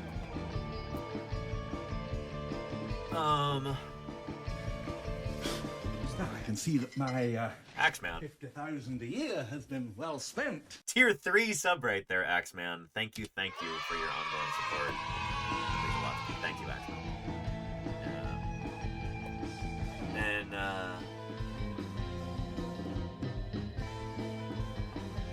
yeah, Cacklin's River says the thing with pronouncing Jura is that it's partly in a German-speaking and partly in a French-speaking area. The two languages pronounce it differently. Interesting, Gaglinsworth. Interesting. Is it like the... Where are the Jura Mountains? Near Switzerland? Western Alps mainly demarcate a long part of the French-Swiss border. So there's Swiss-French and Swiss-German, right? The range continues northeastwards through northern Switzerland and Germany as the table Jura, not folded Jura, Tafel Jura, which is crossed by the High Rhine. Interesting. Okay.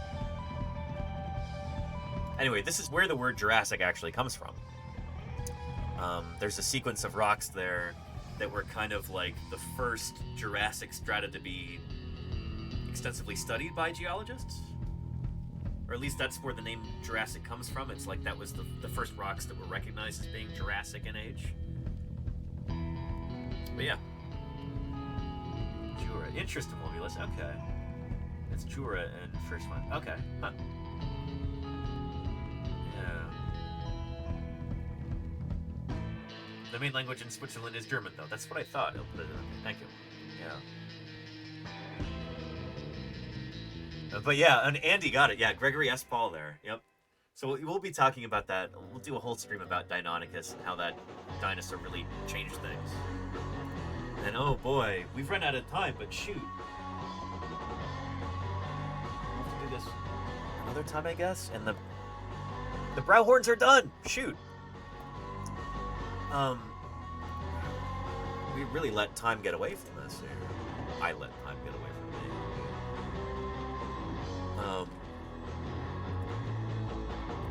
I'm currently 3D printing a Diabloceratops skull, life-sized. And the horns are right over here on the 3D printer. Let me go grab those.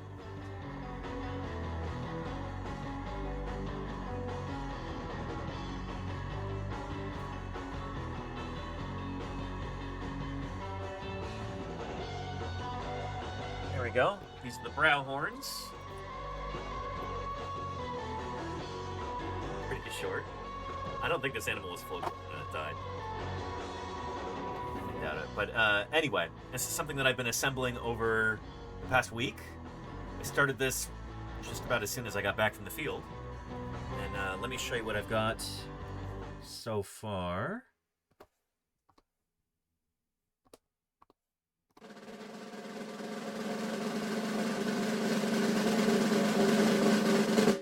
So we've got the parietals right here, and then part of the squamosals too.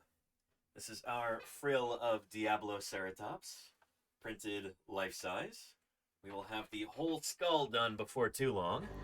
I'm excited about this. And there's a bunch of pieces that I've been printing over the weekend, which are about ready to assemble. Here we go. There's just some of them in here.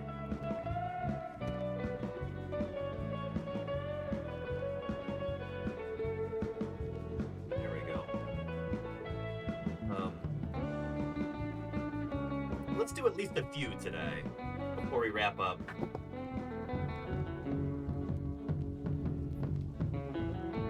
Yeah, I think that's fair. We've already gone 5 hours in today's stream. We'll do a little bit longer.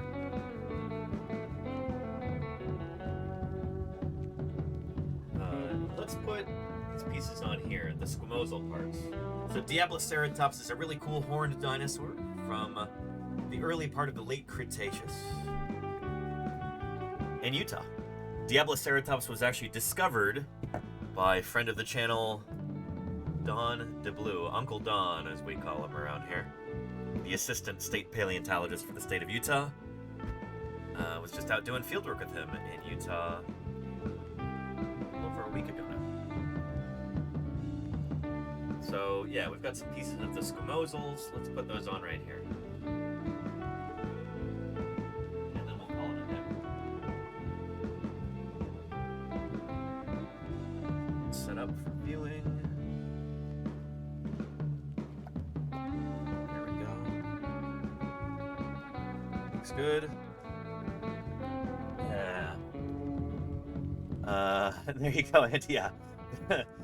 The early part of the Upper Cretaceous. There we go. Yeah. It's like saying a non-sauropod sauropodomorph. Like, what? What?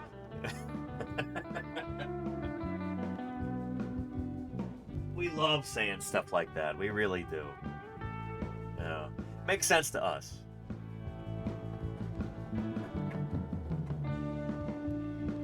Alright. Squamosals. More squamosals. Okay.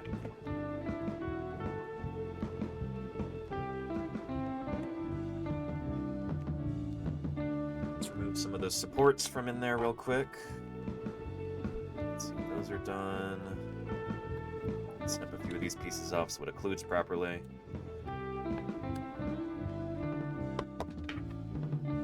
Take these out of here.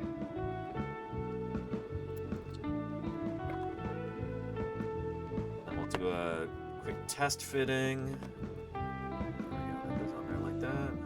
That'll be nice. What I like to do is add a little bit of extra texture to these so they actually fit together nicely. So I'm just going to score this a little bit with a hobby knife, give it a little bit of extra texture here. This helps the glue stick a bit better. Just gives it a little bit of opportunity for more purchase. And you've got a really smooth surface. Tends not to work as well when a little bit roughed up. I could do this with sandpaper, but that would generate a ton of dust and just make a big mess, and I don't want to be inhaling a bunch of plastic particles, so this is good enough.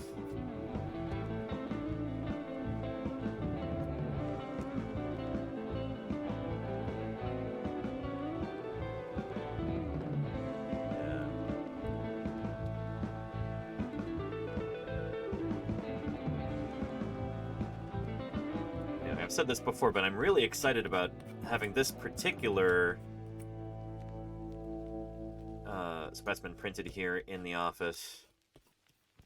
It's got a special place in my heart, because I've traveled down to Salt Lake specifically to go see this skull in the collections of the Natural History Museum of Utah. Take some measurements and photos and stuff. And then Uncle Don, friend of the channel, he found this critter in the first place, and he happens to have a cast of it on his wall in his home back in Utah. And a couple years ago, I went to, right before the field season started, I needed a place to stay before we actually left for the field. And, oh, this is fun. This is me seeing the Diabloceratops skull mount at the museum in Cleveland, which I got to visit that summer. And then the very next week, I saw it again at Don's place, Don's house, in Utah. There it is, specially painted to blend in with the fireplace there. He has this in his house. Now I'm gonna have one too. But mine's a 3D print rather than a cast. That's about right there. Let's get these two pieces glued together here.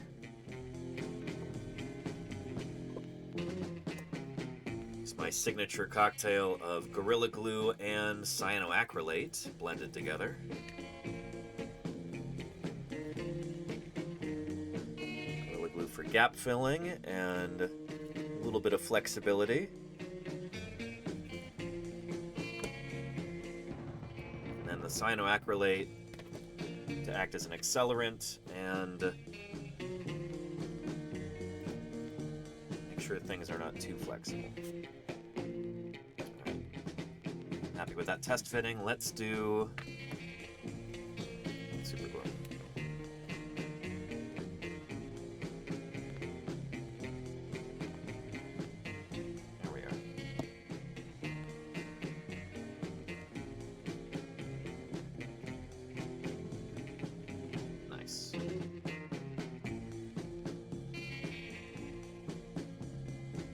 So there's not very many glues that work very well on PLA filament. This is polylactic acid. It's the kind of 3D printer filament that I typically use. The stuff that they often recommend is cyanoacrylate, so super glue. But super glue by itself can be a little brittle, slightly less forgiving. I find that when I alloy it, if that's the right word, when I mix it with the Gorilla Glue Clear Grip, it tends to work pretty well. It helps the Gorilla Glue set faster, but the Gorilla Glue also acts as like a gap filler, so you kind of get the nice in-between. Alright, nice. It's working. And they make a spray. Yeah, some accelerants. I don't think that I'm not worried about the cyanoacrylate not setting fast enough. The Gorilla Glue takes a long time, but you mix it with the super glue, and then they both set up really fast, which is nice. Actually, the Gorilla Glue might slow down the super glue a bit, but that's okay. I like to have a little bit of working time here. All right. Here, actually, let's let this set up, and let's do our other ones. Other side, other squamosals.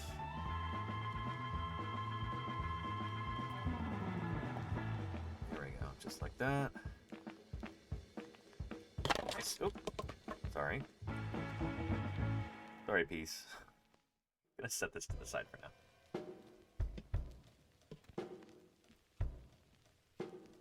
There we go.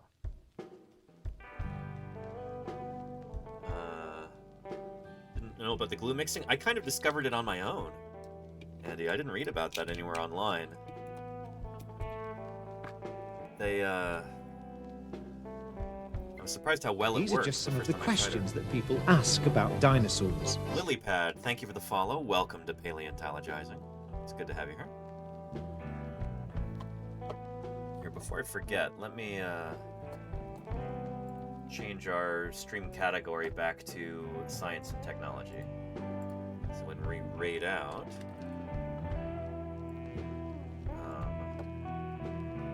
it'll reflect that.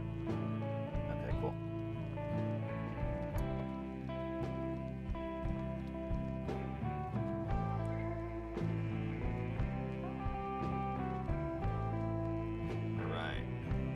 Gorilla Glue here.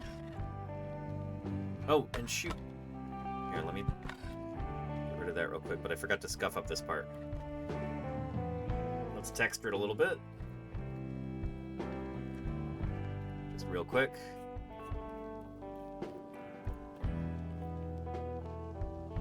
We don't want the surface to be as smooth as it is. We want to give it just a little bit more roughness, so the glue really grabs it.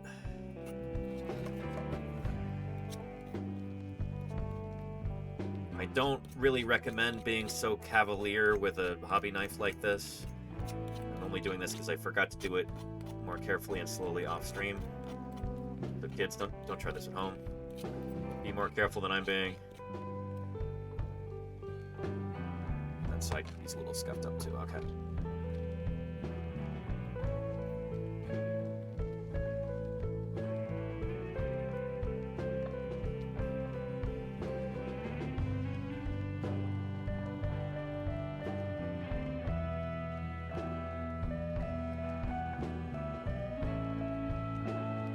Good enough.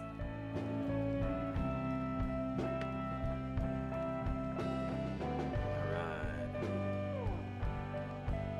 And Petrodactylus, thank you. I gotta remember to just do this in advance next time. I'm not live.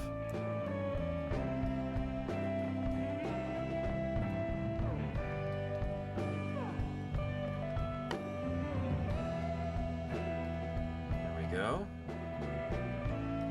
Nice. Lovely, okay. Good test fitting. Everything fits, everything looks good. Let's finalize it. The super glue.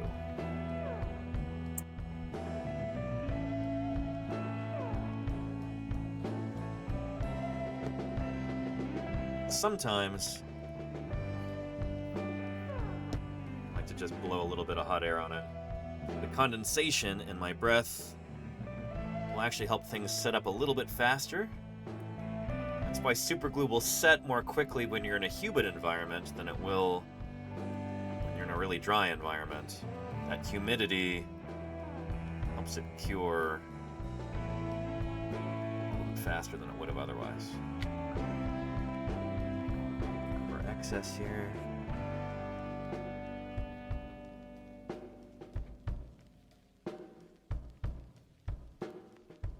There we go, looking good.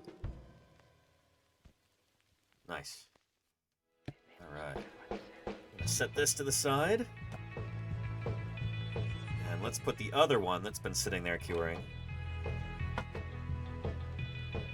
Let's attach this to the rest of the skull, shall we? And uh-oh, this is really smooth right here. Let me scuff this up a little bit. And try not to...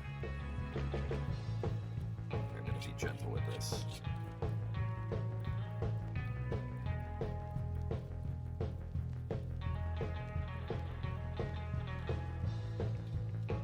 There's my headphone beeping at me, my earbud, telling me battery's about to die.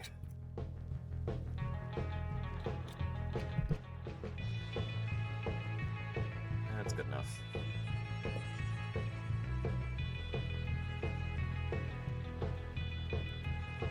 So this is going to be on the starboard side of the animal, right side, I think.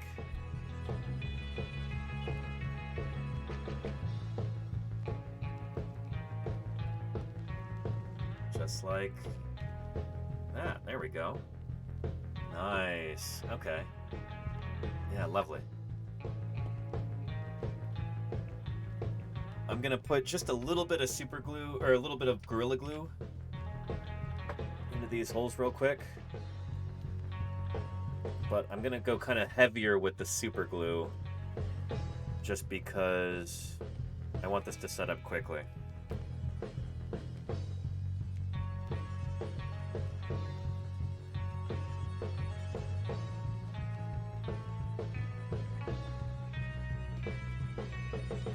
Do all this one-handed is not the easiest. But that's what the situation calls for.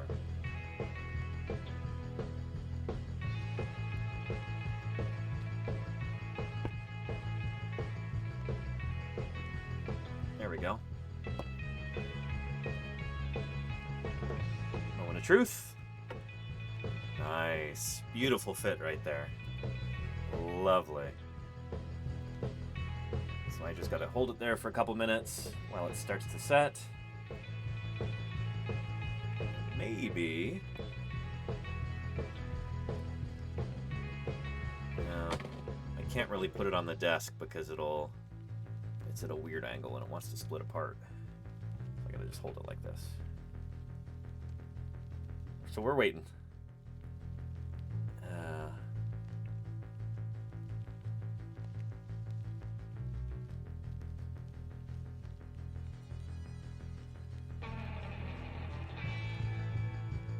Okay, it's starting to set.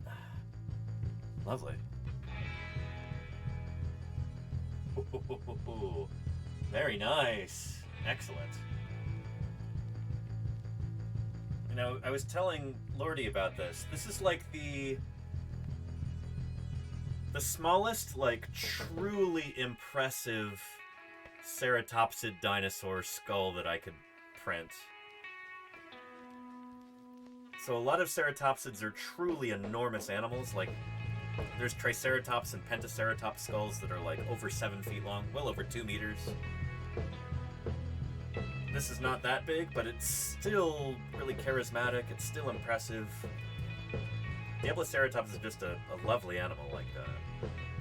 It's not super gargantuan, but it's still It's got like a real impressive quality to it.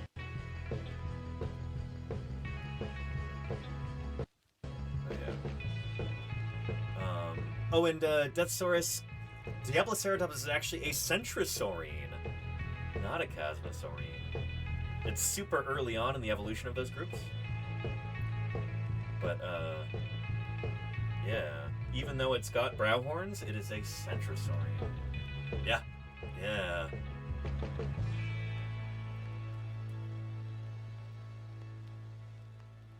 So it's interesting, like, before the, like, morphology of those groups is really... Yeah. It's fooled me before, too. But it shows, like... This is not too long after the split between the Centrosaurines and the Chasmosaurines. So, here, I would show you, but I have to hold this here. But let me just tell you, chat. There's two major groups of big horned dinosaurs during the end of the Cretaceous. There's the Chasmosaurines. These are things like Chasmosaurus, Triceratops, Pentaceratops, Anchiceratops. They tend to have longer, more rectangular frills, and they tend to have longer brow horns and a short nose horn. With the Centrosaurians, things like Centrosaurus, Pachyrhinosaurus, they tend to have shorter, more round frills in the back. And then short, or maybe non-existent brow horns and one long nasal horn. Diabloceratops is weird in that it's an early Centrosaurian. Not too long after those two groups split, really. And so it's got kind of a wonky thing going on. Like, it doesn't seem... It doesn't fit your picture of what, like, an advanced Centrosaurian should look like. Advanced. I'm using this in verbal quotation marks. That's pretty good. I don't think that's going anywhere. Excellent. Check that out. Holy cow. Our frill is nearly complete. Let's do the other side, and then we'll call it a day. This thing's out of the way. You know what? I'm gonna... Scratch that. We're gonna wrap this up here. Don't go away just yet. But I want to do this off camera so I make sure I do it right and it doesn't fall apart.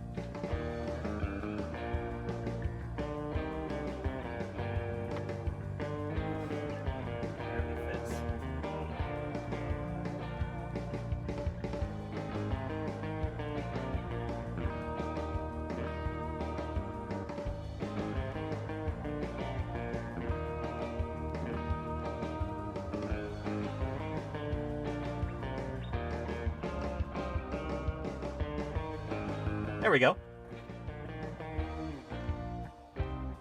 Alright, we'll be working on this more on Wednesday. I'll put this piece onto... I'll save this to do it on stream. I just gotta make sure that everything is set up properly. Yeah. We'll put the brow horns on too. This'll be fun. First, before we wrap up, let's talk about Chasmosaurians versus Centrosaurians.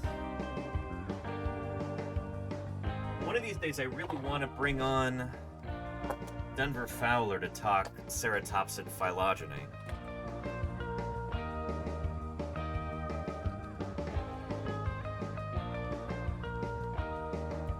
Centrosaurians versus Chasmosaurians. Extinction is no shame, no sign of disgrace or failure.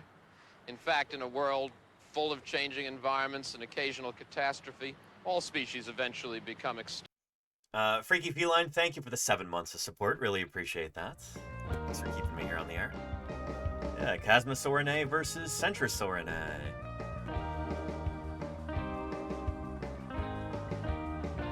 So yeah, these are all Chasmosaurians here. Longer, more rectangular frills. The Centrosaurians tend to have shorter, more round frills. Like here's Centrosaurus here.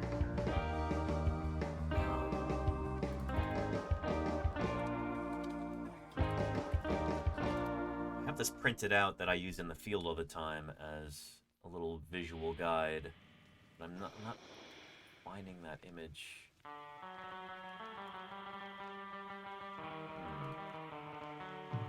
Oh, this will work. Okay. This is at the Natural History Museum of Utah in Salt Lake City. This is where our iguanodont dinosaurs that we were digging up last week are going. On the right side, you have the Chasmosaurians. Chasmosaurus, Cosmoceratops. Is this a rhino or Anchiceratops? I think it's a Rhinoceratops up here, Triceratops, Pentaceratops. What's funny is Pentaceratops is probably the direct ancestor of Triceratops, and this doesn't show that, but whatever. Here's Diabloceratops here over by the Centrosaurians. You have things like Nasutoceratops, Archelosaurus, Pachyrhinosaurus, and Centrosaurus and Styracosaurus. So, Centrosaurians over here, Chasmosaurians over here. They're all part of the same big family, but they're two like subfamilies. They've split. Each kicking out different species here and there. Again, it's kind of a shame that it's up there literally like built into the wall of the museum here, because it's incorrect. Like Triceratops, almost certainly direct descendant of Pentaceratops. In fact, our Wyoming crew, led by Ethan Cowgill, found what very well could be the evolutionary in-between linking these two animals. But yeah. Anyway, we'll be talking more about that before too long, I hope. But it is time to wrap up this stream. Let's do it. And let's put Deinonychus under our credits here. There we go. Thank you to everybody who's about to be named in our credits. From new followers and raiders, to subscribers, gifters, cheerers, the people who support these streams financially. Couldn't do this without you.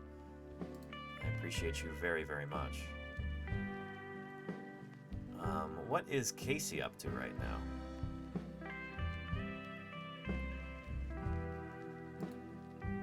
Oh, cool. I think she's getting ready for to go to that convention in Salt Lake, maybe?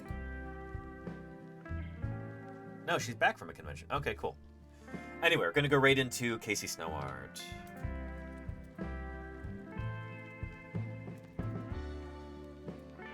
Yeah. And thank you, Silasime. I appreciate the kind words. Again, thank you everybody being named in our credits. From those new folks, the followers, the raiders, to the folks who make these streams possible through their financial contributions. I literally could not do this without you. It is a dream come true to be able to do science outreach full time. That's thanks to you, supporters. I cannot express my gratitude enough. Likewise to the moderators who keep this a safe and welcoming community for everybody. So anybody from across the internet can stumble in here,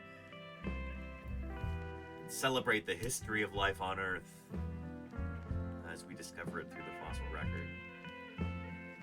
It's a big deal. I appreciate that more than you know, mods. As a reminder, I will not be streaming tomorrow. I'm taking tomorrow off because I'm going on a little trip to the Monterey Bay Aquarium with Lordy. But I'll be back on Wednesday, and I look forward to seeing you all, hopefully, again then. In the meantime, you all take care of yourselves, and